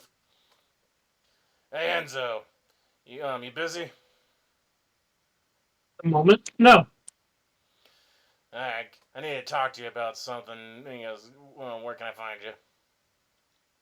Is this the same day or is this the next day? This is the same day. It's like literally you're probably talking to Anaris as we speak. Yeah, like you just finished talking with Anaris as this is happening. I just finished my conversation with Anaris. I'm at the cafe, but I'm going to head over to the guild hall. Let's meet there. Oh, okay. She ran off for some reason. I guess she hates the red girl, but she ran off with the spell book, and I think the noble lady wants to look at that because she can actually, use it. Oh, I was wondering what that book that she had was. But I was wondering what that book was. Yeah, Gabrielle came back. She was all panting and sweating and stuff. I guess she can't keep up with someone who can crawl on walls. In the time it takes you to have this conversation while Enzo is walking to the guild hall, Enzo, you're already there. And so when he walks in, he starts hearing his own voice reverberating in his head, like. Kind of, yes. And All right. All right, So you get there, and I pull up to the bar and get a drink. All right, so thing I want to talk to you about is, I agree with your whole plan of we gotta have deterrence for demonic forces. That spell book that we unlocked, that wizard was the one summoning them, and he can't be the only one. No, but to be on the level, I don't think that they're just summoned. I think that they're already been that far summoned. Yeah. You guys didn't get to see it up on top of that tower, but one of them was disguised as a female elf, broke out of her skin and kicked my ass. The only reason I'm still alive is because the power of science trumped the power of hellfire. Yeah, and also a strange turn of events when we were attacked on our caravan to, was it to or from? It was to Skarngard, yes. On to the Dwarvish Kingdom. No, they were it also was to Skarngard, not the Dwarven Kingdom. Sorry, Skarngard. We were also ambushed by the devils disguised as people. Yeah, the one me and Burchill fought, like the only reason we got out of there is like turned him into a big beast and he ate the damn thing. Interesting. So what do you have in mind? I doubt you just came to me with the idea of doing something. Well, with my new bombs, the thing I'm tentatively calling the White Death, I'm able to burn an actual demon to death, but these components are dangerous and unwieldy and very expensive. But I'm thinking that perhaps holy magic might be able to, like holy water, might be able to be infused into a bomb. So in case these things are there, we can hurt them a lot more, because everything else they can kind of wade through. I've noticed that as well. Their resilience is a problem. I take a sip of the moonshine. I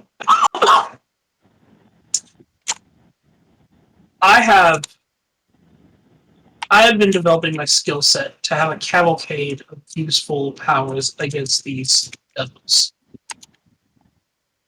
I also am finding that most of what I'm normally good at won't actually affect it. Normal fire spells are less than ideal. Yep, found that out. How about this? We'll have time in the events and waiting for the events of the siege to happen. I have a theory that some of the spells I've garnered and that I'm studying from the church's library might be more helpful. Let's see if there's a way to add them to your repertoire through the power of alchemy. Maybe safe spaces or some kind of mist of outworld protection or outsider protection. Something that we could set up to defend our own walls with to prevent them from even being able to enter. And also that anybody else in our army can use, and not just us, because if they have a lot of these things, oh boy. Yeah, so it would definitely prove troublesome. And with the amount of clergy we have at their disposal, converting them all into anti-devil fighters would then shirk the responsibilities of just being a dedicated healing system to keep our soldiers alive. But if you and I... The witch hunters will be good warriors regardless, but I'd like to have a contingent of the people specialized in anti-devil warfare as well. Oh yeah. And if you and I in this group can create this holy hand grenade, then it'll actually send these bastards back to the pits of hell where they belong. Jesu Domine. That is sorry, it was too easy. Mm-hmm. They'll definitely be helpful. And with that being said, though, we definitely need to be careful. I am still learning about this planar magics that I'm using. So I don't know how dangerous our experiments can end up being. Well, I can tell you this for free. If I'm going to be supplying this coming army in this conflict, I'm going to need a much bigger lab and a staff with lots of open air vents because... And I hold up the last white phosphorus I still have. This thing that can literally burn devils.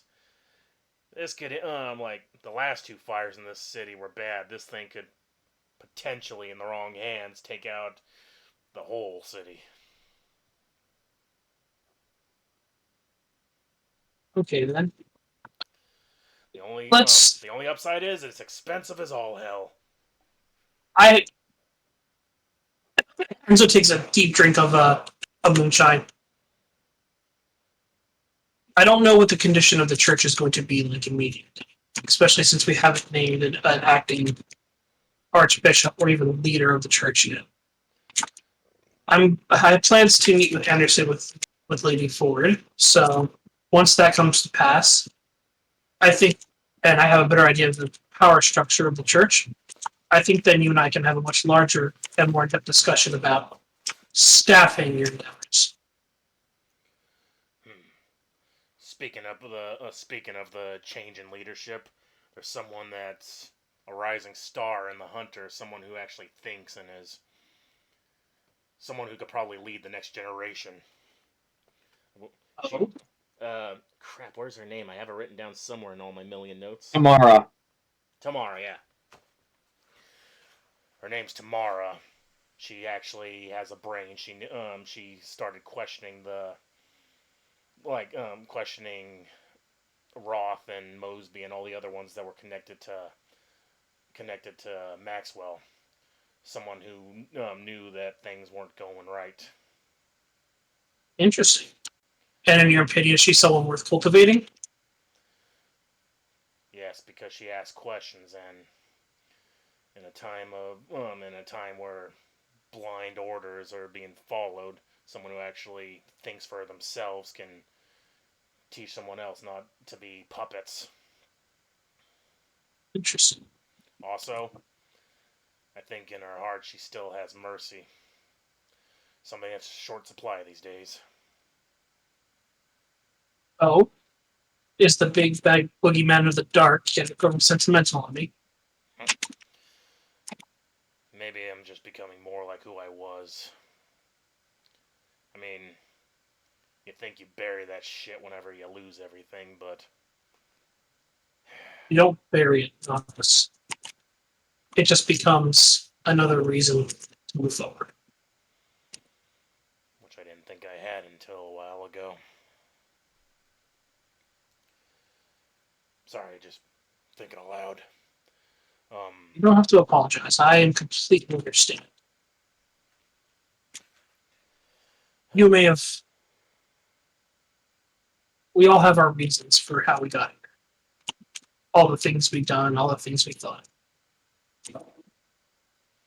Once you peel all that back, we're just left with who we think we are. And who we actually are. I guess I gotta figure out who that is now, because right now, this whole war, this whole coming conflict, the only reason I'm getting involved is because I made a promise to Lita. She helped me with my problems. I promised I would get her, I would make her lead.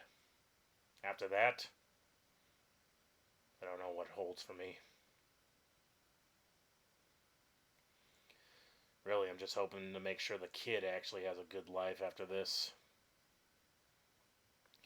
Although this whole only going into another world, aging, and then this is still throwing me off the technologies and the anarchy of this world she's describing. It doesn't make sense. Like carriages that move on their own, going over hundreds of miles of kilometers per hour. Doesn't sound possible. Well, in theory, magic makes everything possible. Let's just call it another form of magic. And besides, she got through it on her own. And whatever guilt you feel towards it and towards her parents, I think it's okay to let it go. She'll be fine. At the very least, I plan to look out for her as long as I can. Figured you would. That's why I got another thing to tell you about it. I don't know how to bring it up now that she's gotten older, but I'm not even sure if her parents ever told her. She might not be the only one. We rescued a bunch of those drow children from that cult. I guess she was in the process of being turned, but there were others. She might actually have family that still exists. Zips. They'd probably be around the age that she was a few weeks ago. They're about 2 countries away, but I don't know what's been done to them after we rescued them from that Drider cult.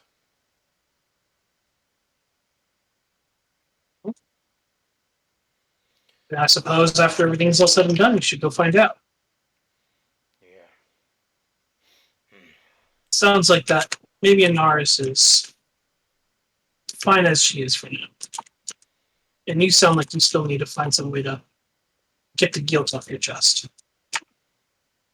Well, for her, it was 5 years. It's only been a few weeks, and just by being who I was, because I couldn't save her parents, made that girl hate me.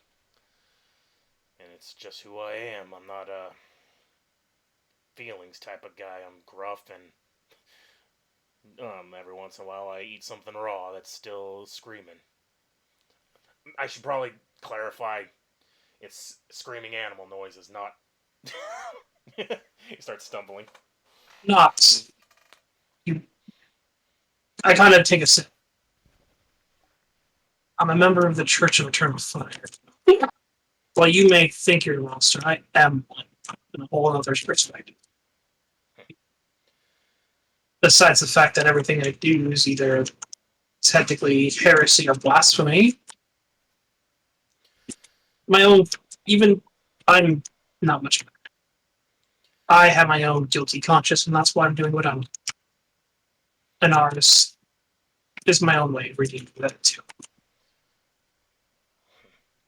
It reminds me of something my old boss used to say, old Gehrman. He said, everyone is a monster to some degree. Some are just better at hiding it than others.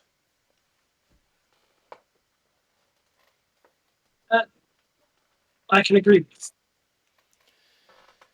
Now, luckily, with some of you, I haven't had to hide. A bit more expressed around some of you. Ain't that the truth? He chuckles. He'll clink your glass if you got one. I do. Oh boy. Lot of explosions and death gonna be coming soon. I guess we just gotta enjoy the quiet while it lasts. Yeah. Speaking Yeah, of sweet ball. promoting someone to acting archbishop, is that something you guys want to take care of this session, or can that wait? Yeah. Oh god, it's already 2:30. I didn't even notice. Wait.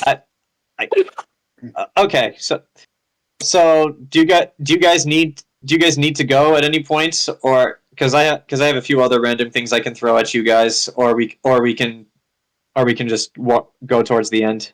Well, if you guys want to do, I do got to do some Christmas shopping in a bit, so. Okay. You know what? If you guys are really stumped on ideas for things to do, I'll throw the ending scenario at you guys because that might give you some more ideas, and then we'll see where it goes from there. And then we'll do it when you guys decide to. To lead it with about. Okay. Okay. So we'll say like as the day is winding down and Lita returns to Sanctuary from the barracks that are being set up. I'll just say Malediction finds you. You do not find Malediction. That's usually how it works. That is always how it works. Mm-hmm. I will also say that Malediction is still carrying the book of devil summoning spells, because like I said, it's a very big book, and I don't think Malediction has big pockets. She's just been showing random passerbys. Isn't this fucked up?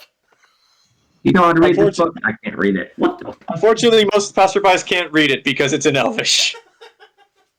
Then you meet the one guy who can, and he's like, "The fuck?" They said the devil would be attractive. Weird. Mm-hmm.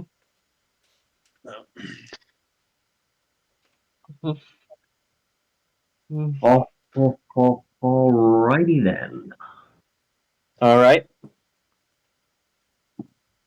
all right. Okay. So where would Lita be where I found her? Well, that's up to Lita.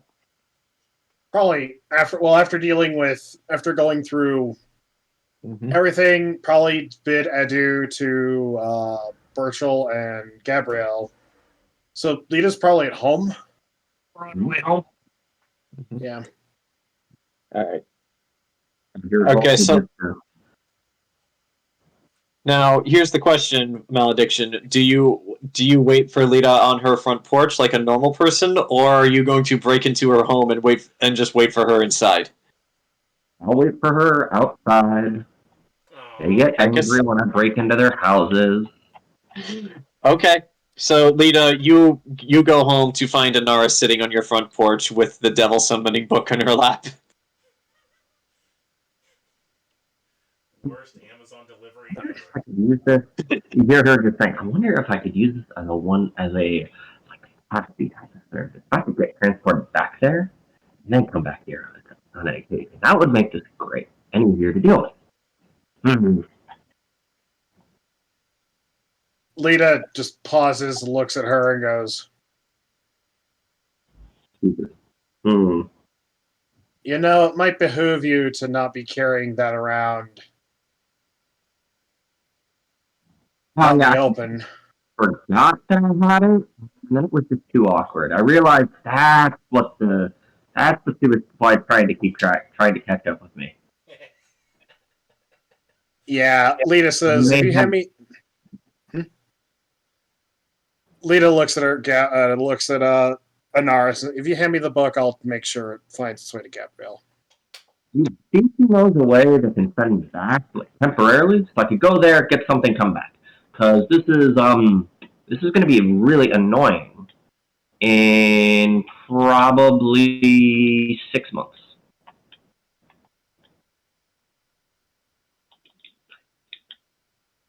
Because this situation is a lot easier to deal with over there than it is here, I imagine. What situation? The bleeding. Oh. Lita pauses. Okay. You can take a pill over there and you're done. You feel nothing? There you go. Lita pauses, thinks for a minute. Ah, shit. Yeah, it's not easy. It doesn't seem to be easy to deal with here. Man, it's the downside of aging up right there. If I was still younger, then I wouldn't have to worry about this right there. But now, it's the fun time. Lita just kind of...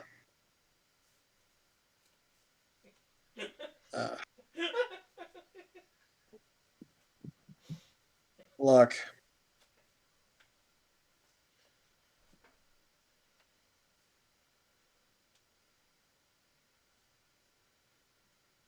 Consider yourself lucky, kid.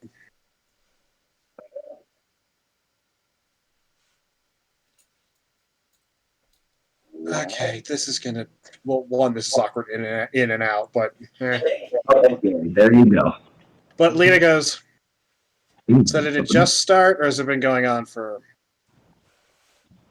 Started like 2 years ago, year and a half, something like that.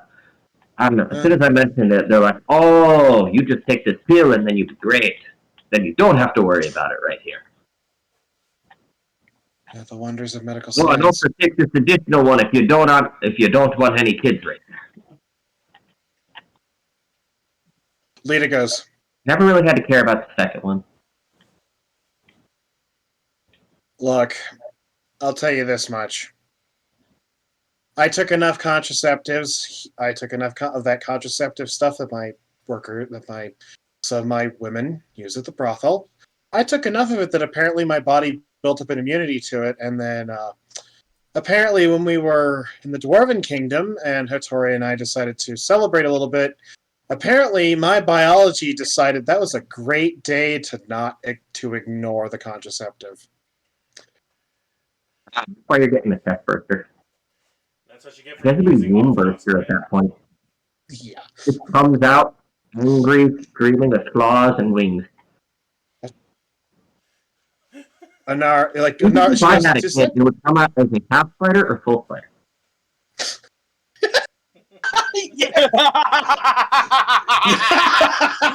I forgot about that. Oh my god. I forgot that DS9 he actually got married. Oh my god. He has a son. I know, but I forget because the whole thing with Dax got weird. The whole thing with Dax got kind of awkward. Yeah. Alexander was not treated well by the plot of either TNG or DS9. Yeah. Though, admittedly, actually, you know what my favorite side tangent, really quick. My favorite moment involving Dax in the early seasons of DS9 is when she wants to talk to all of her past incarnations, and she picks Quark for the motherly persona, and Quark has like a little shawl and is like, "This one would like to talk to you for a second." Oh yeah, sure. How long do I have to keep up with this crap? Armin Shimmerman is a gem. Oh god. It still blows my mind that guy voiced Andrew Ryan in BioShock. Because it's just like I'm just imagining BioShock, but if Quark was the model they used for Andrew Ryan instead of Arby Sherman himself, and I'm just imagining his head fin with the. I'm now just imagining instead of Andrew Ryan, instead of his voice going, it's Quark. A man chooses. Oh no, I obey. This conception has no honor. You get 54 spots. That's the 203rd rule of acquisition. Yeah. The 200th rule of acquisition is I made it the fuck up. But Lita. Man, back to the Tampax commercial. Yes. Lita looks at an. You never feel dirty down there. Are you guys almost done with this conversation? Because I have actual plot stuff. Give me a minute. Give me a minute, damn it. Okay. Lita looks at Anaris and says, "Is that seriously how you think people give birth to kids? They crawl out of your chest?" Well, no, you're not a regular person. You're like some sort of angel god hybridization thing. Look, she goes, Anaris, consider this. in order for me to get pregnant, I had to do it the same way most other people do it. So, do you really expect that my hardware, the plumbing that allows me to carry this child, would be in such a different state of being that it would erupt from my chest? Well, that's why I said womb as well. Cover all the bases. Look, I could probably have you talk to Margarita. She probably could work on. I mean, she brewed the contraceptive, so there is a distinct possibility she might have something that can help you.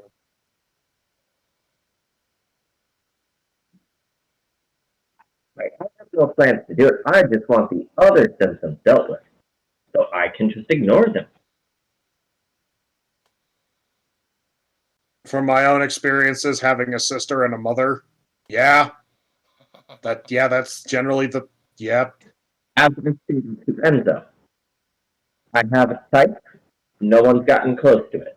There's 2 right there, and that's it. I don't have a lot of strong people who could kick my ass. Anaris, allow me to be perfectly frank and honest with you. Uh-huh. Even if you manage to get pregnant, and so the other symptoms associated with this could go away, the next 9 months are not going to exactly be a picnic. Okay, I'm not wanting to. I'm just wanting to deal with the bleeding and the cramping and headaches and shit like that. I'll introduce you to Margarita. She might be able to help you. Do you think I'm gonna ask you something honestly? Do you think that I should have a kid and raise a child? No. Fuck no, I'm screwed in the head. Counterpoint, do you think I should have a child? No. Well, you're more stable, and you actually have another half who's stable, and your current kid is also somewhat stable. That is actually probably the first comment Lita has received from Anaris ever.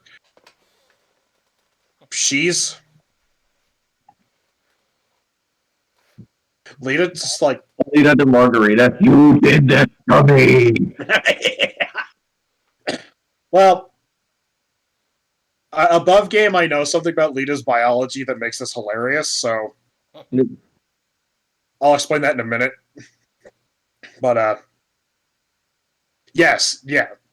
Basically, yeah, Lita says to Anaris, Margarita is pretty skilled at concoctions and tinctures and other potions. More than likely, she has something to treat this. So much better to deal. She's like, let me put the book inside and we'll go see Margarita, okay? On the plus side, if we do find out that mess in the book, we have another thing that has a incredibly low failure rate and works at multiple points and is even effective. Anaris, you were gone for a couple of days, and 5 years went by. Yeah. That's why I'm talking about a taxi. Go there, spend there for like a day, come back, and only a day has passed.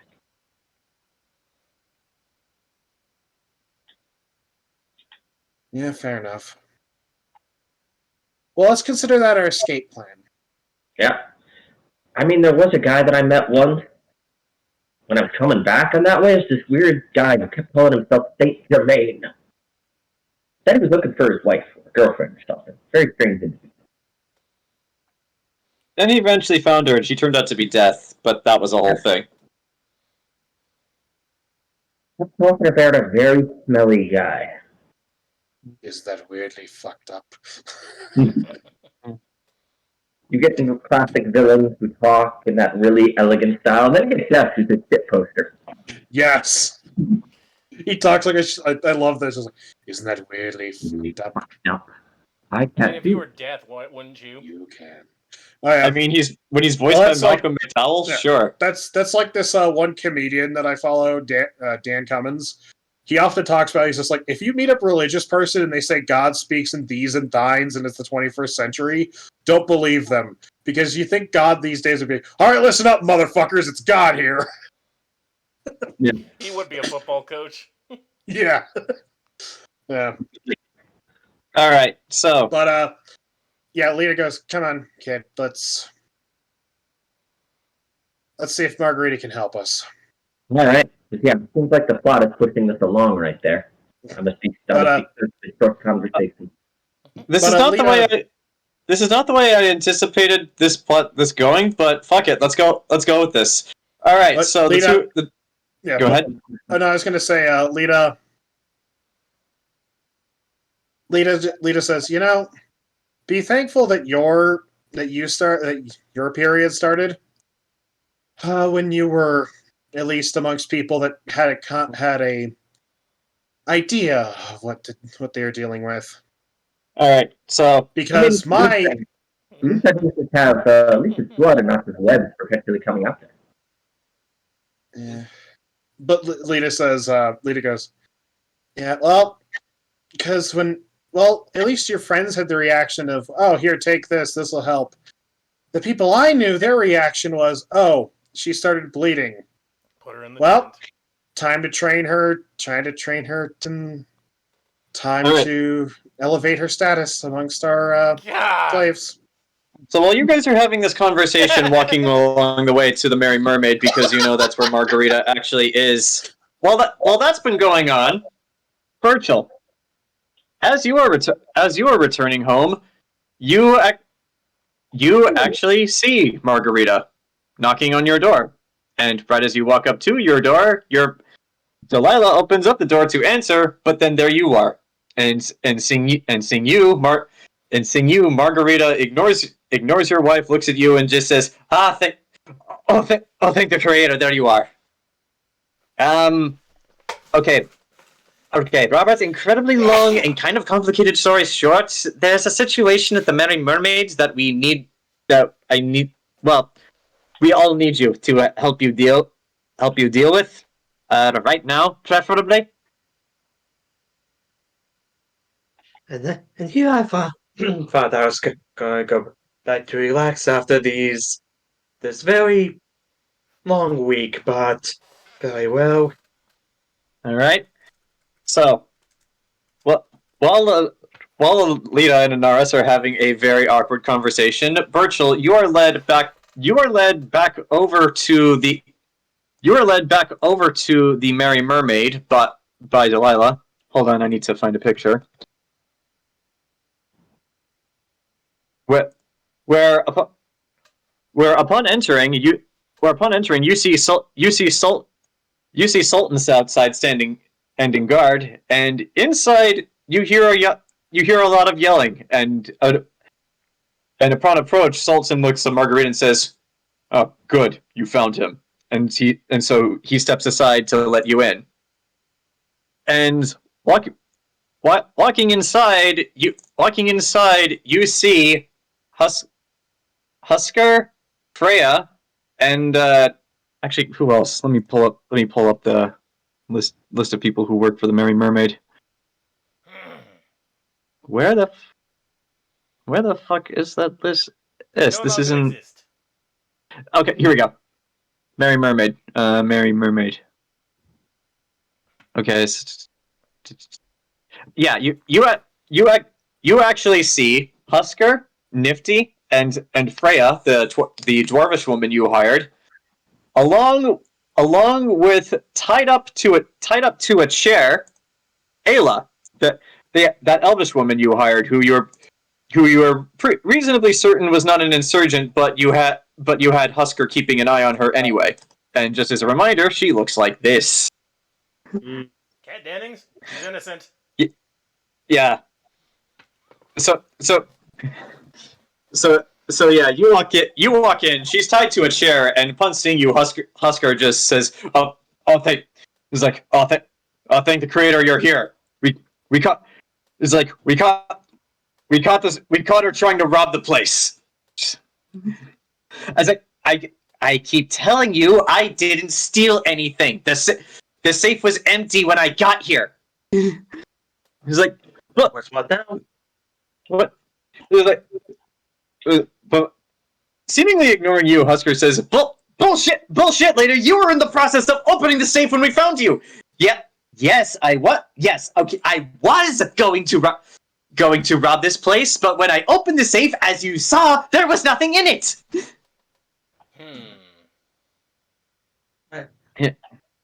So just being, wait, we had a safe? It's like, of course we had a safe. Where did you think we kept our money before we moved it to the bank? It's like, okay, look, if it helps, I wasn't looking for any money. Then what were you looking for that you thought was in the safe? Yep. Your records? Something valuable? Valuable to who? He's like, don't. It's like, at that Nifty chimes up. Don't believe anything this woman says. She's a thief. I'm not. Okay, I am a thief. Well, that's the case, but the fact that she says that she describes our records as something valuable to who? If you're trying to save your skin, you're not doing a good job.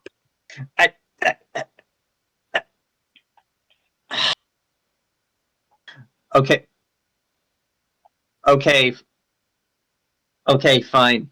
You want to know the truth? Fine. Here's the truth. It's like before I came here, I worked in Embersol. Before I came here, I worked in Embersol, in the of a house of a lord named Maximilian Lioncourt. Your Burchill Foundation has sold him something from across the sea that, well, turned him into a raving lunatic who killed most of the staff. Then his wife. Then he tried to eat me. And I meant that literally. That's unfortunate, but I mean, it's not like we made the item. He probably ordered it and we found it. Well, whatever the case was, I was trying to find your records of that transaction so I could figure out exactly what the actual fuck that thing was and what the fuck happened to him. So that I'm gonna be completely honest, I had no idea what I was gonna do with that information once I found it. I just knew you had it, so I wanted to know. That's the case. You chose the wrong building. It's like, come again? I wouldn't keep the records for the Burchill Foundation and the Merry Mermaid. They're two separate businesses. But you run the Merry Mermaid out of this building. Yes, I run the Merry Mermaid in this building. It's like more business for the Burchill Foundation. I mean, well, I do sometimes bring much paperwork and whatnot for the Burchill Foundation here for me to work on. I wouldn't keep it in the Merry Mermaid. Besides, I have an office at home as well. Fuck me! This is like Husker's like, yeah, that still doesn't explain though where the money is. It's like, how many times do I have to say it for you to believe me? The money was gone when I opened the safe. I mean, I guess, as Gabrielle, I mean, it's possible that, I don't know, when was the last time that the money got transferred to the bank? If it was recent, then that probably would explain it. I'd say about a month ago, and actually, wait a second. Oh shit! It's like, Sultan? Yeah. I know I'm just spitballing here, but where's Onctasar? I don't know. I was actually going to ask the two of you that question. Didn't he leave with the Kaji caravan? He's like, so that's where he went? He didn't tell me he was leaving. Hey, so Big Burchill, do you have any idea when he may have left? Wasn't that like? Let's see. That was. Let's see. Mate and Lion was still here and had a conversation with me the day of my door brand or so a few days ago. That it's like that furry fucker. See if there's any cat hair near the safe. Do you want to go take a look?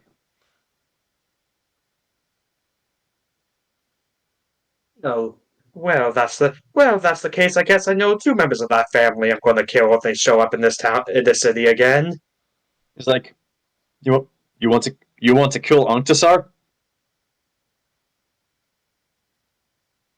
Okay, maybe that's a big exaggeration, but I mean, if I see him again, he certainly won't go unpunished. It's like Why? Do you have a problem with that, Sultan? I don't know. I'm still wrestling with the feelings of him just suddenly leaving me. I mean, he was my friend. He kept saying he was my friend. He got me fights, and then one morning he's just gone.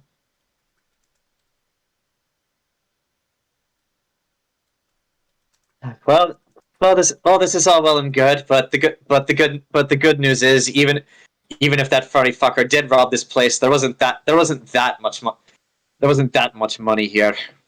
It's like thankfully that thanks to Burchill's machinations, we do smart business, so we don't keep all of our money here.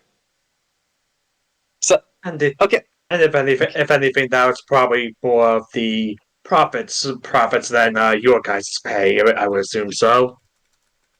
So Husker speaks up. So you're telling me that white person who looks at me in bizarre ways stole my paycheck? No, I'm saying he stole the. No, I'm saying he stole my money, not your guys's. Okay. All of this is well and good and all, but since we've proven that I didn't steal your money, could you untie me now?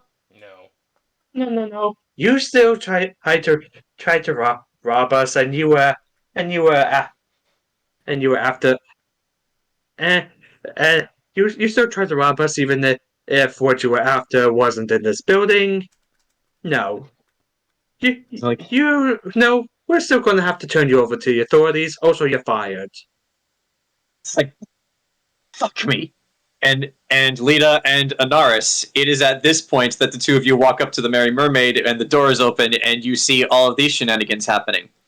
And, I'm sorry, Malediction, not Anaris. Yeah, that should be, put Cat Dennings to work. Yeah, Malediction.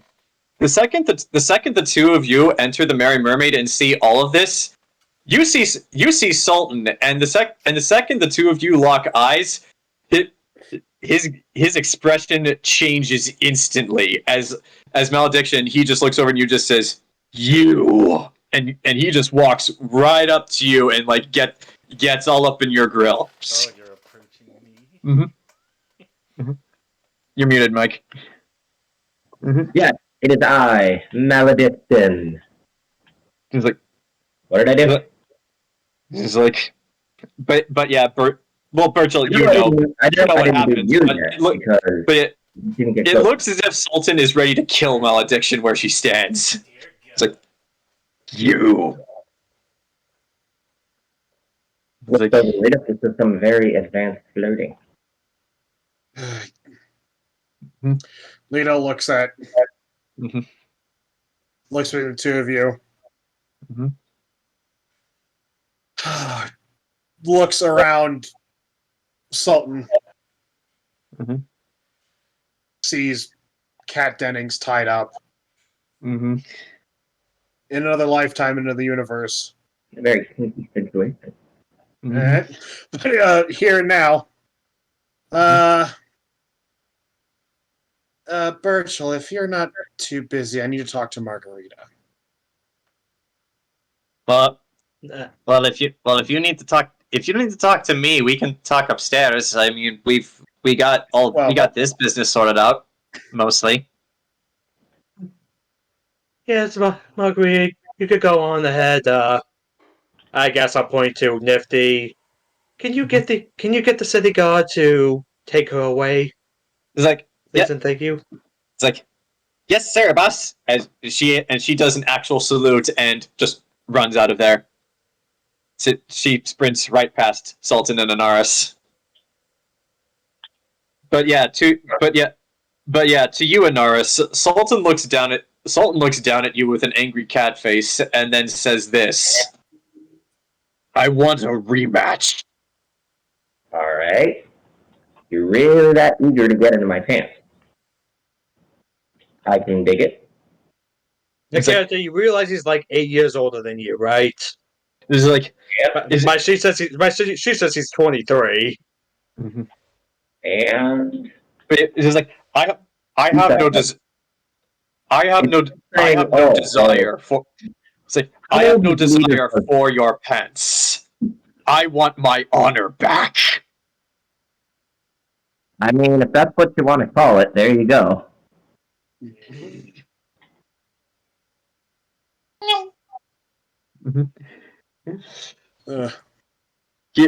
He does not appear to be listening to you. At that, Lita's gonna basically grab Anaris by the malediction by the shoulder as Margarita comes by. She's like, "Let's go have a moment." Like, Sultan actually puts up a hand and then puts it on Anaris' shoulder to stop her from leaving. She is not going anywhere. You see, Lita, I'm absolutely irresistible right here. Sultan, enough.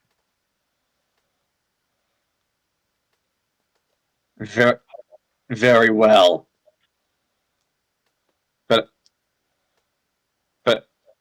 But I do still want a rematch. One way or another, I will get it. Sultan, you're being uncharacteristically angry right now. Alright. I have battled many worthy opponents in this city. She is the only one who has ever defeated me. Well, true, but again, this is partially Ken speaking with uncharacteristic, John. Yeah. Okay. With that said, it's like very well. I apologize.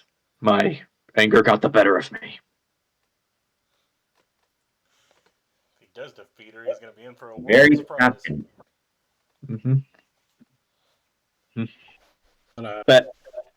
But yeah, Lita, you take Margarita aside for a moment. It's like, all right, just tell me whatever it is you need, and I'll see if I can get it for you after we're done dealing with all of this. Oh, it's not for me.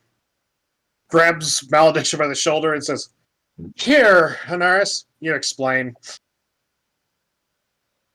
Okay. At this point, I'll say the three of you are upstairs. Right. I need medication in 6 months, because that's when my own will run out, to stop the bleeding, the cramping, the headaches, all the annoying shit about being a woman right there. But I don't need the other stuff to prevent kids right there, because judging by the Sultan, very emotional right there, so even if you won, I think that's kind of a turn-off. I don't think Sultan would be interested in you, love. He seems to only have eyes for other Kaji.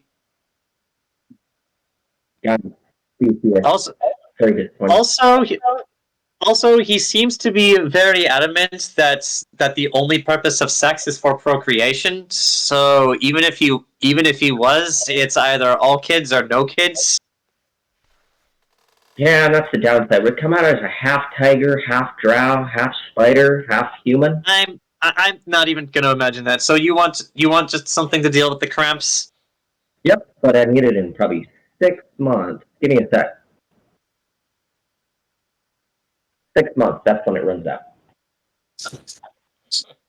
You literally just said that in there. It's half man, half bear, and half pig. Basically. And All right, so all right, so, all right, I'll get you your medicine for your ailments. Really, it's just painkillers, but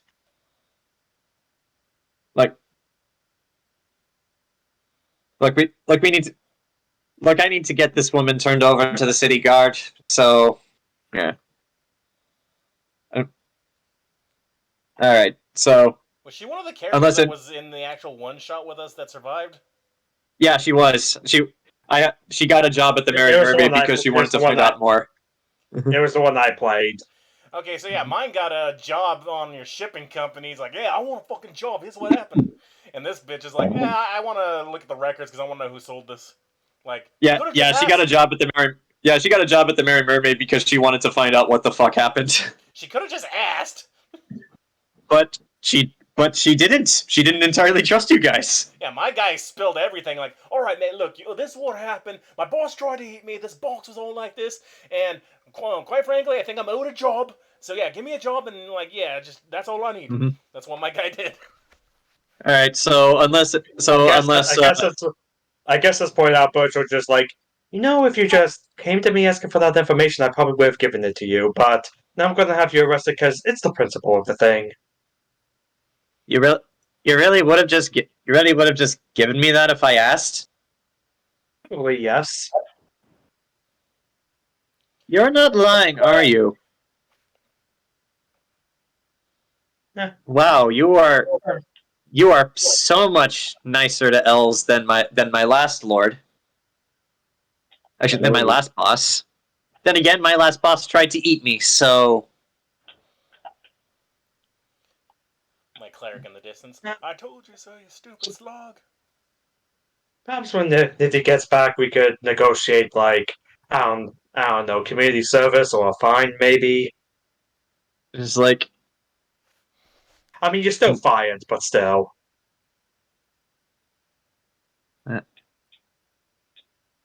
Fuck me.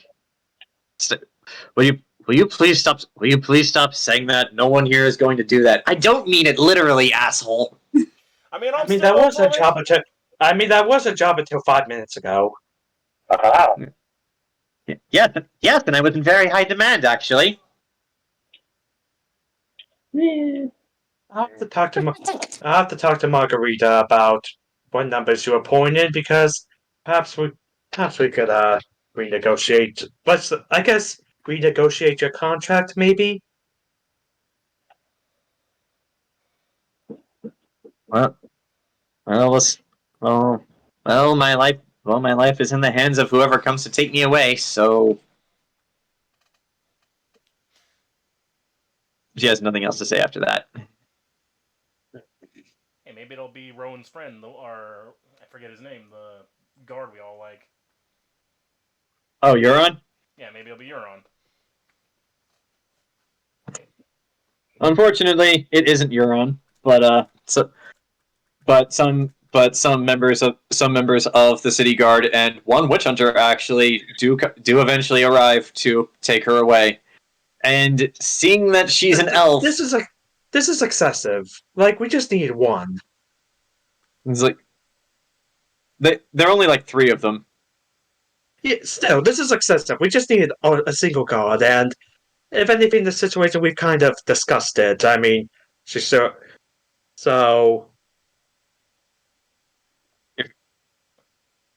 If you would like to speak on her behalf, sir, you're well. If you would like to speak on her behalf, sir, you're welcome to discuss this with us further in the temporary jail. For now, though, I'm afraid we must take her away. Well, and with that, the witch hunter and the 2 city guardsmen do take Kat Dennings away. I mean, if you don't press charges, like, all she's gonna do is just stew overnight in the jail cell just to learn. Well, you see, that would be all well and good, but the problem is she's an elf. And who burned down the bits yesterday? Well, the Her, side. obviously. Yeah. Well, then again, we own the entire military, so Burchill's word is law at this point. Only to certain people. Yeah, I don't think attempted theft though is gonna end up like you're not gonna end up in the stocks or getting burned alive. So let her stew in the jail, and then all right, get out of there. We're now docked pay and shit. Well, if Burchill wants to speak on her behalf, we'll do that in a solo session. Well, Okay. So, seeing as how it's 2:00 my time and 3:00 for some of you, I will wrap this up now. I will wrap this up now by saying that you guys all eventually find your way back to your homes and find your way into bed. The following day, all of you are directed in one way or another towards the city docks, where a Scarring Guardian battleship has pulled into harbor. Oh yeah, we did ally with them. That's right. So yeah, like you all watch along with General Rodon and Lord Lionel Linecourt, as well as actually Alexander Anderson. And you watch as it pulls in. A plank is brought out. Some of the crew are seen to, and you see 3 people of note to you guys disembark. These people do look important. However, I must say, unlike the Syrian generals who are wearing full armor and are decked out in like all kinds of like regalia and military gear, the 2 of the people that you see disembark, they're not wearing armor. They're wearing what's more or less comparable to a modern military uniform. Except theirs is black and has gold trim, but there are medals pinned to the chests of both. One of them, you see, looks like this. Oh. It's like, and as Baba Yaga. as he walks up, he notices Lita there and says, "Am I to assume then that you are Lady Lita of the House of Ford?" I will follow this man into the depths of hell itself. Instantly trustworthy face. Noxious Here whispers. we are. Whoa. For we are all breathtaking tonight. Yeah, noxious whispers. But Whoa. do you answer his question? How did But do Johnny you answer his Silverhand question, get Zach? here? Yeah, that's right. How did? Yeah! I imagine Anaris is just like, You're dead. You exploded. He's ignoring you, but yeah, Zach, do you answer his question? yeah, Lita's just like, I'm a married woman in the back of her head. Remember you're married. Remember you're married. Remember you're married. Absolutely hot. Absolutely hot. Damn, he's hot. So very hot. Yeah, she goes, yes, I am.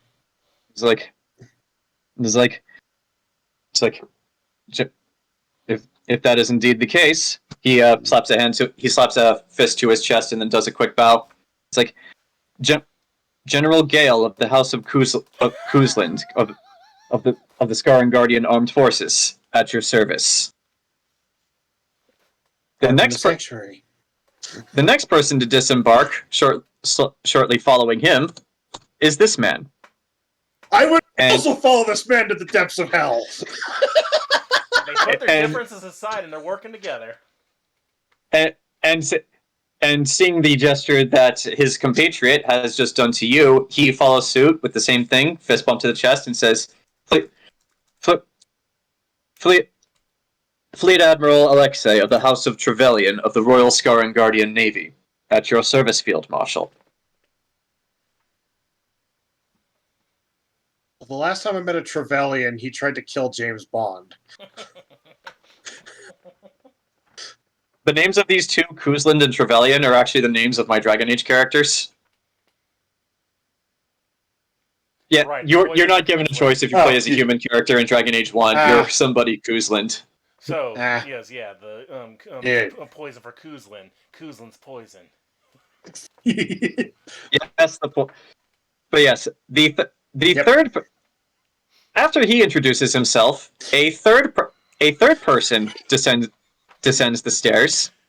Descends the plank, I should say. This person is instantly recognizable to some of you as you have met him. Oh. To Nox and Burchill, however, you have to do a double take as you see this person walk down the plank of the ship. I would not follow this man to the depths of hell. When did we see him again? I forget.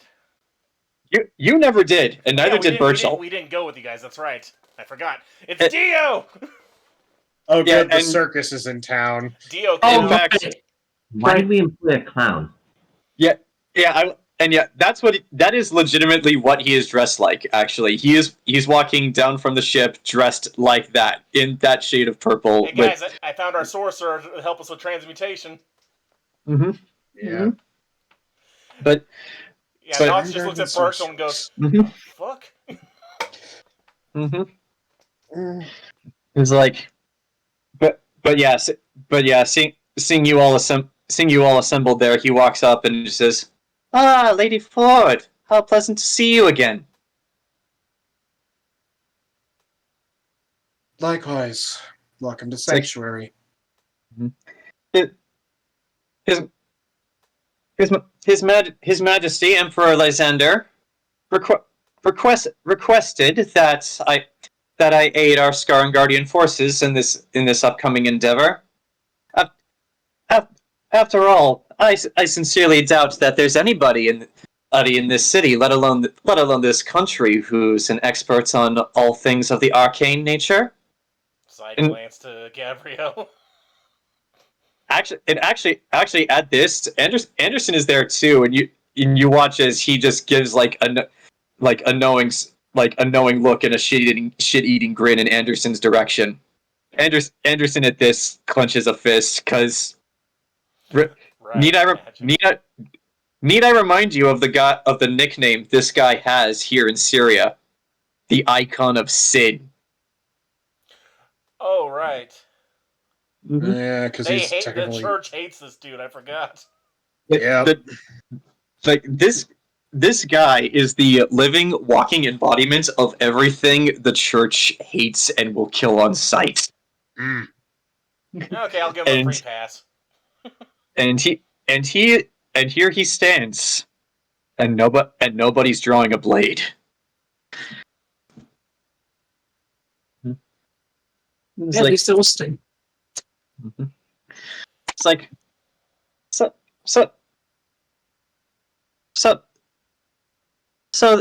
then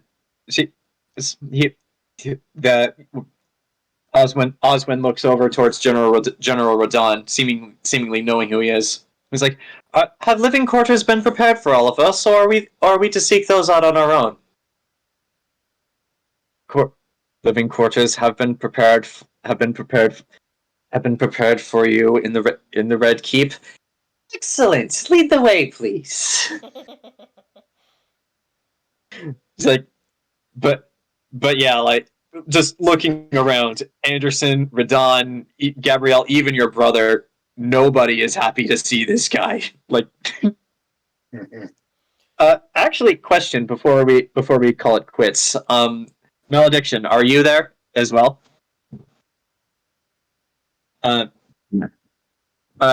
What capacity are you there? Are you hiding? Are you standing around? Are you standing next to Lita? Like, what? How are you there?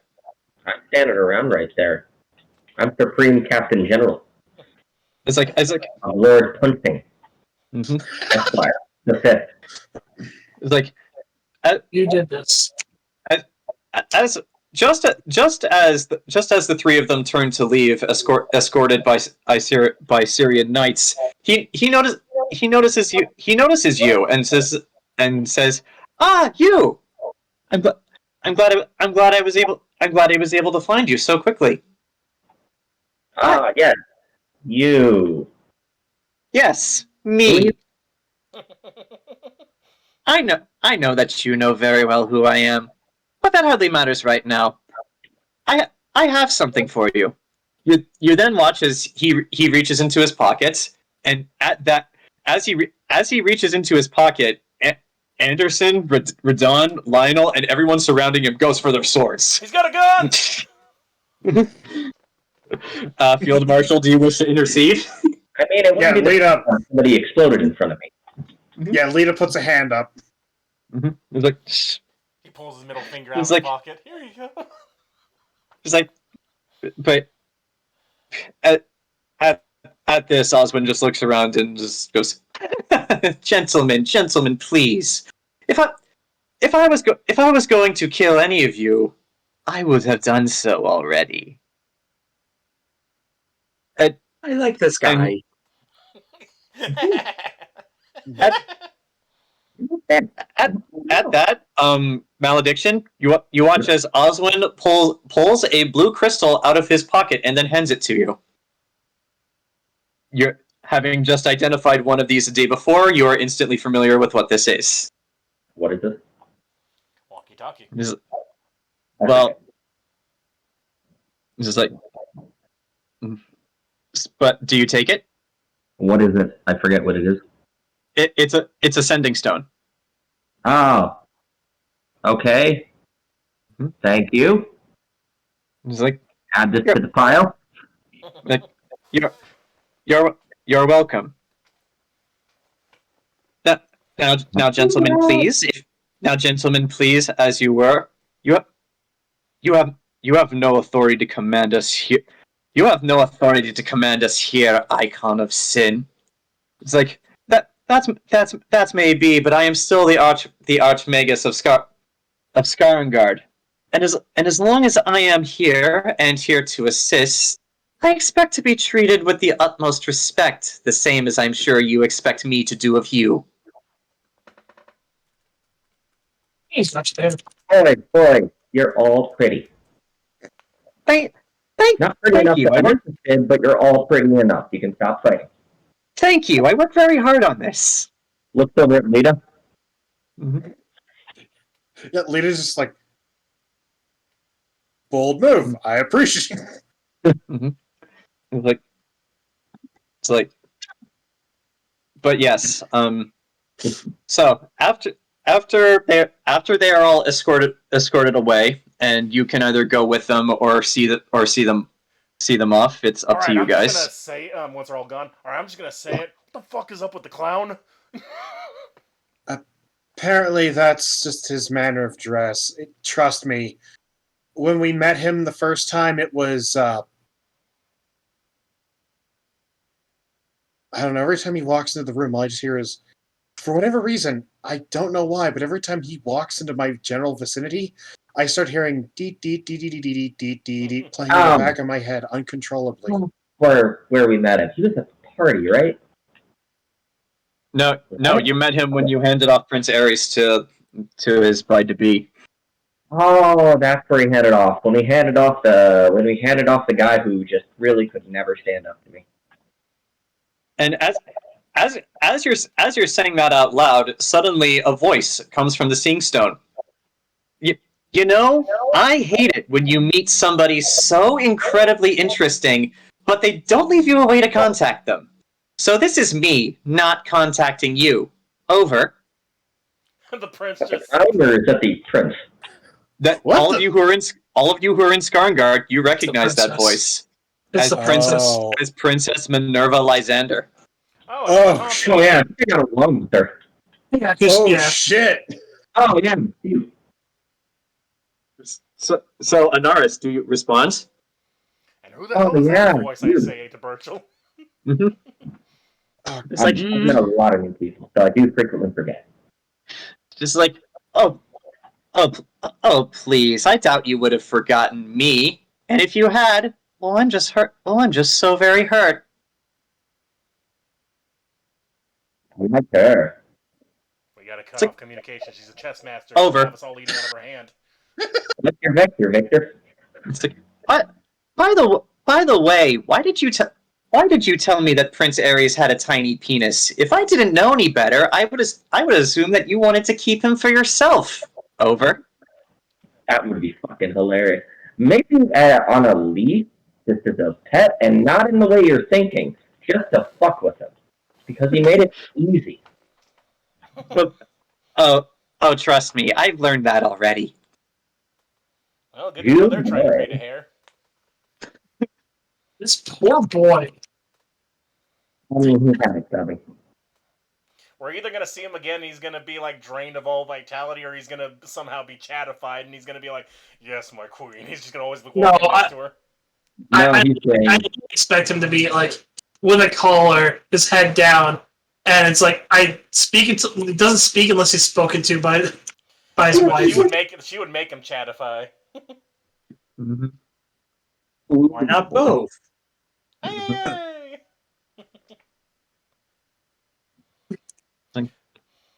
So I guess we got a direct line to a princess, and a clown is here to save us. Okay, I'm glad I don't go on these diplomatic missions anymore.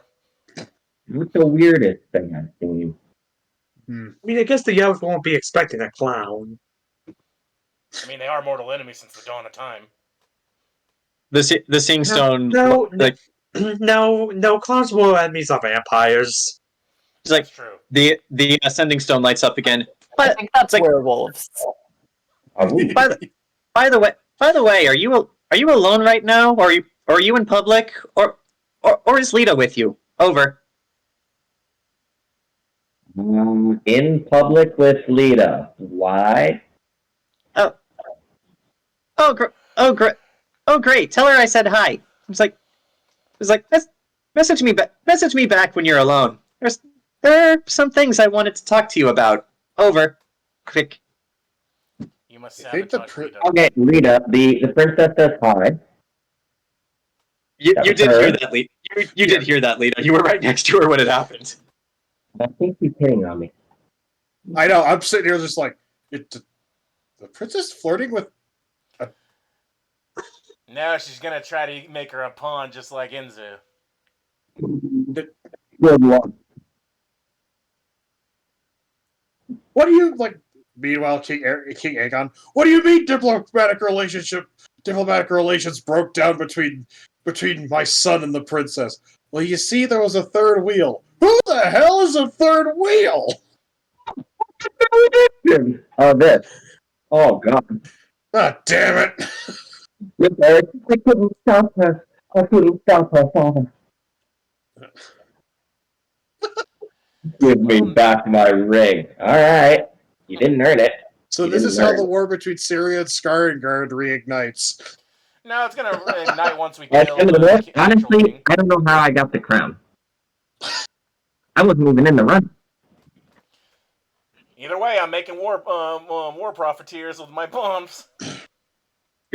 Speaking of war profiteers, as we Oh god, it's gonna be like Praetorian Guard Chan, and Rome Chan. Oh god. Well, back at the space range. But yeah, as we bring this session to a close, I will let you end this however you wish. However, next time we begin the planning phase of this whole war.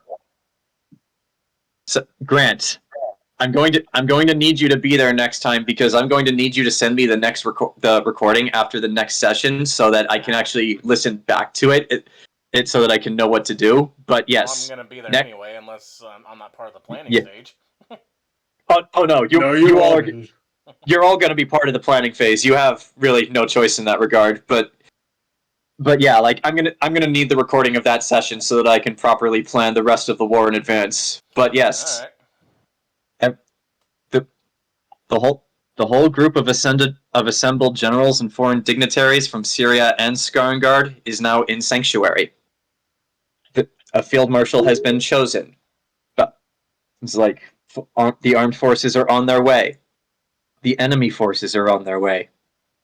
And as all of you go back to whatever it is you're doing while you prep yourselves for this inevitable war council. Every single one of you at different points in the day notice that when you breathe, you can see your breath. Well, that's not good. That means the planet's moving still. So, with all of that said, longest summer ever. So with all of that said, I will let you guys end this free session on your own terms. Hey, where'd Gabrielle go? Just have her right behind Keanu Reeves. Hey. Is she here? Yeah, if everyone has gone their separate ways, she just went back to Integra's, but no. she did follow Lita to the... No, if Gabrielle was in Anaris' the character, his name I forget. If Gabrielle was in the situation, I did want to talk to Gabrielle quickly. Okay. Oh, okay. Okay, we can say you talked to her before she left. Just go like, right ahead. Hey, I didn't want to get off on the wrong foot. I apologize for not stopping for you. I go very one note, very one brain when I get called in that way, so I kind of got distracted. Second counterpoint, can you create a demon taxi service? Demon taxi. And Gabrielle's just like, it's perfectly alright. We can talk about the demon summoning at a later time. I think that's something, a conversation Lita and some of the others will want to be involved in. Got it. Monetization. Understandable. And then she walks off. A demon taxi service. I think I know what you want to do. I would be very wary of that because while you could end up back in Night City, it's equally possible that you could end up in the Feywild or in Hell, or in a world that's completely frozen over by the White Frost. Anaris at the end. I don't know how I became the new Satan, but I'm here now. Don't worry, if we can capture a demon and I can reverse engineer, I will make a interdimensional portal. We will travel to Night City and we'll take that over too. God. Taking the test. Think about that. Cyberpunk versus magic. I think magic will be able to short out all their technology. Counterpoint, AK-47s. Counterpoint, Batman. And never stand. Magic doesn't really stop it when you slow down time, go behind you, and snap your neck. Yeah. Or also nukes. That's why it's all fun and games until the first ICBM comes through the portal. At least we'll be able to steal all the technology. Like, all right, I built an interdimensional portal. We're going to be using future technology against the elves. It'll be like that show Gate. Have you ever seen Gate? How do you know what Gate is? Because Mike showed me way back when it came out. I meant Nox, but okay. Because I guess showed me when she came back. It was on her phone. Lita is going to approach Enzo. And I guess I could say I wrote this the night before, if that's okay, Jen? Sure. Lita hands Enzo a letter. Oh, reading me a love note, are you? Don't flatter yourself. Hurtful. You're not tall enough. You're not, like, your ears are the wrong shape, your hair is not long enough, and she looks you up and down. Let's face it, while I don't doubt that you don't have some sort of build under there. I prefer a man that can pick me up and swing me like a hammer. Fair. And your attitude isn't quite right for what I like either. So, we can call it a difference of opinion. We can call ourselves platonic friends. Anyways, I'm assuming this is what I think it is. Yes. If you want to look at it. I pop it open. It says, I, Lady Lita Ford of House Ford, acting as Field Marshal of the Joint Armed Forces of Syria and Skarngard, here appoint emergency power and grant all titles there within and all things there within to Enzo Redivore, the acting title of Archbishop of Sanctuary.